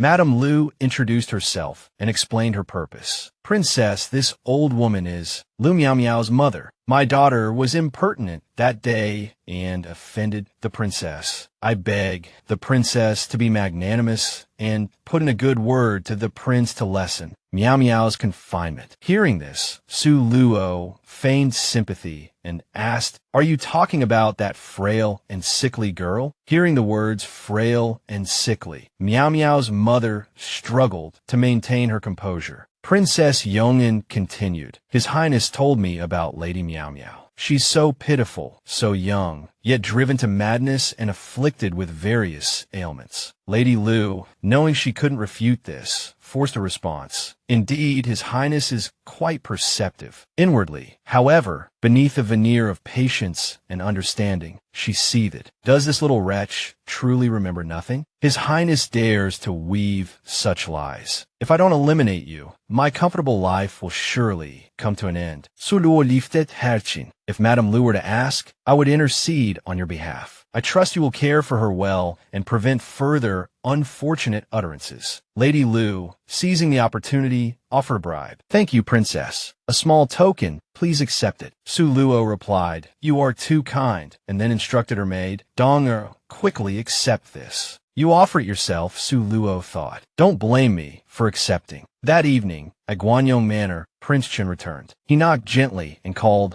Luo. In Shun, eager to share his purchases, announced, "I brought some pastries you enjoy. Come try them." Entering the room, he presented the package. Su Luo's eyes lit up. What a wonderful surprise. "Thank you, Ah-chun." The prince sat and unwrapped the pastries. "These are from the most renowned pastry shop in the capital." He picked one up and offered it to Su Luo, who accepted it with delight. "Delicious." Pleased to see her enjoyment, In Chun said, "If you like them, Luo, I will bring you more often." Between bites, Su Luo asked, "Ah-chun have you confined?" "Lady Miao Miao." The prince, visibly uncomfortable, stammered, "I feared her illness might frighten." Su Luo giggled. "I'm not so fragile. Lady Miao Miao is also unwell. We should care for her. Confining her will only weaken her further." Prince Chun took Su Luo's hand, drawing her closer, and whispered in her ear, "Since you ask, I will of course agree." Su Luo picked up a pastry and offered it to him. "Your Highness, have one too." She even fed him herself. Seeing the late hour, the prince prepared to leave. "Rest well," he told Su Luo. With that, the prince opened the door and returned to his own residence. Su Luo turned to the pastries, her face hardening with suppressed fury. Once Inshun is gone, she swept the pastries to the floor. At Lu Miao Miao's residence, the prince arrived. Lu Miao Miao, her face brightening at the sight of him, exclaimed, "Your Highness, you finally came to see me." She rushed to embrace him, but he evaded her. She tumbled to the floor, arms crossed. The prince said, "I came to warn you. Further indiscretions or careless words, and you'll no longer remain in this manner." Lu Miao Miao, panicked, scrambled painfully to her feet, tears welling in her eyes. She looked at him with undisguised hatred. "Miao Miao loves you with all her heart, but are you truly so biased?" The prince's voice was cold. "When I lost memory, I mistook your sister for the one who saved me, Wolf Valley, and made promises. Now my memory has returned." Inshun pointed directly at Lu Miao Miao's face, his brow furrowed in disdain. "As for you, I have never felt anything, not a single thing." Lu Miao Miao crumbled at the words, tears streaming down her face, able to believe the man before her was the prince. Wiping her tears with the back of her hand, Lu Miao Miao managed a chilling smile, then pointed directly at Prince Chen's face. "In Chun," she cried, "you say you love Su Luo, but you massacred Su Luo's entire family, and then you shoved her into a coffin. You still say you love her. Is this your love?" The prince's face darkened with rage. He seized Miao Miao's hand, his voice a low growl. You shut your mouth. Have you forgotten what I said? Anyone in this residence who dares to mention the past will suffer a fate worse than death. It seemed Lu Miao Miao had reached a point where fear held no sway. A harsh laugh erupted from her. Inshun, your mother died because of Su Luo's father. You haven't forgotten that, have you? There's blood between you and Su Luo, a blood feud. The prince's jaw clenched, his brow furrowed in a mask of fury. His grip on Lu Miao Miao's hand tightened, the pressure agonizing. She cried out in pain, a sharp, piercing sound that echoed in the tense silence. Abruptly, he released her, shoving her with such force that she tumbled to the ground. Inshun loomed over her, his voice dangerously low. Lu Miao Miao. His threat hung heavy in the air. If you don't want to die, right now, keep the filth in your belly buried forever. A sinister, chilling expression twisted his features. Suddenly, Xing'er appeared, her eyes wide with fear as she witnessed the prince's harsh treatment of his concubine. At the sight of the child, Inshin's anger seemed to dissipate slightly. He straightened up, releasing Miao Miao. He pointed a finger at her, his voice a menacing whisper. Today, for Lu Rui's sake, who once saved my life, I will spare you. Take care of Xing'er, that is your only purpose now. With that, he turned and strode away. Xing'er, her face etched with confusion, looked up at Miao Miao. Concubine, what's wrong? Lu Miao Miao clutched her son tightly, forcing a smile. Nothing, Xing'er. But beneath the surface, a venomous thought took root. Inshun, I will tear your precious Su Luo limb from limb to quench my hatred. At the Guanyong Manor, early in the morning, Prince Chun visited Su Luo. Finding her unwell, he sat by her bedside, his voice laced with concern. Luoer, don't frighten me. Why have you suddenly fallen ill? Su Luo replied weakly. I don't know. Lately, I've been feeling so weak. Perhaps it's because I haven't been resting well. Until today. Before she could finish, a fit of coughing seized her. The prince watched anxiously, his voice gentle. It's all right, Luoer. The imperial physician will be here soon. Still waiting, Inshun turned sharply to the servant girl. Why hasn't the imperial physician arrived yet? The words had barely left his lips when the physician hurried into the room. The prince immediately went to meet him, ushering him towards Su Luo's bedside. Quickly, examine the princess. What's wrong with her? The elderly physician began to take Su Luo's pulse. After a moment, he looked up. Princess, have you eaten anything unusual lately? Su Luo shook her head. No, nothing. The prince, his anxiety growing, pressed the physician. Imperial physician Xiang, what is wrong with Luo? The physician hesitated before answering. Your Highness, the princess has been poisoned. The word hung in the air, sending a wave of fear through both Inshun and the attending servants. Luo truly poisoned. The prince's voice was filled with disbelief. Can the poison be cured? Imperial physician Xiang paused, choosing his words carefully. Your Highness, the princess has likely been poisoned with thorn, leaf, powder. The toxicity isn't strong, but if it's not purged from her system quickly, over time, it will seep into her vital organs, and then even Huatawa himself couldn't save her. He quickly added, offering a glimmer of hope. Fortunately, it was discovered early. I've already used a hairpin to seal her acupuncture points. There's no immediate danger. The prince visibly relaxed, relief washing over him. Thank you, Imperial Physician Zhong. The physician knelt. I will withdraw to prepare, and then I will administer acupuncture to the princess. Prince Chun immediately turned and rebuked the maid. Dong, what happened? How did the princess become poisoned? Dong, filled with fear and worry, knelt and stammered. This servant doesn't know. This servant truly doesn't understand. Princess, how poisoned? Princess, besides 3 meals a day, likes to eat sweets. Nothing unusual. How poisoned? The prince swiftly commanded the guards. Someone, bring all the food and utensils the princess has used for inspection. The guard replied, yes. This subordinate understands His Highness's command. Inshun then questioned Su Luo. You again think carefully besides those. What else have you touched? Su Luo furrowed her brow, struggling to recall anything else. Suddenly, Donger remembered something and exclaimed, a few days ago, Lady Lu Miao Miao's mother, came to plead for mercy and also gifted clothes to the princess. She anxiously covered her mouth, unable to speak further. Impossible.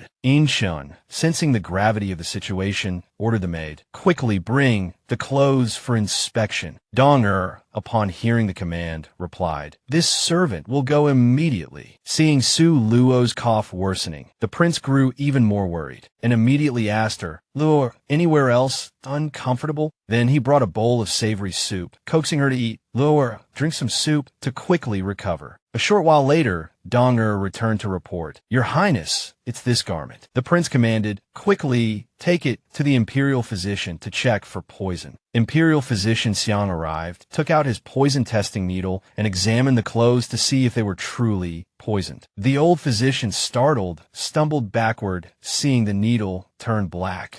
He hesitantly said, Indeed, poison. The prince roared furiously, quickly bring Madame Lu here. At Guanyong Manor, the princess was resting when Madame Lu was summoned. She asked innocently, What is it, Your Highness? Seeing the clothes on the floor, she asked in surprise, These clothes? Why thrown on the floor? Sensing trouble, Lu Miao Miao's mother prevaricated, Does the princess not like these clothes? This old one will bring another set another day. Seeing her act, the prince was enraged and bellowed, You still dare to feign ignorance. This clothing's poison was not who placed it to harm. Luo. She was terrified, utterly horrified, bewildered. Hearing the prince say the clothes were poisoned, Madame Lu couldn't believe her ears. She rushed to kneel before the prince and Su Luo, weeping and defending herself. Your Highness, I've been wrongly accused. This old one has never put anything on these clothes. This poison must have been placed by someone else to frame me. Su Luo, seeing her like this, scoffed and said, Wrongly accused? She feigned anger and said, I arrived at the manor not long ago and have never had any interaction with this old woman. Why would you poison the clothes? You wanted to send me to my death. To the underworld, Madame Lu, trembling, explained, Your Highness, Princess, this old one sent these clothes to curry favor with the princess so that Miao Miao could be released from confinement sooner. How could this old one be so foolish as to poison them and cause trouble for the princess and myself? She thought to herself, this wretch doesn't act like someone with amnesia at all. Today, this calamity, I can only grit my teeth and bear it. Su Luo continued to scold her, now caught red-handed. You still dare to deny it. I kindly pleaded for you, and you repay me with such viciousness. The old woman then tightly grasped Su Luo's hand, trembling and weeping, begging for mercy. Princess, I know I was wrong. Please, Princess, have mercy and spare me. Her abject clinging to Su Luo made her uncomfortable, so she pushed her away. Su Luo cried out, I almost died. If I had died, you mother and daughter would have been happy, wouldn't you? You still grab my hand. Do you want to poison me again? Then turning to Inshun, Princess Yongin inquired, What do you intend to do about this? You must uphold justice for me. Luo cannot continue to suffer such grievances. Yongin, wanting Su Luo to have a say, asked her opinion. Luo, how do you want to handle this matter? Lady Lu knelt on the ground, trembling with fear, not daring to utter a word. Su Luo, seeking retribution for the suffering she had endured, declared, In my view, anyone who dares to poison the princess should be immediately executed. Inshun, hearing these words, was startled, a shiver running down his spine. He thought to himself, these past few days, why has my Luo's temperament changed so drastically? Lady Lu, upon hearing this, was also terrified, her eyes wide with fear. She thought, this girl wants me dead. Hearing that her mother was in trouble, Lu Miao Miao rushed to the princess's manor. Seeing Miao Miao arrive, Lady Lu cried out, What are you doing here? Go back. My child, don't worry about me. She then scolded Lu Miao Miao. You fool, you can't help me here. If you anger this wretch, you will be driven from the manor and will never have the chance to recover and live in peace. Miao Miao like her mother, knelt before the prince and Su Luo, weeping and pleading,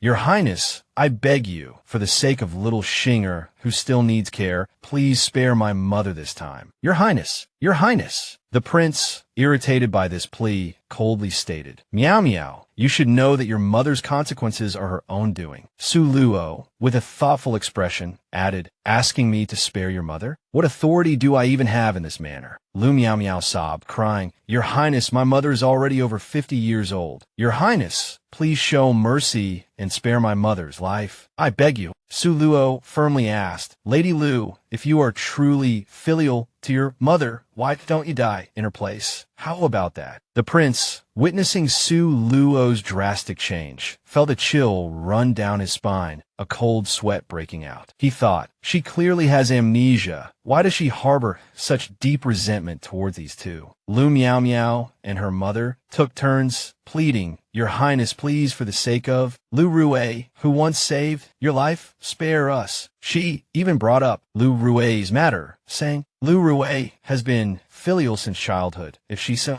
her beloved treating her mother like this, she would certainly be heartbroken and die with regrets. Your Highness, please spare us." Lu Meow Meow and her mother continued to weep and plead, "Your Highness, your Highness, my mother knows she was wrong. Please forgive her." Su Luo, no longer wanting to endure the past, said, "I almost lost my life because of your schemes, and you still dare to beg for mercy? How laughable." Then she clutched In Chen's sleeve. The mention of Lu Rue caused In Chen's heart to waver, but his expression remained grim. "Today, for the sake of Lu Rue's kindness to this prince, I will spare your lives. Guards, drag Lady Lu away and give her 300 lashes." Lady Lu and Lu Meow Meow trembled in fear. In Chen, feeling this wasn't enough, banished Lu Meow Meow's mother from the manor. Lady Lu was dragged away, protesting indignantly, "Your Highness, let me stay in the manor." Su Luo secretly rejoiced. "Serves you right." The next morning, the sound of servants sweeping fallen leaves echoed through Biendong's study. A servant carrying water gossiped with a maid sweeping the courtyard. "Did you hear? The prince, before dawn, personally went to the kitchen to brew medicine for Su Luo." The maid shyly covered her face. "I have never seen the prince care so much for someone. Su Luo is truly fortunate." By the bedside, In Shun coaxed Su Luo to drink her medicine. "Luo, be good. It's time for your medicine." Su Luo angrily turned away. "Won't drink it." In Shun, somewhat puzzled, innocently asked, "What's wrong? Who made me?" Luo angry. Su Luo was merely a little annoyed, and so she lightly scolded In Shun a bit, causing In Shun to fall silent. Just a little spark of anger, and it's Yin Jing you. Su Luo hugged her arms and complained impatiently. "Why, when Lu Rue is mentioned, does Yin Jing spare Madame Lu from death?" Yin Jing, frowning, explained to Su Luo, "Lower, Madame Lu, poisoning you truly deserves death, but her daughter, Lu Rue, once helped me, so I lightened Madame Lu's punishment." In Shan continued to coax her. "Madame Lu has already been punished, so don't be angry anymore. Finish your medicine, and Yin Jing will take you out for a stroll, all right?" Su Luo still wasn't appeased and continued to complain. "No, every time Luo goes out, there are attendants following me wherever I go. It's unnatural. How can I enjoy myself?" In Shun continued to coax her. "As long as Luo takes her medicine, Yin Jing will promise you not to bring any attendants." Su Luo immediately brightened, but still asked with some suspicion, "Really?" Inchin smiled reassuringly. "Really?" Su Luo opened her mouth, took a sip of medicine, and immediately complained. So bitter, Inchin could only rack his brains to come up with a proverb to persuade. "Su Luo, good medicine tastes bitter. After you take the medicine, you'll get better quickly. Have some honey." Su Luo, holding the medicine, asked, "Yin Jing, don't you have official duties to attend to today?" In Shun immediately cleverly countered, "I took the day off precisely to take care of Luo." Listen to Yin Jing and take another sip. In Shun gently wiped Su Luo's mouth and promised, "Lately, Luo has been obediently staying in the manor, so I will send a few more maids to keep Luo company." Su Luo immediately agreed happily. Then, Inshun helped Su Luo lie down to rest. Luo, we're almost finished. Quickly lie down and rest. I'll make some soup and bring it to you later. Yin Chen gently tak Su Luo in. As soon as Su Luo lay down, she fell asleep. But the moment In Chen's figure left the doorway, she opened her eyes. Every detail replayed Su Luo's mind. It turned out the poison on the clothes was Su Luo's own doing. Su Luo thought to herself, this old fox couldn't sit still and so quickly came to me. Su Luo, while applying the poison, smiled faintly. You beast who ruined my family. If I don't make you pay,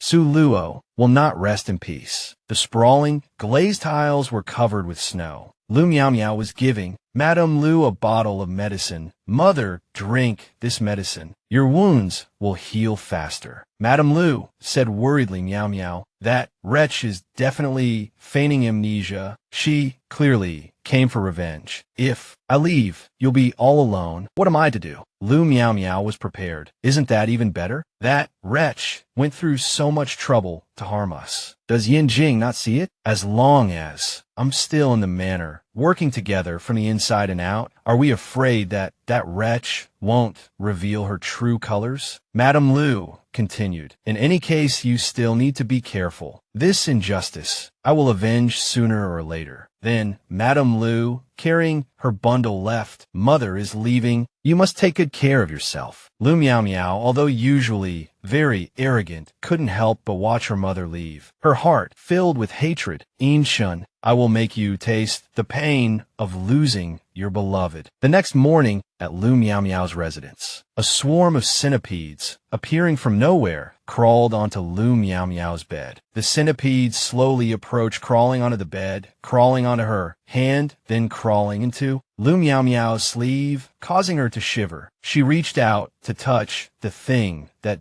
dared to disturb her sleep. Holding the thing, Lu Miao Miao raised her hand, stumbling and guessing, what is this? Seeing the shape of the thing before her eyes, a centipede. Lu Miao Miao screamed in terror. She stumbled backward, shouting. Someone, Lu Miao Miao, used a pillow to sweep at the centipedes crawling all over the bed while shouting, get away. Someone, come quickly. Hearing the sound of the door opening, someone walked into Lu Mia. Hearing the door open, Lu Miao Miao rushed forward, crying for help. Centipedes! There are centipedes! Looking up, she saw Su Luo standing there, a mocking smile playing on her lips. Oh my, Miss Lu, are you frightened by bugs? Lu Miao Miao's face darkened. What is this wretch doing here? Su Luo, assessing the situation, said, centipedes are afraid of chickens. This princess's gift today is perfectly appropriate. Turning to the maid holding the chicken, she continued, what are you waiting for? Quickly bring the chicken inside. Don't let the bugs hurt. Miss Lu. The rooster, released into the room, immediately began hunting for its prey. Though relieved, Lu Miao Miao remained suspicious. What are you doing here? These centipedes were you who released them, right? Su Luo didn't confess, instead piling on the accusations. Insolent commoner, how dare you accuse this princess? Have you grown tired of living? Lu Miao Miao, recognizing the precariousness of her situation, quickly lowered her head. Forgive me, princess. I was frightened by the bugs and momentarily forgot my manners. Please, princess, forgive my transgression. Su Luo smiled faintly. This princess came today firstly to bring Miss the chicken nourish her body since hasn't eaten properly for half a month, and secondly to find a renowned physician to treat your madness. Lu Miao Miao gritted her teeth, unable to contain her burning rage any longer. Enough, Su Luo. Stop pretending in front of me. You haven't lost your memory at all. Su Luo, unfazed, calmly replied. Miss Lu, why are you speaking nonsense? It seems her madness needs proper treatment. Lu Miao Miao, refusing to back down, brought up the prince to provoke Su Luo. Su Luo, your Xinger misses you very much. If he knew his mother forgot, it would be very sad, wouldn't he? Su Luo, enraged, slapped Lu Miao Miao, but controlled her words, avoiding any mention of the young prince. Lu Miao Miao, this princess cares for, yet you repeatedly harm me and ruin my reputation. Do you have no conscience? Suddenly, a voice called out from outside. Your Highness, why have you come? Lu Miao Miao, seeing an opportunity, declared, Su Luo, today, I will to make sure His Highness sees your true face. Lu Miao Miao pretended to fall to the ground, screaming dramatically. Su Luo knew what tricks this viper was playing, but she had endured humiliation and meticulously planned her revenge for a whole year. It couldn't be in vain. Seeing through Miao Miao's scheme, Su Luo rushed forward to help her up. "Miss Lu, how could you be so careless?" Lu Miao Miao quickly pulled away from Su Luo's hand. "Don't touch me." Su Luo, understanding the charade, fell to the ground some distance away, feigning pain. Just then, Yin Chun entered the room. Seeing the scene before him, he immediately flew into a rage, without waiting to understand the situation. "Lu Miao Miao, what are you doing?" Yin Chun rushed to Su Luo's side, helping the seemingly distraught princess to her feet. "Luo, are you alright?" He completely ignored Lu Miao Miao, who sat huddled in the corner, feigning distress. Su Luo, instead of crying, turned and gently explained, "Luo's fine." "Your Highness said, Miss, Lu is unwell. Luo work happens. No, a little medicines. I wanted to check on Miss Lu's condition. But Miss Lu, for some reason, refused to take her pulse and struggled, then fell. Lu Miao Miao, speechless with fury, could only grit her teeth. "This cunning wretch, when I find your weakness, I will have your life." Yin pointed at Lu Miao Miao, scolding her. "Lu Miao Miao, the princess personally offered you medical attention and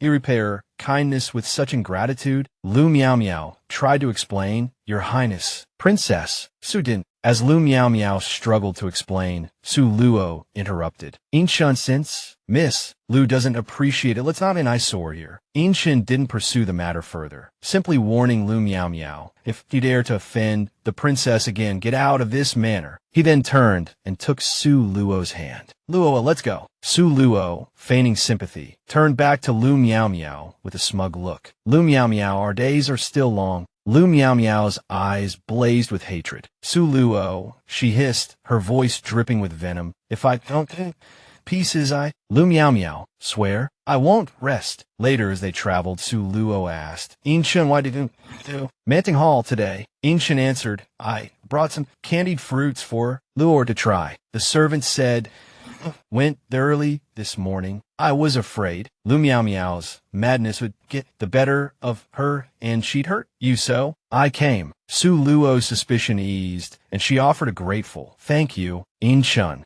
Meanwhile, in a remote village, a lone house stood amidst a snowy landscape. A young boy sat in the courtyard, chopping wood. Biao Mo appeared, approaching the boy. "Little one," he asked, "what is your name?" The boy answered honestly, "Enyu." "Who are you?" Biao Mo introduced himself as a friend of the boy's father. "Are your parents home?" he inquired. Inside the house, a woman with a haggard face and frail body struggled to suppress a cough. Hearing that it was her husband's friend, Enyu ran inside excitedly. "Mother, father's friend is here." Helping his mother up, Enyu comforted her. "Mother, I'll chop wood and get money for medicine for." Biao Mo stepped forward, politely offering, "I have some medical knowledge. May I examine you, madam?" The woman accepted without hesitation. "I will be grateful, young master." She extended her hand for Biao Mo to take her pulse. He diagnosed, "Madam, you've caught a chill. If not treated promptly, it will worsen over time. I'll prescribe medicine to dispel the cold. You will recover in half a month." The woman spoke weakly. "Thank you, young master, but—" Biao Mo understood her concern. "Madam, don't worry. I won't charge you. I'll bring the medicine later." The woman was surprised. "How can you be so kind?" She quickly instructed Enyu. "Enyu, go feed the sheep." Once Enyu was out of the room, the woman asked, "Young master, who are you?" "After all," she continued, "my husband, Ching, is gone. I couldn't have a noble friend." Biao Mo spoke frankly. "Forgive me, madam. I'm only here to ask you some questions. You must have heard about the late Chancellor Su in the capital being cleared of all charges. Someone falsely accused him of hiring someone to assault a virtuous woman. I am here to discreetly investigate this matter." At the mention of Chancellor Su, the woman became agitated. "Master Su of the Su household," Biao Mo warned. "This investigation has led to your husband. If you know anything, tell me the truth. The consequences should be obvious." The woman knelt on the bed, bowing to Biao Mo, "Master, Ching would never do such a thing. Biao Mo reassured her. Don't worry, madam. We will uncover the truth. Biao Mo began his detailed questioning. Just tell me who your husband met before he died, and if he exhibited any unusual behavior. The woman paused. Unusual behavior? But then she thought carefully, searching her memories. Before his death, he had acted strangely. That night, Ching returned home. The woman began to recount the events of 4 years ago. Back then, the house was warm, not as dilapidated as it was now. The woman was ill at the time. Ching came home with a bundle of medicine. My love, he asked, your cough is getting worse. Holding the medicine, he said, I'll make the medicine. He placed some pastries on the table. Remember to eat these sweet cakes, my love. Though ill, she was sharp and suspicious. Ching, she asked her husband, where did you get the money for these? Ching confessed truthfully. Today, an old man from the Su household offered me 50 taels for a private job. This is just a deposit. He said he'd give me the rest tomorrow night after the job is done. He gave his wife the entire pouch of money. Take this to buy medicine. His wife asked anxiously, what kind of job did he give you 50 taels for? We don't take dirty money. Ching simply reassured her. The Su household is a wealthy family. They're naturally generous. Don't overthink it. But then, the next night, she heard the news of Ching's tragic death. At this point in her story, the woman broke down, tears streaming down her face. Biao Montak was puzzled. Madam, why didn't you report it to the authorities? The woman replied through her grief, was bedridden, and you was still young. Besides, I didn't even know who the murderer was. How could I report it? Biao Mo sighed. Didn't you investigate the false accusation against Chancellor Su at all? Despite her sorrow, the woman still sought the truth. Master, did Ma Yingqing really assault a virtuous woman before he died? Biao Mo explained, it's possible, but the person who paid Ching is the true culprit behind it all. The woman's grief intensified. Beating her chest, she blamed herself. Ching must have been tempted by the 50 taels. It's all my fault, my illness, my weak body that dragged Ching down. Biao Mo remained silent, gently offering her a handkerchief to wipe her tears. Once she had calmed down somewhat, he continued his questioning. Madam, who did Ching usually associate with? Still sniffling, she replied, just few friends he worked with. A flicker of hope crossed Biao Mo's face. Can you tell me where Ching worked? Searching her memory, the woman answered, I think it was under the bridge working with a boatman. Biao Mo quickly jotted down the information and took his leave. Thank you, madam. 3 days later, the streets were brightly lit. Master, I saw your purple fireworks and rushed over. What's so urgent? A man sat opposite her, swirling his wine cup. The matter you asked me to investigate, about Lu Rue's assault. There are results. Su Luo, eager to hear the findings, pressed. Who was it? The man she met with was Biao Mo. He handed her a scroll. This is a portrait drawn based on the description. Do you recognize this person? Su Luo recognizit her instantly. It's her. Rolling up the scroll, she instructed Biao Mo, Master, these important documents and witnesses need to be protected in secret. Biao Mo took a sip of water, seemingly relaxed. Don't worry, Luo, everything has been arranged. What are your plans now? Su Luo gripped her cup tightly, her anger almost radiating heat from it. Master, I want concrete evidence of Lu Miao Miao's scheme against me. Biao Mo stood and walked over to her. Do you have any leads? Su Luo gritted her teeth in frustration. The physician from the prince's manor concealed the truth and conspired with Lu Miao Miao to kill me. Yinshin executed her. I want to clear her name, but I have no leads. Biao Mo stroked his chin thoughtfully. This is tricky if we don't start with the physician. Su Luo buried her face in her hands, slumping to the ground. That's the only way. Biao Mo draped a cloak over her shoulders. It's getting late, Luo. You should return to the manor quickly. Otherwise, Yinshin will become suspicious, and that won't be good. He watched her retreating figure with a pensive look. After she left, he walked into the lonely night. Arriving at the side entrance of the Divine Martial Mansion, a guard greeted Su Luo. Princess, please enter. Su Luo inquired urgently. Has the prince returned? The guard reported, Your Highness, the prince returned some time ago. Elsewhere, Biao Imo continued walking, lost in thought. Luo he mused, Master only wishes you a lifetime of peace. The snowy night was bitterly cold. A lone figure walked through the darkness, the scene desolate, his mind heavy with worry. A thick blanket of snow covered the rooftops. Su Luo pushed open the door. A palace maid knelt before her. Su Luo looked at In Shun. In Shun, she asked, what is the meaning of this? In Shun rushed over and embraced Su Luo, his heart filled with worry. Where have you been so late? He asked. I was so worried. Su Luo, while justifying herself, comforted him. In Shun, she said, the manor was too noisy. I went out for a stroll. Then, she took out a uniquely shaped jade ornament. Look, she said, this is for you, In Shun. In Shun gently reminded her, Luo, don't come back so late next time. You must be careful, especially when you don't have guards with you. Suluonadit perfunctoridi.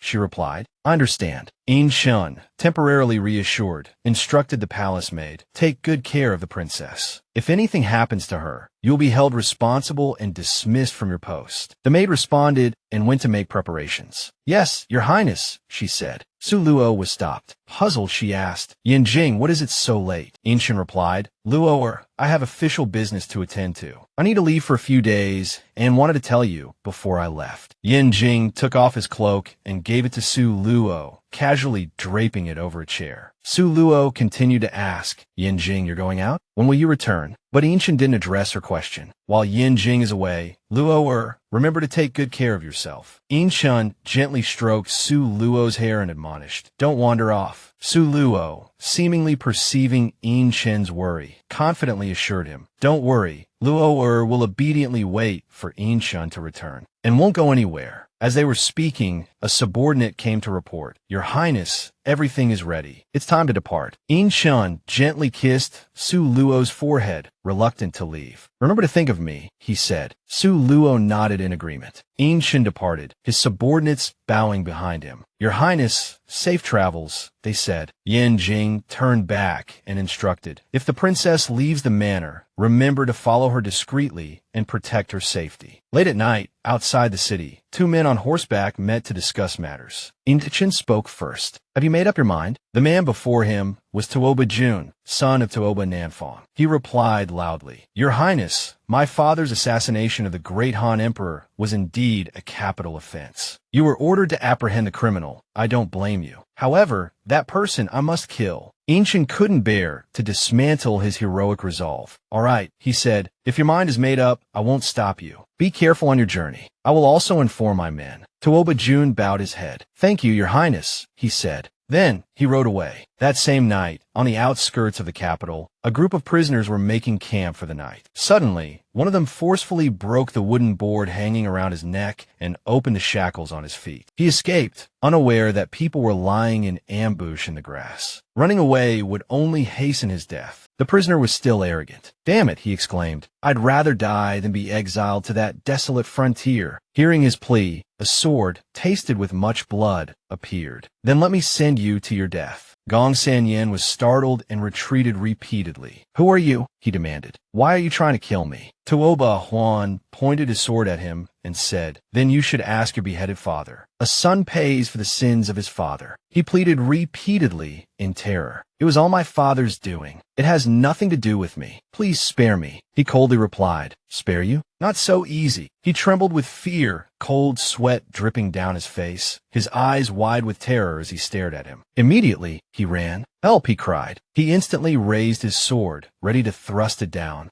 In just a second, the sword had pierced his body, and he fell face down on the ground. At this moment, Tuoba Huan stepped on him. Father, he said, I have avenged you. I promised you I would live well. Yao Wang observed from a hidden corner, thinking to himself, Who is this person? He frowned slightly, feeling regret. It's a pity I couldn't kill that Gong Sanyan myself. Late at night, at Wandering Terrace, Lu Miao Miao lay motionless in bed. A strange noise startled her, and she sat up abruptly. What was that? She glanced around and saw the window, unlatched, banging against its frame. Seeing this, she breathed a sigh of relief. Just the wind. She was about to get out of bed when she stopped. What was that? Two paper figures suddenly appeared before her. Terror seized her. Who are you? She shrieked. The boy-shaped paper figure beside her spoke haltingly.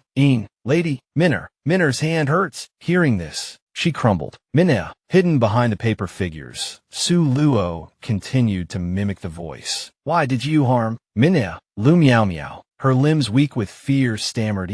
Lady, I was wrong. Anything you need, lady, I'll burn for you. Please don't look for me anymore. Just then, the woman-shaped paper figure beside her spoke. Sister, don't harm me so terribly. Su Luo instantly changed her voice, now weeping. You ruined sister's innocence, and then framed the prime minister. We were all harmed by you. These words drained the color from Lu Miao Miao's face. She stumbled backward, trying to explain. Sister, I was wrong. I was blinded by madness. I gave you safflower. You were weak after childbirth. Please forgive me. Su Luo giritit hertit. Lu Rue had died tragically from the safflower Lu Miao Miao had administered. She gave a bitter laugh. Shun, blaming Lu Rue's death on me. How ironic. Su Luo stepped forward, smiling. Lu Miao Miao squeezed her eyes shut in terror. Don't come any closer. Trembling, she hugged her knees and cried out, Sister, it was Su Luo who was wrong. Please, don't come after me.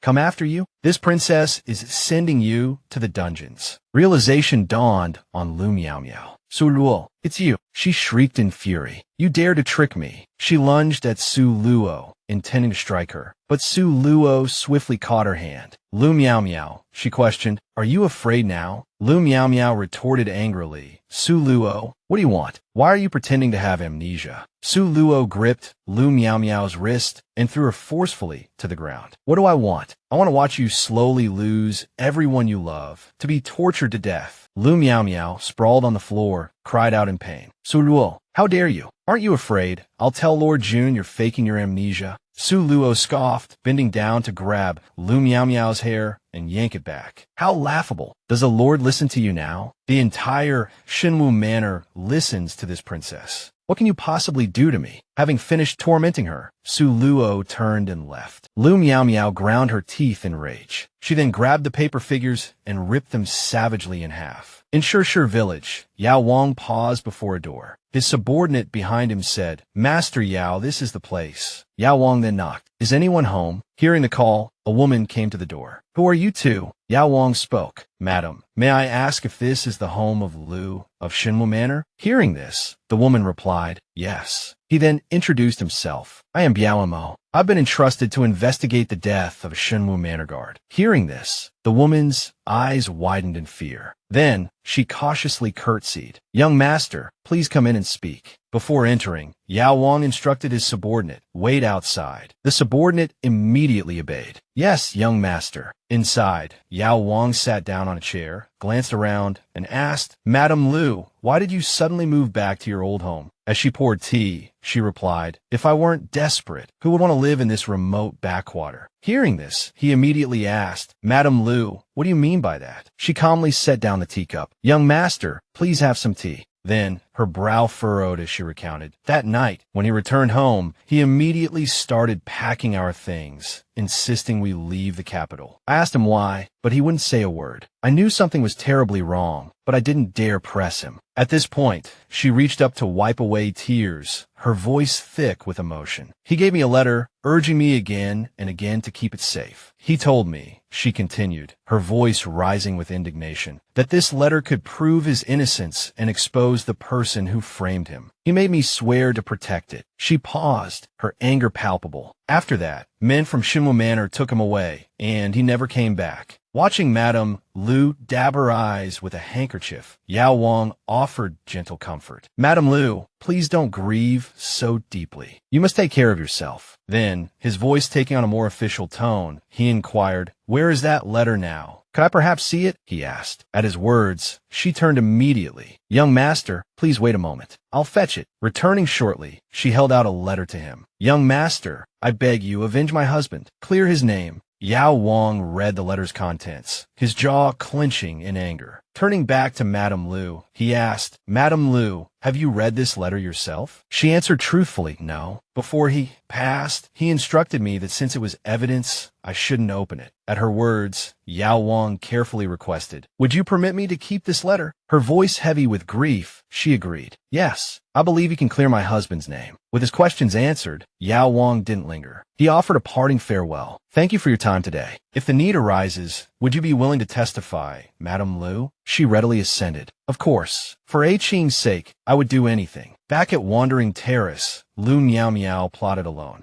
Shen returns to the manor today. I must expose that wretch before he sees her. Lost in thought, she suddenly caught sight of his approaching figure. "Your Highness," she called out, hurrying after him. "Your Highness, Miao Miao has something to report." He responded dismissively, "Whatever it is, tell me tomorrow." But she refused to be put off. "It concerns the princess." At this, Shen's brow furrowed. "Su Luo?" He immediately questioned, "What about Su Luo?" Lu Miao Miao looked at him earnestly. "Your Highness, have you truly not noticed anything amiss with the princess?" He responded impatiently, "Just get to the point." She spoke bluntly. "Your Highness, I suspect the princess hasn't lost her memory at all." At her words, Shen paused, a flicker of surprise crossing his face. She continued, her voice gaining momentum. "As soon as you left on official business, the princess snuck off to Wandering Terrace in the middle of the night, pretending to be my sister to frighten me." His astonishment grew. "What? Sului impersonate lurui." Lu Miao Miao's voice cracked with feigned distress. She also claimed she suffered terribly at Shinwu Manor, that she was neglected and abused. "She hates you, Your Highness." She swore she returned to the manor to seek revenge. Unable to bear it any longer, he roared, "Silence! What utter nonsense are you spouting?" She sobbed, her voice thick with false warcheek. "Your Highness, Miao Miao isn't lying." He looked at her with suspicion. "Lu Miao Miao, can anyone corroborate these accusations?" At this, she recalled the witness she had secured. She quickly grasped his hand. "Your Highness, I admit I have no proof at this moment, but every word I've spoken is true." At this, his fury erupted. "Lu Miao Miao, your mother deliberately harmed Su Luo and was banished from the manor, and you dare to slander her further?" With that, he struck her hard across the face. She crumpled to the ground, and he raged, "If Xinger didn't need your care, I would end your life right here." Lu Miao Miao cried out, reaching towards him. "Your Highness, you must believe me." Unable to stand the sight of her any longer,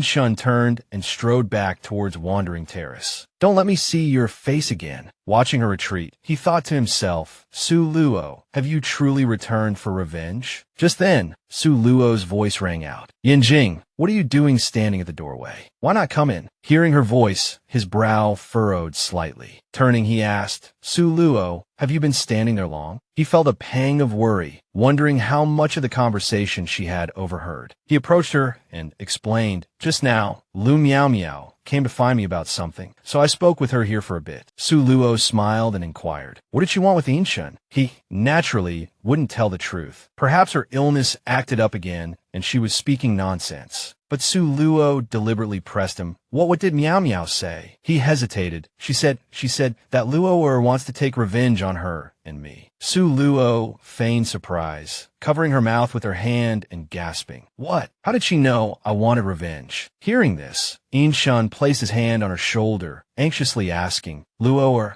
what revenge do you want to take on Lu Miao Miao?" Pouting her lips and crossing her arms, she turned her face away. "This princess took pity on her. She's ill. Not only is she not grateful, but she's also trying to scheme against me." She scoffed. Shen gave an awkward laugh. "Scheme? What is Luo talking about?" They walked together. He asked. That night, Shen went out on business. "Did Luo go to the Wandering Terrace?" She looked bewildered. "Wandering Terrace? That Miss Lu doesn't welcome Luo. Why would Luo go there?" Hearing her words, he frowned, thinking, could Lu Miao Miao be maliciously slandering her? Suddenly, Su Luo smiled at him. "Shen, there's a lot of gossip between women. That girl has offended me repeatedly. Isn't it because she values you?" He looked at her with concern. Shen is just afraid that Lu Miao Miao will hurt Luo. She happily looped her arm through his. "I am a princess. Who would dare to harm me?" He agreed. "Yes, you are a princess. No one dares to harm you." Then, taking her hand, he cautioned, but just in case Luo should still avoid getting too close to Lu Miao Miao. She gently acquiesced. Late at night, in the imperial dining hall, Yin Shun questioned a guard. That night, this king went out on business. Was there any activity or anything unusual at the Wandering Terrace? The guard replied, Your Highness, it was windy that night. Everyone in the manor went to bed early. I didn't hear anything unusual. Then he asked, Did the princess go to the Wandering Terrace? The guard lowered his head. I didn't see her. After he finished speaking, he heard Yin Shun order, Go and summon the maid from Bai Garden. He immediately replied, Understood, Your Highness. Yin Shun added, Don't let the princess know. The guard left to carry out his orders. The maid arrived quickly. He asked her, This king asks you, in the past few nights, has the princess ever left Bai Garden? The maid answered fearfully, Your Highness, the princess sleeps very early and has never left Bai Garden at night. Hearing this, he waved his hand. You may leave. She hurriedly departed. Yes, Your Highness. After questioning everyone, he wearily held his head in his hands. Regardless of whether Luo has lost her memory or not, as long as she is willing to stay by my side, it is enough. The next afternoon, at the Hall of Healing, Su Luo came to see Yao Wang. Frowning, she said, Master, after you showed me the portrait, I took advantage of Yin Shen's absence to frighten Lu Miao Miao. Unexpectedly, I heard with my own ears Lu Miao Miao confess to killing Lu Rue. He asked her worriedly, Luo, aren't you afraid of alerting her by doing this? But she just smiled. Don't worry, Master. I used bewitching incense on the maid, Donger,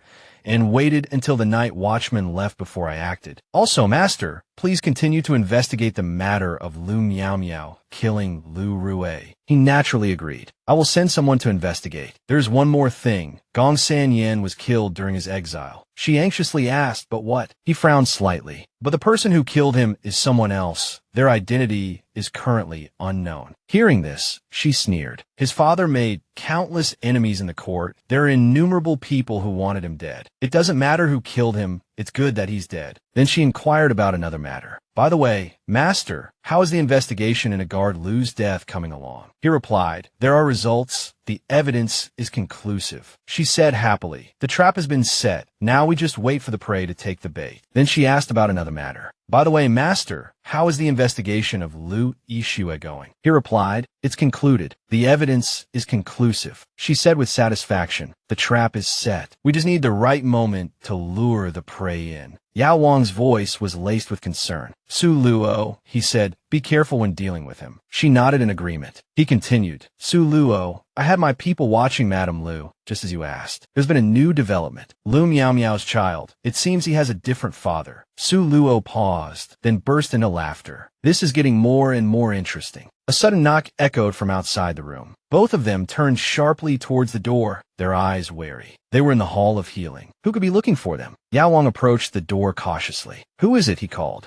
A voice answered, Honored guests, I've brought your wine. Hearing this, Yao Wang opened the door and allowed the innkeeper to enter. Honored guests, the innkeeper said, placing the wine on the table. Your wine. Please enjoy. Su Luo picked up the wine jug and poured a cup for each of them. Yao Wang watched her, a question forming in his eyes. Su Luo, he asked, When did you start drinking? A radiant smile bloomed on her face. Today, she replied. She raised her cup and stood. Master, she said, I offer you this toast to the success of our revenge. He looked at her, surprised, and began to caution her. Su Luo, drinking is harmful to your health. But she had already drained her cup. I'm fine, she said with a smile. This wine, it's just bait for a fish. Back at Bai Garden, Donger, her maid, greeted her return with delight. Princess, you're back. Catching the scent of alcohol on her, Donger asked with alarm, Princess, have you been drinking? Su Luo's cheeks were flushed, but she laughed it off. Just a few small cups. There's no need for such a fuss. Donger moved to support her. Let me help you to your room, Princess. You should rest for a while. I'll make you some sobering soup. Su Luo agreed. All right, Donger added gently. But Princess, if something is troubling you, please take care of yourself. Don't drink too much. Meanwhile, at Lu Miao Miao's residence, a frantic knocking disturbed the quiet. Mother, open the door. Lu Miao Miao called. The door swung open, revealing her mother, who burst into tears at the sight of her daughter. You're finally here. Lu Miao Miao hurried inside, quickly closing the door behind her. That gambler came looking for money again. In our current situation, where are we supposed to find it? She threw off her cloak, her brow furrowed in anger. This is all your fault. If it weren't for your idea, making me seduce that beast and get pregnant, claiming the child was Ian Chen's. If it weren't for your scheme, none of this would be happening. Besides, she added, her voice dripping with contempt, that beast just wants money. Just give it to him. Her mother's face hardened. Do you think I have it easy? I'm in the prince's manor. One wrong move, and I could lose my life. Lu Miao Miao unleashed a torrent of frustration. Do you think I'm living well? That wretch has the upper hand now. Do you think she'll let me go easily? That fool, Yin Shun, trust her completely. He doesn't suspect a thing. She slammed a cup against the floor, shattering it into pieces. If I don't get rid of her, I'll die by her hands sooner or later. Her mother's worry returned. But the entire manor is under her control now. Trying to kill her inside would be impossible. Lu Miao Miao let out a cold laugh. As long as she still wants revenge, she'll slip up. Lu Miao Miao, am not a fool. I've heard that wretch often leaves the manor alone. Follow her. See where she goes, who she meets with. I don't believe she's just going out for a stroll. She slipped a jade bracelet from her wrist and pressed it into her mother's hand. Pawn this and get some silver to get rid of that gambler. If he's still greedy, we'll figure something else out. Later that evening at Bai Garden, the maids exchanged worried glances. Why hasn't the princess returned yet? Dongya asked anxiously. We should inform the prince. Just as she spoke, Yin Shen's frantic voice cut through the air. Suluo, what's wrong? Dongya Yumpit startet. Your Highness. She reported truthfully, her words hesitant. Your Highness, during her illness, the princess may have grown restless, confined within the manor. After recovering these past few days, she's frequently gone out. However, this afternoon she hasn't returned. The servants of the garden have searched outside the manor, but haven't found her. He roared in fury. What are you still standing around for? Keep searching. If anything happens to Luo, won't live to see another day. Terrified, they responded, Yes, Your Highness. We will go search. Inshin urgently mobilized more guards. Aside from those on duty, everyone else will accompany me to search for the princess. Immediately. Now. The guards obeyed. Yes. Your Highness. His brow furrowed with worry. Luo must be all right. I can't lose you. Outside the manor, darkness fell. Two maidservants called out everywhere. Princess. Inshan directed a guard. Take a few men and check the places the princess frequents. Then he also personally took her portrait and inquired of passers-by. Have you seen this princess? But they only replied, no. Yin Chen anxiously searched everywhere. Where could Luo be? Just then, a guard shouted, Your Highness, that's the princess. Indeed, Su Luo was up ahead. He quickly called out, Luo. Her footsteps suddenly faltered. He placed his hand on her shoulder, his voice laced with concern. Luo, where have you been? Why is it so late, and have you been drinking so much? Suddenly, she flung his hand away. Let go of me. Then, she tilted her head to pour more wine, but the flask was empty. There's no more wine. Then, she recognized the person before her. It's Inchun. She happily took his hand. Come, let's go drinking today. Luo's tweeting. He narrowed his eyes, thinking, when did Luo start drinking? Why has she been acting so strangely lately? Then he put his arm around her and lifted her up. He spoke gently. All right, let's go home and drink. At Bai Garden, after he placed her on the bed, she began to complain, my head hurts. Hearing this, he frowned in displeasure. Luo can't drink anymore. Just then, Dong entered carrying a bowl of soup. Your Highness, the sobering soup is ready. I've added calming herbs to help her sleep. He took the bowl and continued to instruct. Bring a basin of water. She immediately replied, understood. After she left, he turned to coax Su Luo. Luo, be good, drink the sobering soup, and you won't have a headache after a good sleep. With that, he fed her a spoonful. Soon, she fell asleep. After a while, Dunger, her face grim, entered with a basin of water. Your Highness, he said, set it down. I have something to ask you, and you must tell the truth. Hearing this, she immediately replied, yes. Inshan began to question her. These past few days, has the princess exhibited any unusual behavior? Donger frowned. Unusual? Well, tonight was unusual. Before, the princess would always return to the manor before your highness. Thankfully, the princess is safe tonight. He paused. Are you saying Luo'er goes out drinking every day. The maid was startled by his tone. Her Highness, the princess indeed has come back, smelling of alcohol a few times, but never this drunk like today. I've already advised her. The next morning, Inshun brought Xinger to Beigarten. He approached the bedside and asked her, Luo'er, does your head still hurt? She smiled and said, it doesn't hurt anymore. Then Xinger also said, Aunt Sue, I heard you were ill, so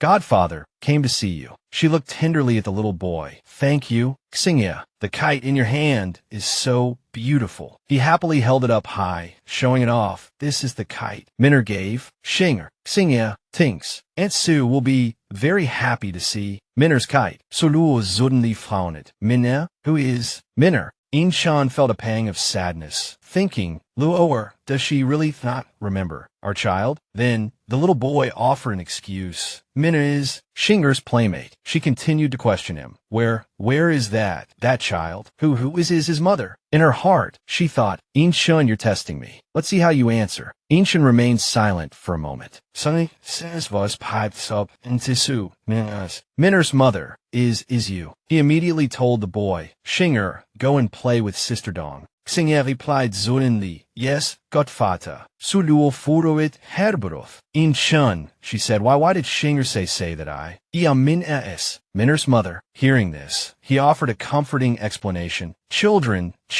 don't understand things. They talk nonsense. With that, he stood up. Luo'er, I have some matters to attend to. You rest. He left, but guilt gnawed at him. Luo'er, forgive my evasion. I don't want you to remember those unhappy memories. However, he didn't know that the woman behind him was secretly sneering. Inshun, it's time for you to pay for the humiliation you inflicted upon me. The next morning, in the imperial dining hall, he summoned a guard. I ask you, he demanded, when you found the princess in the capital, did you notice anything unusual? Were there any suspicious people nearby? The guard bowed. Your Highness, he replied. This subordinate only thought it suspicious that the princess, having left the manor for 2 months, suddenly appeared in the capital. How could she have forgotten the location of the prince's manor? Inshun slammed his hand on the table and stood up. I command you, he ordered, go to the place where you found the princess and secretly investigate her whereabouts during the period she was missing, where she was, who she was with. I want to know everything. The guard trembled slightly. Understood, Your Highness, he answered. The next morning, in the hibiscus courtyard, Su Luo stood alone in the pouring rain. She hesitated for a moment, then pushed open the door. She seemed to see her young son laughing joyfully. Inshun, a voice called, come and fly kites with Minner. Chan Ning anxiously reminded. Little prince, slow down. Su Luo rushed forward, arms outstretched, crying, Minner, Chan Ning.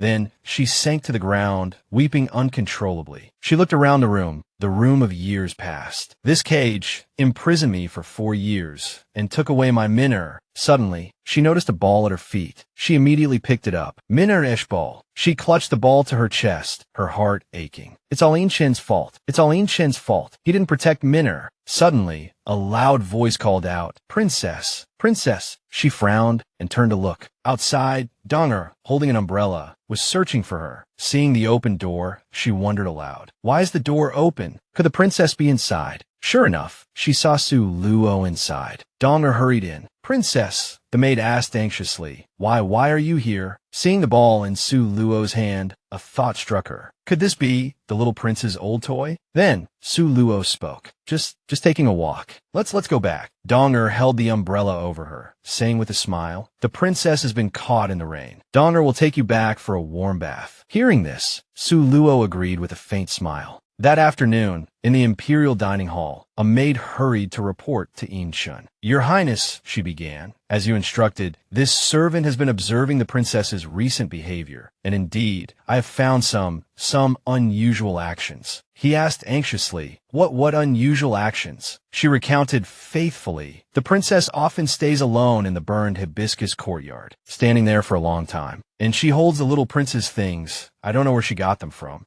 And then cries. Inshun was shocked. Luo'er, when did she regain her memory? Then he asked, is there anything else? Continue. She obeyed. Also, the princess has been eating less and less recently. Displeased, he immediately ordered, summon all the famous chefs in the capital to make pastries for Luo'er. If it's still the same, have the physician examine her. He waved his hand. You may go back and continue observing the princess.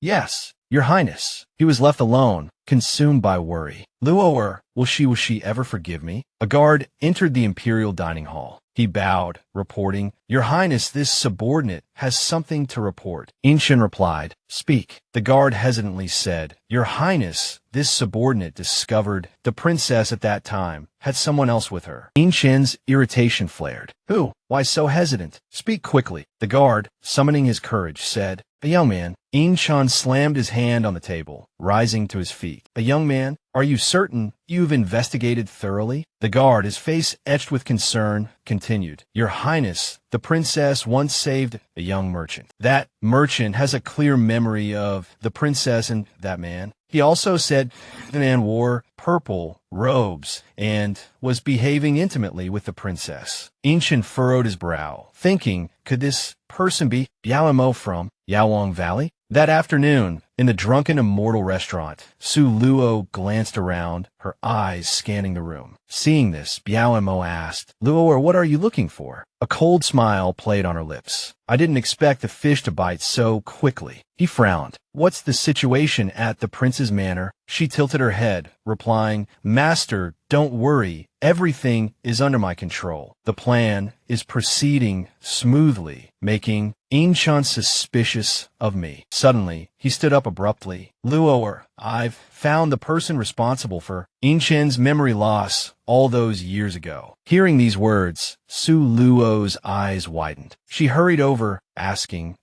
Why did he do such a thing? Biao Mo calmly replied, In half a month, that person will arrive in the capital. At that time, Luoer can ask him yourself. The door closed, and he lowered his voice. Luoer, if Inshin hadn't lost his memory, you wouldn't be in this situation today. Have you ever considered that? She understood his meaning, but interrupted him. No, what's the point of thinking about that now? Hearing this, he placed his hand on her shoulder. Master is just worried that Luoer is pushing herself too hard. She fell silent for a moment, then changed the subject. By the way, Master, how did you find that person? He slowly began to tell her. That day, they talked for an unknown length of time. When Su Luo finally emerged, the waiter immediately called out, Leaving so soon, honored guest? In a hidden corner, Lu Miao's mother was secretly watching her. That wretch has finally come out. She closely followed Su Luo. She was inside for half a day. There must be something going on. She then returned to the Drunken Immortal restaurant, where the waiter greeted her. Welcome, honored guest. Are you here to dine, drink, or stay the night? She smiled, saying, Young man, I just want to inquire about something. What was that young woman who just left doing here? The waiter looked at her quizzically. Madam, people come to the Drunken Immortal restaurant to drink, of course. Losing some of her composure, she pressed on. Was she drinking alone? Were there any other people with her? The waiter turned away dismissively. Go away. Don't interfere with our business. Suddenly, she approached him again. Young man, she slipped some money into his hand and began to fabricate a story. That young woman is my master's new concubine. He's afraid she'll go out looking for other men, so he sent me to follow her. Please help me. Seeing the money, his eyes lit up. Your master is very generous. Well, that woman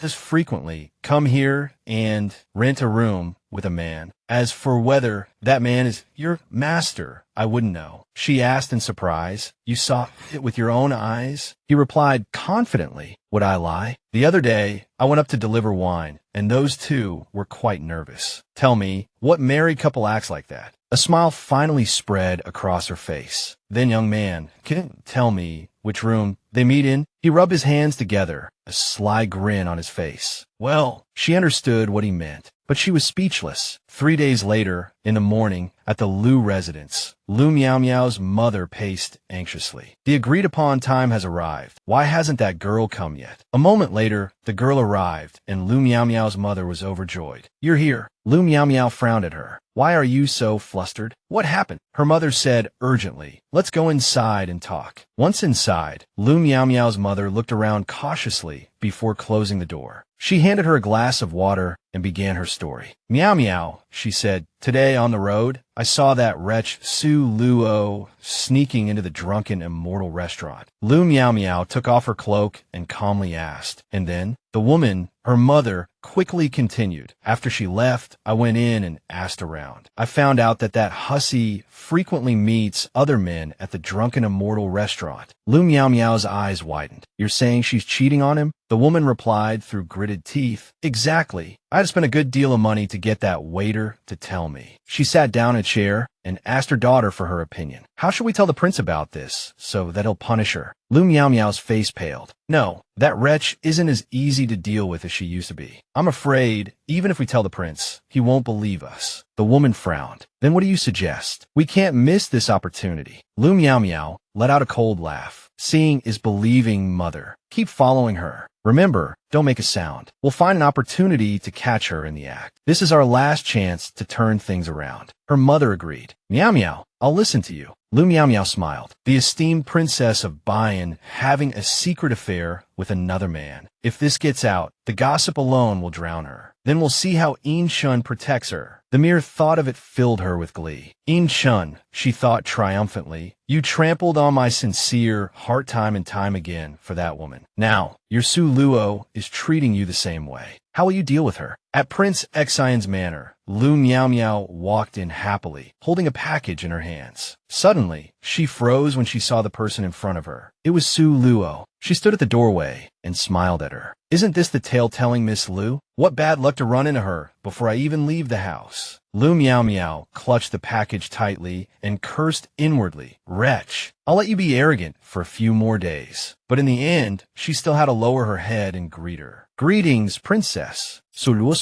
You're ill, yet you're running around outside instead of staying in the manor to recover. If you collapse and damage the manor's reputation, can you bear the responsibility? Lu Miao Miao put on a wronged expression. Princess, the prince instructed me to care for Shinger. Shinger has been clamoring for fruit pastries lately, so I went out. Su Luo replied, it had better be that way. If I find out you're going out to meet other men, I'll throw you in the river and drown you. Hearing these words, Lu Miao Miao sneered inwardly. I've always been well behaved. How could I do such a filthy thing? Su Luo simply smiled faintly and walked past her. Lu Miao Miao ground her teeth in anger. I'll make you taste what it's like to be thrown into the river and drowned. Half a month later, early in the morning, at the Lu residence, Lu Miao Miao sat in a chair and, after listening to her mother's account, asked, did you see clearly? Her mother affirmed, absolutely. That wretch and the man were exchanging glances and acting intimately. She was seducing him.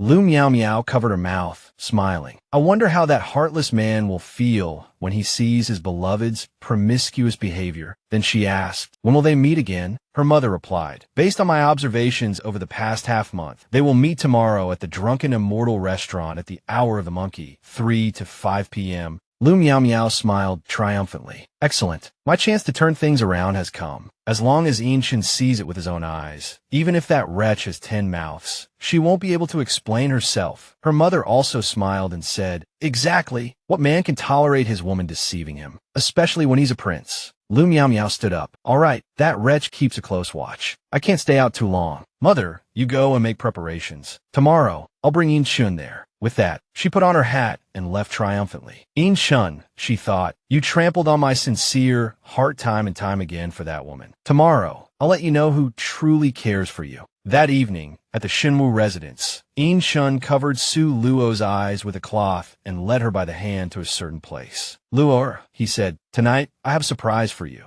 Hushan Pavilion in Shenzhou Prefecture. He looked at her, asking, Luo, do you remember? We experienced many firsts here. Memories gradually surfaced. Luo was the first woman, besides my mother, to feed me porridge. The first woman I taught archery to the woman I vowed to grow old with hand in hand. So, Su Luo thought, so what? Weren't you the one who ruined it all? He moved closer, saying, Luo, we will have many more firsts in the future. Suddenly, the blindfold was pulled down. She stared in surprise at the scene before her. He asked with a smile, Luo, do you like it? She smiled, replying, Yin Jing, what is this? He answered, this is what I prepared for you. Then, he closed his eyes, a faint smile playing on his lips. The scent of narcissus on Luo'er hasn't changed. You must really like this flower. She looked up at him, her face pale. Yanjing, you're so thoughtful. She thought, narcissus, the flower Minner prayed for my good fortune with. Suddenly, Insha knelt on one knee, holding a bouquet of narcissus, gazing intently into her eyes. Luo'er, let me take care of you for the rest of our lives. Will you be my princess consort? He was nervous, his heart pounding. I didn't cherish you before, but now heaven has given me another chance. This time I must seize it. Su Luo remained silent, cursing inwardly. Your princess consort Exen was buried alive by your own hands. Have you forgotten? Hearing no response, he grew even more anxious. Luo'er, I know you have to mourn your parents for 3 years, but I can't wait. Luo'er, please say yes. He thought, Luo'er, I know you've regained your memory. As long as you don't leave me, even if you resent me, hate me, it doesn't matter. She let out a cold laugh. Yanjing, this time, it's you begging Su Luo. Seeing her continued silence, he asked worriedly, Luo'er, is there anything else you need to consider?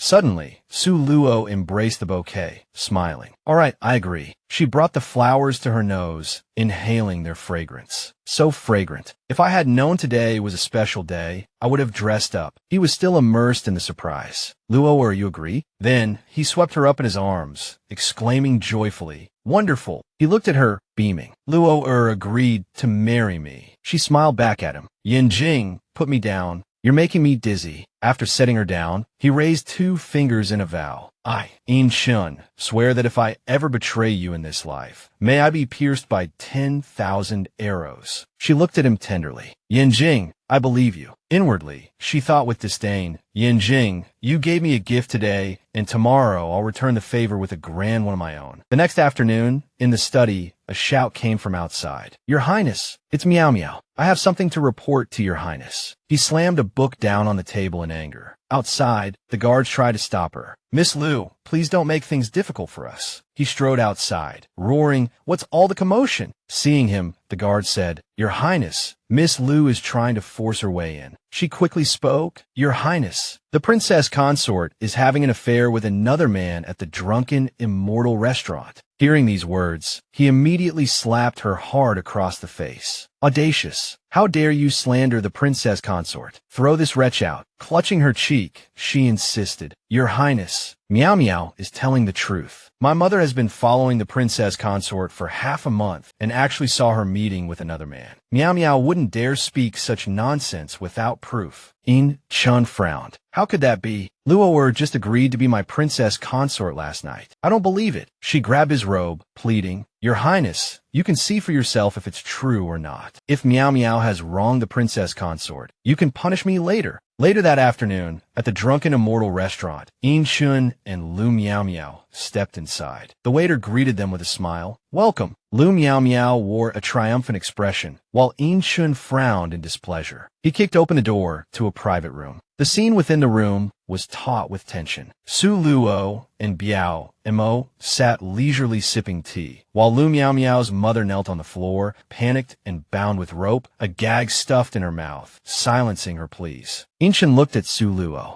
Luo'er, he said, come home with me. Seeing her mother captured and tied up, Lu Meow Meow's face paled, her heart pounding with anxiety. What exactly had transpired within the private room of the drunken, immortal restaurant? Inshin reached for Su Luo's hand, but she jerked it away. She straightened, her voice sharp. Home? Inshin, you killed all my family. Where do I have a home? Su Luo wiped her hand, the one Inshin had touched, with a piece of paper, her voice cold as she delivered a calculated lie. And I never lost my memory. Inshin, I've endured this long, waiting for this day. Inshin rushed to speak, taking all the blame upon himself. Luo'er, it's all a misunderstanding. I was wrong. I mistook Miss Lu for you. Please forgive me. He gestured towards Biao Mo. Let me introduce you. This is Biao Mo, my master. As for what Miss Lu said about the affair, Su Luo pointed at Biao Mo, about to introduce him and reveal all the information she had gathered. But Inshin quickly interrupted, barking an order. Bring him in. The guards shoved a man forward. Get in there, they commanded. Seeing the man being pushed inside, Lu Meow Meow was stunned. Hadn't they paid him to leave? She thought incredulously. The middle-aged man, barely across the threshold, glared at her accusingly. It was her. This woman seduced me. Shameless hussy. Su Luo slapped Lu Miao Miao's mother hard across the face. Speak, she demanded. Whose child is Lu Miao Miao carrying? Who drugged Yin Shun? Lu Miao Miao's mother, sweating profusely, blurted out the truth. The child Miao Miao carries isn't the prince's. Her body trembled, the growth on her neck pulsing with fear. She continued, but Miao Miao loves the prince deeply. He never noticed her, so she had Chanchio drug him. It didn't work, but the prince ended up claiming in his chambers that Miao Miao was carrying his child. That night, seeing everything about to be exposed, Lu Miao Miao rushed forward, shaking her mother. Mother, how can you spout such nonsense? Su Luo, armed with this crucial information, crossed her arms and let out a cold laugh. Isn't this just like the time you framed me for adultery at Prince Exine's manor? Panic seized Lu Miao Miao. She put on a pitiful expression, pleading, Prince Yin Shun, it's not like that. Please believe me. He had had enough. He raised his foot and kicked Lu Miao Miao, who was clinging to him. You wretch, he snarled. Get out. Trembling, Lu Miao Miao's mother confessed everything. And this time, Miao Miao told me to follow you secretly and then bring the prince there. Lu Miao Miao froze, desperately trying to stop her mother. Princess, there must be some misunderstanding, she insisted. Her mother, betraying her own daughter, cried out, Lu Miao Miao did it all. It has nothing to do with me. Princess, I've told you everything. Give me the antidote. Nothing to do with you. Su Luo's voice dripped with fury. You tried to ruin my reputation, killed Chan Ning and my unborn child, Har Min'er, and you dare say it has nothing to do with you. You don't deserve the antidote. Su Luo, arms crossed, recounted their misdeeds. Lu Miao Miao continued to feign innocence. Princess, I've been wrongly accused. I don't know anything. Outwardly, she maintained a facade of naivete, but inwardly, she plotted. Su Luo is already dead. As long as I deny everything, what can she do to me? At that moment, Biao Mo slowly placed his teacup on the table. He produced a letter and placed it before her. This letter, Biao Mo said, was written by Steward Lu when you threatened him. Everything you did is clearly documented within. The sudden appearance of this evidence struck Lu Miao Miao like a bolt of lightning. Disbelief etched across her face. What? How can this be? There's such a thing. Yin Shun gently took the letter from Biao Mo's hand. It read, a final letter from the physician Lu Yishu to the princess consort. This old one, as a physician, should heal the sick and rescue the dying. However, this old one was threatened by concubine Lu with the safety of my family and forced to conceal the fact that the princess was drugged by concubine Lu. I write this letter hoping that one day the truth will be revealed. Lu Yanjin. After reading the contents of Lu Yishu's letter, Yin Chen's fury was uncontainable. He turned and accused Lu Miao Miao and her mother. You killed the child in Luo'er's womb. Lu Miao Miao's mother panicked, tears streaming down her face as she desperately tried to deflect the blame. Your Highness, the little prince, it was Lu Miao Miao who harmed him. She deliberately injured Xing'er and framed the little prince. And the princess, it was Lu Miao Miao who poisoned her with safflower, causing the miscarriage. She forced Lu Yishu to do these things. It has nothing to do with me. Lu Miao Miao lost control, lunging forward and seizing her mother's throat. Shut up. It was clearly you, and now you're trying to push it all onto me. Yin Shin watched the chaotic scene unfold before him and commanded, stop this instant. Yin Shun felt a growing sickness in his gut as he watched Lu Miao Miao and her mother frantically shift the blame, each arguing their innocence. His mind was in turmoil. So, everything Luo'er said was true. It was me. I didn't believe her. Halting his spiraling thoughts, Yin Shun demanded, Lu Miao Miao's mother, tell me, what else do you know? Lu Miao Miao's mother, frantic, confessed, Your Highness, there's also Chan Ning. Lu Miao Miao knew that Chan Ning was helping the princess manage the manor, so she sent someone to kill her. She finished, pleading with Su Luo for the antidote. Su Luo stood by, her voice cold.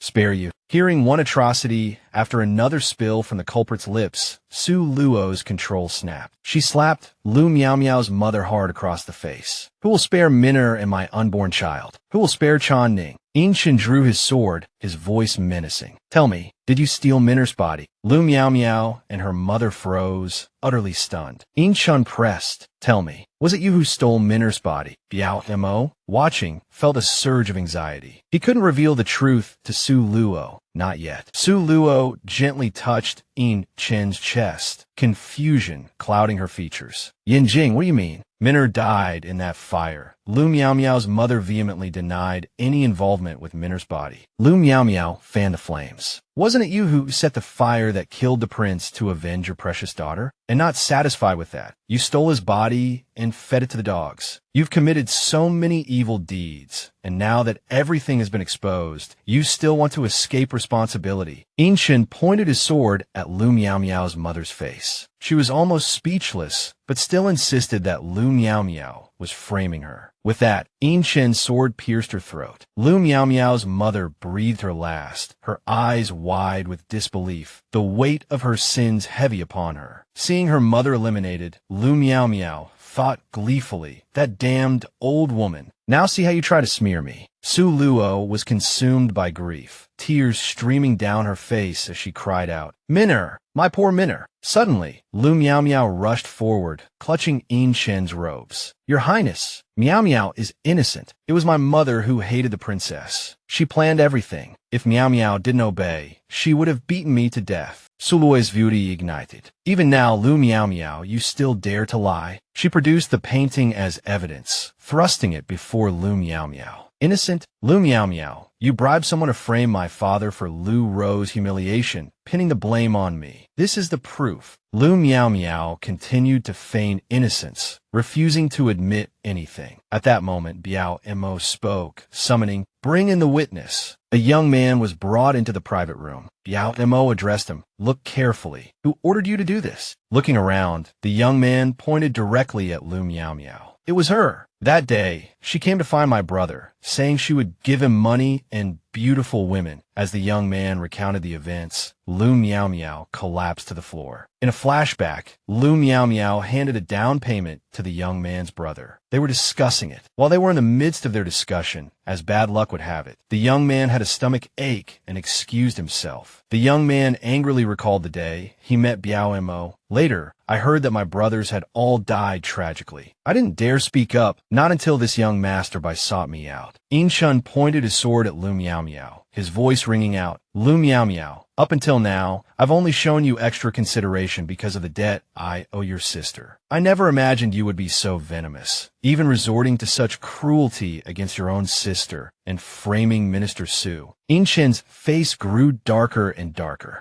She lifted her head and let out a cold laugh. "Oomph. Consideration? Me?" Blood began to seep from the cut on her neck where Inshin's sword had grazed her. Lu Miao Miao felt a surge of resentment. "Inshin, what am I to you? In your eyes, I'm nothing more than Lu Raoni's shadow, a replacement." Inshin mercilessly doused her with cold reality. 4 years in the Prince Exian Manor, living day and night in the shadow of Lu Raoni and Su Luo. Is my love so cheap? Suddenly, her expression turned dangerous. "What I can't have," she warned, "no one else can have either." Su Luo asked coldly, "Lu Miao Miao, you killed your own sister for Inshin?" Inshin pressed for confirmation. "Raoni, was it you who killed her?" Although Lu Miao Miao didn't directly admit it, her jealous words were a tacit confession. Inshin said, "Lu Miao Miao, she was your own sister. How could you bring yourself to do it?" A murderous smile spread across Lu Miao Miao's face. "My own sister," she spat. "Clearly, I met you first. She wanted to steal you from me, so don't blame her younger sister for being ruthless." Her smile grew more terrifying. "After my sister gave birth, with these very hands, I fed her a bowl of tonic. Before she died, she kept calling out, 'Yin Jing, Yin Jing.'" Her eyes went blank, and a cold laugh escaped her lips. "So noisy." Inshin furrowed his brows, brandishing his sword. "This mad woman." Suddenly, Lu Miao Miao lowered her eyes. "Inshin," she asked, "can you swear that you married Su Luo without any ulterior motives?" Inshin's hand, poised to strike, froze. He glared at the woman before him, his teeth gritted. Lu Miao Miao clutched her chest, her voice laced with anguish. "You took me as a concubine. Wasn't it just to use me for revenge?" Lu Miao Miao poured out her heart. "You, to avenge your mother, falsely accused Su Luo of adultery. Without distinguishing right from wrong, you confined her, punished your own princess consort." She let out a cold laugh. "Inshin, you think I can't see through you?" Lu Miao Miao, lost in the past, placed all the blame on him. "You framed Minister Su for treason, leading to the execution of his entire family. If the executioner hadn't ordered Su Luo to be kept in the manor, how would I have had the chance to harm a child in her womb?" Inshin roared through gritted teeth. "Lu Miao Miao." Su Luo stepped forward, gripping his arm. Yin Jing, she pleaded, let her finish. In Chen's grip on his sword loosened, and it clattered to the floor. In Chen feigned innocence. Luo believe me, I never intended to harm you or the child. Lu Miao Miao looked directly at Su Luo. Su Luo, you may not believe this, but ever since you entered the palace, I've admired you. The prince's gaze was always drawn to you. Even though I was his concubine, carrying his child, he never touched me. Suddenly, she snapped, pointing at her own face. Su Luo, tell me, shouldn't I hate you? To make you suffer, I was willing to use my own child as a pawn. She laughed wildly. In the end, I won. You two can never be together. It was In Shun himself who placed his beloved Su Luo in a coffin. Su Luo was stunned, her body swaying as if about to collapse. Biao Mo quickly steadied her. Luo, it's all right. I'm here. Su Luo managed a weak smile, trying to appear composed. In Shun pointed at Lu Miao Miao's face. Lu Miao Miao, I was truly blind to have taken you in. Su Luo, you're a tenacious one, to have survived that. She taunted. Lu Miao Miao's mother sneered. Suddenly, In Shin seemed to snap back to reality, his eyes narrowing with suspicion as he turned to Biao Mo. Was it you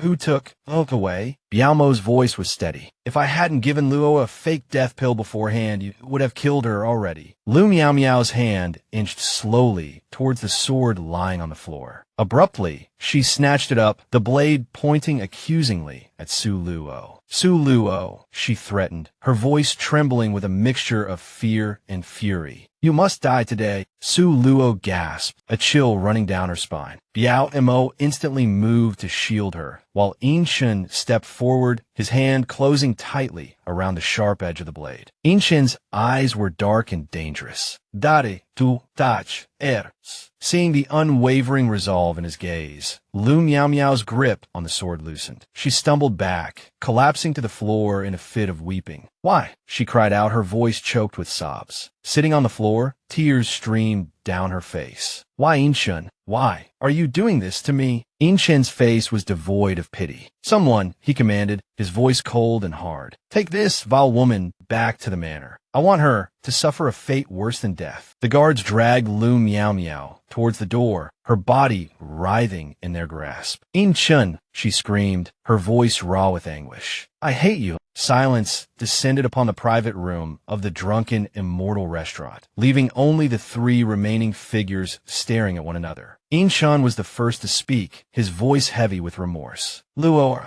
no, I cannot escape responsibility for your father's death. Can you give me another chance? Sului's brow purut. Bring Uma in, she instructed. A woman entered the room, her demeanor respectful and her face kind. This was Princess Inya of the Jian Kingdom. Uma Bovid. Uma greets the Valley Master of Medicine King Valley. Ind Chin's eyes widened in disbelief.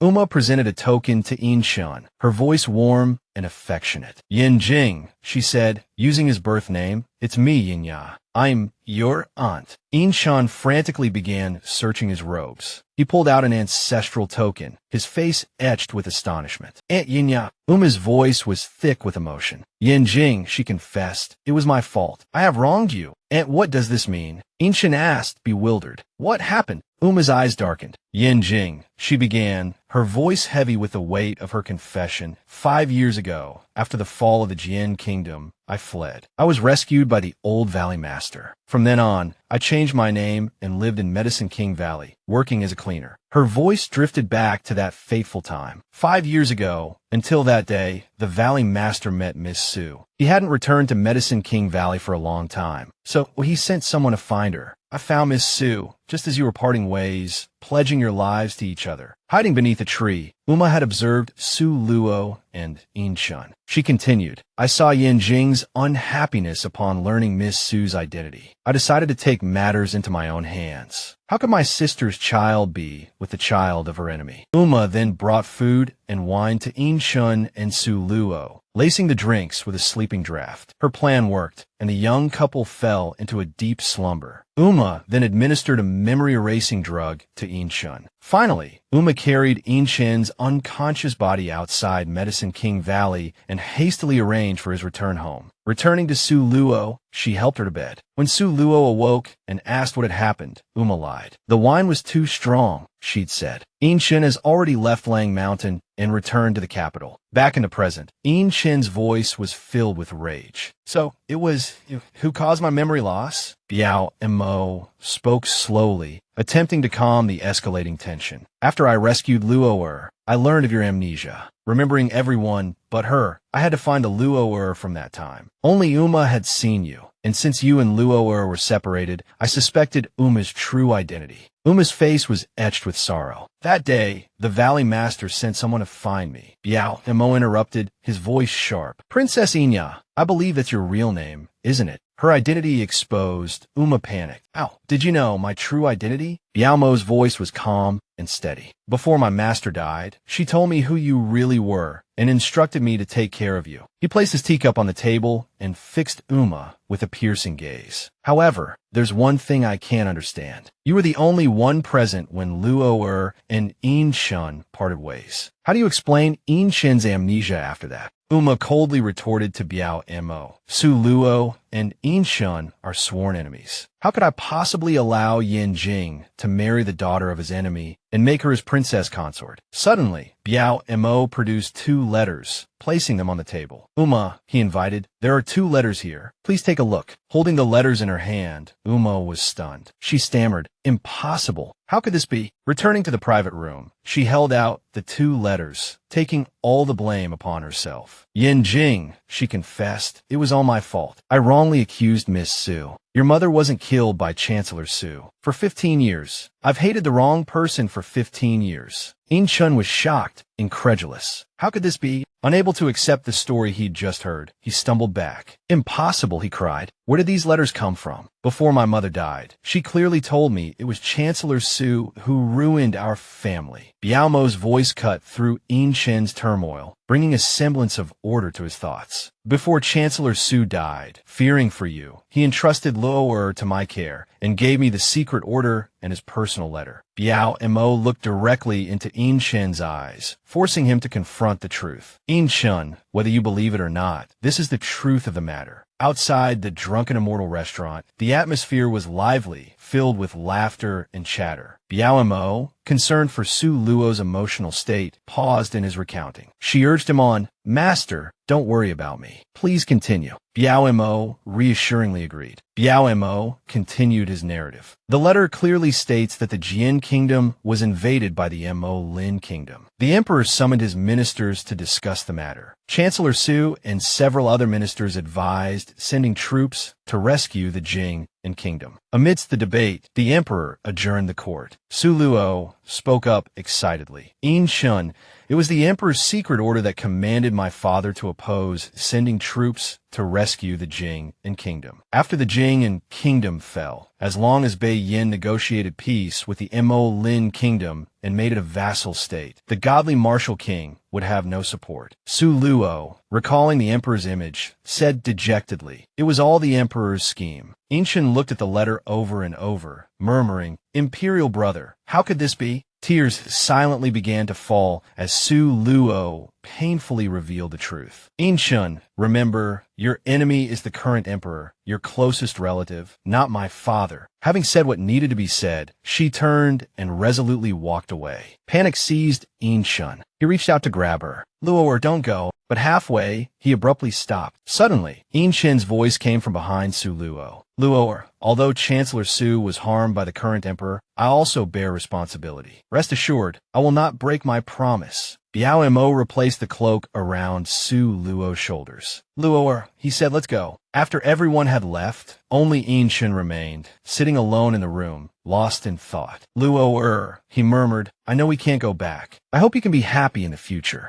Alone, riding through the falling snow, Su Luo and Biao Mo reluctantly departed. Suddenly, she stopped and cried out to the vast expanse. Father, mother, Minea, Luoer has avenged you. You can rest in peace now. Her gaze slowly lowered as she softly whispered, Father, mother. Biaomo stepped forward and encouraged her. Luo, if you feel sad, just cry. Suluo didn't cry. Instead, she lifted her head, deeply grateful for her master's kindness. Master, thank you for everything you've done for Luoer. Biaomo said seriously, Silly girl, as long as you're safe and sound, I regret nothing. Under the gently falling snow, master and disciple embraced tightly, offering each other warmth and comfort. Biaomo said softly, Luoer, if you want to leave, I won't stop you. But, Luoer, you must remember, Medicine King Valley will always be your home. Su Luo released her master, mounted her horse, and bid farewell. Master, take care.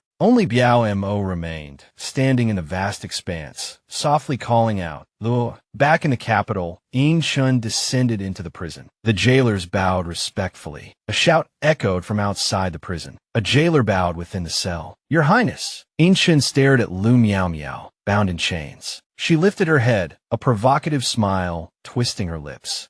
Shun, she rasped. I was right, wasn't I? Su Luo and Biaomo have already escaped, haven't they?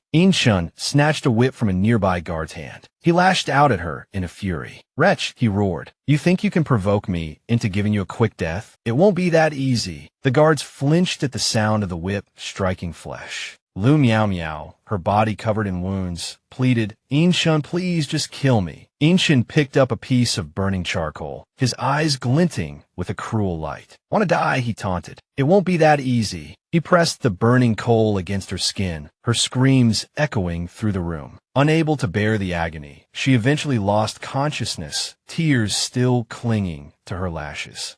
Shun turned to leave, his voice cold. Revive her, he commanded. Keep her alive. I want her to suffer. Obeying his orders, a guard threw a basin of water onto Lu Miao Miao's face, jolting her back to awareness. He then began to whip her again, each lash a testament to his rage. Her eyes stared blankly ahead, her mouth agape in a silent scream as she endured the relentless punishment. On New Year's Eve, a grand ceremony was underway in the imperial palace. The emperor declared, Today marks the 10th anniversary of the unification of Northern Yin. May Northern Yin enjoy favorable weather, national peace and prosperity, and everlasting glory. The officials echoed his words in unison. May Northern Yin enjoy favorable weather, national peace and prosperity, and everlasting glory. Long live the emperor. Shun raised his cup, his voice carefully neutral. I wish your majesty a secure reign and all the best, he said. The emperor smiled. Yin Jing, your loyalty is appreciated. At that moment, an official stepped forward. Your majesty, he announced, I have heard that a troupe of dancers has recently arrived. I have invited them to perform for your entertainment. The emperor, looking pleased, waved his hand in agreement. Very well. The dancers entered and began their performance, much to the emperor's delight. Another official nudged the first. Excellent. Shun seethed inwardly. All of this, he thought bitterly, bought with my mother's life. After the banquet, the emperor, now drunk, leaned heavily on Shun. Royal brother, Shun said, let me help you back to your chambers. The emperor waved a dismissive hand. I want another drink. Yin Jing looked up, realizing that the person supporting him wasn't his usual eunuch. Yin Jing, he slurred, where's Eunuch Qing? Shun replied smoothly, I don't know, your majesty. Eunuch Qing isn't on duty tonight. Yin Jing rubbed his forehead. My memory. I gave him leave to celebrate the new year with his family. Shun guided the emperor over the threshold. Careful, royal brother. As the emperor settled onto his throne, he grasped Shun's hand. Yin Jing, he mumbled, you were always so clever. Father always praised you in front of us. He gave you all his affection, but he sent me to Mo Lin as a hostage. Shun removed the emperor's crown. Royal brother, he said gently, you're drunk. Lie down and rest. I'll have someone bring you some sobering soup. Yin Jing slumped back against the throne, still muttering. I was jealous. I hated. I was afraid Jing and would make you emperor. Only when Consort Yin was dead was I at peace. His words were like daggers piercing Shun's heart. He spun around, his voice tight. Was the throne so important to you? Unable to contain his fury, he grabbed Yin Jing by the collar. That was my mother. Yin Jing, lost in his drunken stupor, continued to ramble. I'm at peace. Finally, Yin Shun, unable to bring himself to kill his brother, threw him onto the bed in disgust. Despicable. He stormed out of the imperial chambers, addressing the waiting palace maids. The emperor is drunk, he snapped. Attend to him. The maids bowed their heads in fear. Please forgive us, your highness, they murmured. We'll attend to him immediately. Afterwards, Yin Shun went to see Abbot Huaishan. Upon seeing him, the abbot bowed respectfully. I have long admired the great name of the godly martial king, he said. May I ask what brings your highness to Han's Han Temple? Yin Shun gestured to the child beside him. I wish to entrust this child to your care, Abbot Huaishan, he replied. I hope you will grant my request. Huaishan lowered his head, accepting the decree. This humble monk will care for him with all my heart. Yin Shun looked at Xinger. Xinger, thank the abbot. The boy obediently pressed his palms together. Xingye tanks Abbot Huaishan. Having said this, the little boy looked up at Yin Shun. Father, will you come visit Xinger often? Yin Shun remained silent, offering no reply. After a moment, he finally patted Xinger's head. Go. Xinger was led away by Huaishan, the little boy looking back at Yin Shun with reluctance. Perhaps, in his young heart, he already knew the answer. On the mountain outside the city, a military review was underway. Yin Chen's voice boomed. You have followed me for many years. All of you are elite soldiers and powerful generals. Today, I rise in rebellion to avenge a personal vendetta. This path is fraught with peril. If any of you are unwilling, you may leave now. I will not stop you. The soldiers roared in unison. We are willing to follow the godly martial king to the death. 3 years later, Yin Shun finally led his troops to breach the imperial palace. Ironclad cavalry thundered into the forbidden city. Clad in imposing armor, Yin Shun stood before the emperor, his voice laced with menace. Yin Jing, you murder my entire family. I, Yin Shun, have planned for 3 years, and finally, this day has arrived. Yin Jing still attempted his emotional tactics. Yin Shun, if you lay down your arms, for the sake of our brotherhood, I can spare your life. Yin Shun let out a cold laugh. You speak to me of brotherhood? Do you know? Because of you, I sought revenge against the wrong person and caused the death of my 2 children. Your heart holds only the throne. For your own benefit, you will stop at nothing. I would rather not have a brother like you. Yin Jing dropped the pretense. Fine, since you are so stubborn, so intent on death, then don't blame me for being ruthless. With that, hidden palace guards emerged. The soldiers loyal to the godly martial king surged forward to protect their lord. Yin Jing roared, loose. What happened next is unknown. Sometime later, in another place, a father and son wandered. They stopped at a small shop. The little boy respectfully poured tea and offered it. Father, have some tea. He asked, Father, when will we find Mother? The father picked up his teacup, a faint smile touching his lips. I don't know. As long as we don't give up, we will find her. The little boy clenched his fist, his resolve firm. Minna won't give up. Just then, the waiter brought their food. Sir, your noodles are here. Biao Mo passed the noodles to Minner. Eat up, you little glutton. At the next table, 2 patrons were conversing. I hear there's a female doctor in Shunfeng Town offering free medical care. The other man nodded. Yes, she's kind and beautiful. Biao Mo's heart stirred. Could be Luo. Meanwhile, in Shunfeng Town, there was indeed a doctor providing free medical treatment. The young woman gently instructed an elderly man. Sir, your cold is much better. Continue taking this medicine, and you'll recover completely. The old man nodded gratefully. Thank you, miss. You're a true blessing. People were discussing a major event. Something big happened in the capital. I heard the godly martial king's rebellion failed. He was shot through with 1,000 arrows, a terrible death. Yes, and not long after, the emperor also passed away. They say Prince Jing has ascended the throne. I wonder if it's true. Su Luo's heart skipped a beat. Yin Shun, it's over between us. She sighed, then composed herself and called out, Next! A village woman stepped forward, also eager to chat. I hear you from the capital. You must have heard of the godly martial king's mansion, then? Oh dear! After the godly martial king died, his estate was confiscated, and they found 2 madwomen. Su Luo wondered, is it Lu Miao Miao? Su Luosmaiv. Congratulations, madam. You're pregnant. The young woman happily touched her belly. I'm pregnant. I'm finally going to have a child. Thank you.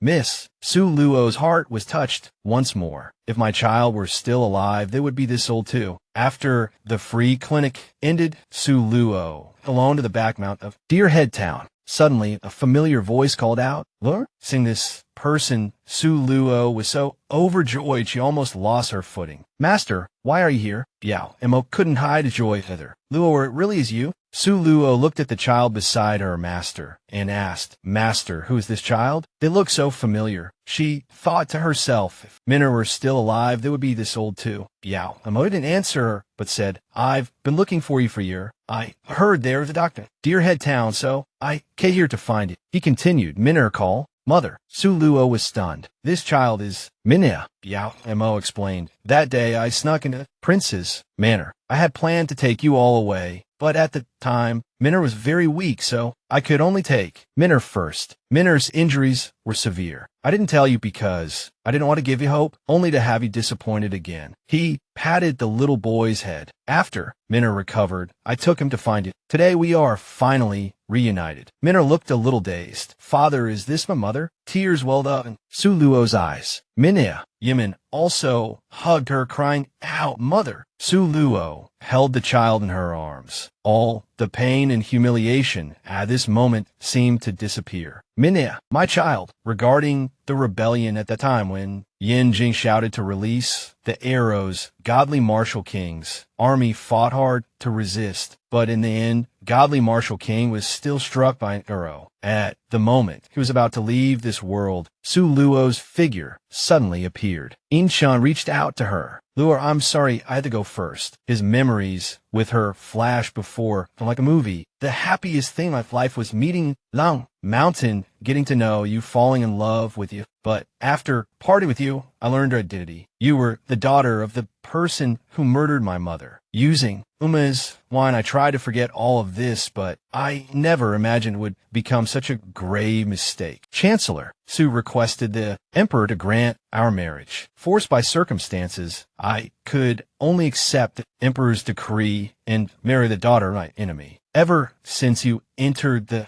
manner that constantly tormented you. But gradually I found that my gaze was always drawn to you involuntarily. To uphold my belief in revenge, I had Lu Miao Miao harm you, making things difficult for you at every turn until the Su family was executed. Watching you lose our children one by one, watching you jump into the sea of fire to save Minna, at that moment I hated myself so much. I clearly loved you so deeply, yet I did things that hurt you. I didn't love Lu Rowney, and I didn't love Lu Miao Miao. They were merely pawns in my revenge. But I forgot the person I should never have forgotten. Luo, you are more important to me than my own life. I only wanted you by my side, but you wanted to leave. To make you submit, I ordered you to be locked in a coffin. In truth, I only wanted to frighten you. All I wanted was for you to yield. Luar, I'm sorry. It's all my fault. I forced you into a corner time and time again. After learning the truth, I knew that we could never go back. The only thing I could do is avenge what I did to the Su family, avenge my mother. Lu Miao Miao became the first target of my revenge. I ordered the manor's guards to subject her to day and night torture. I sent people to make her life a living hell. I want her to experience every imaginable pain as an offering to my deceased children. As for Xinger, children are innocent. I sent him to temple. After arranging everything, I will perish together with my enemy. Luo, I hope we will have another life. I will no longer harbor hatred, only grow old together with you. Inshun closed his eyes and took his last breath. Luo, I love you.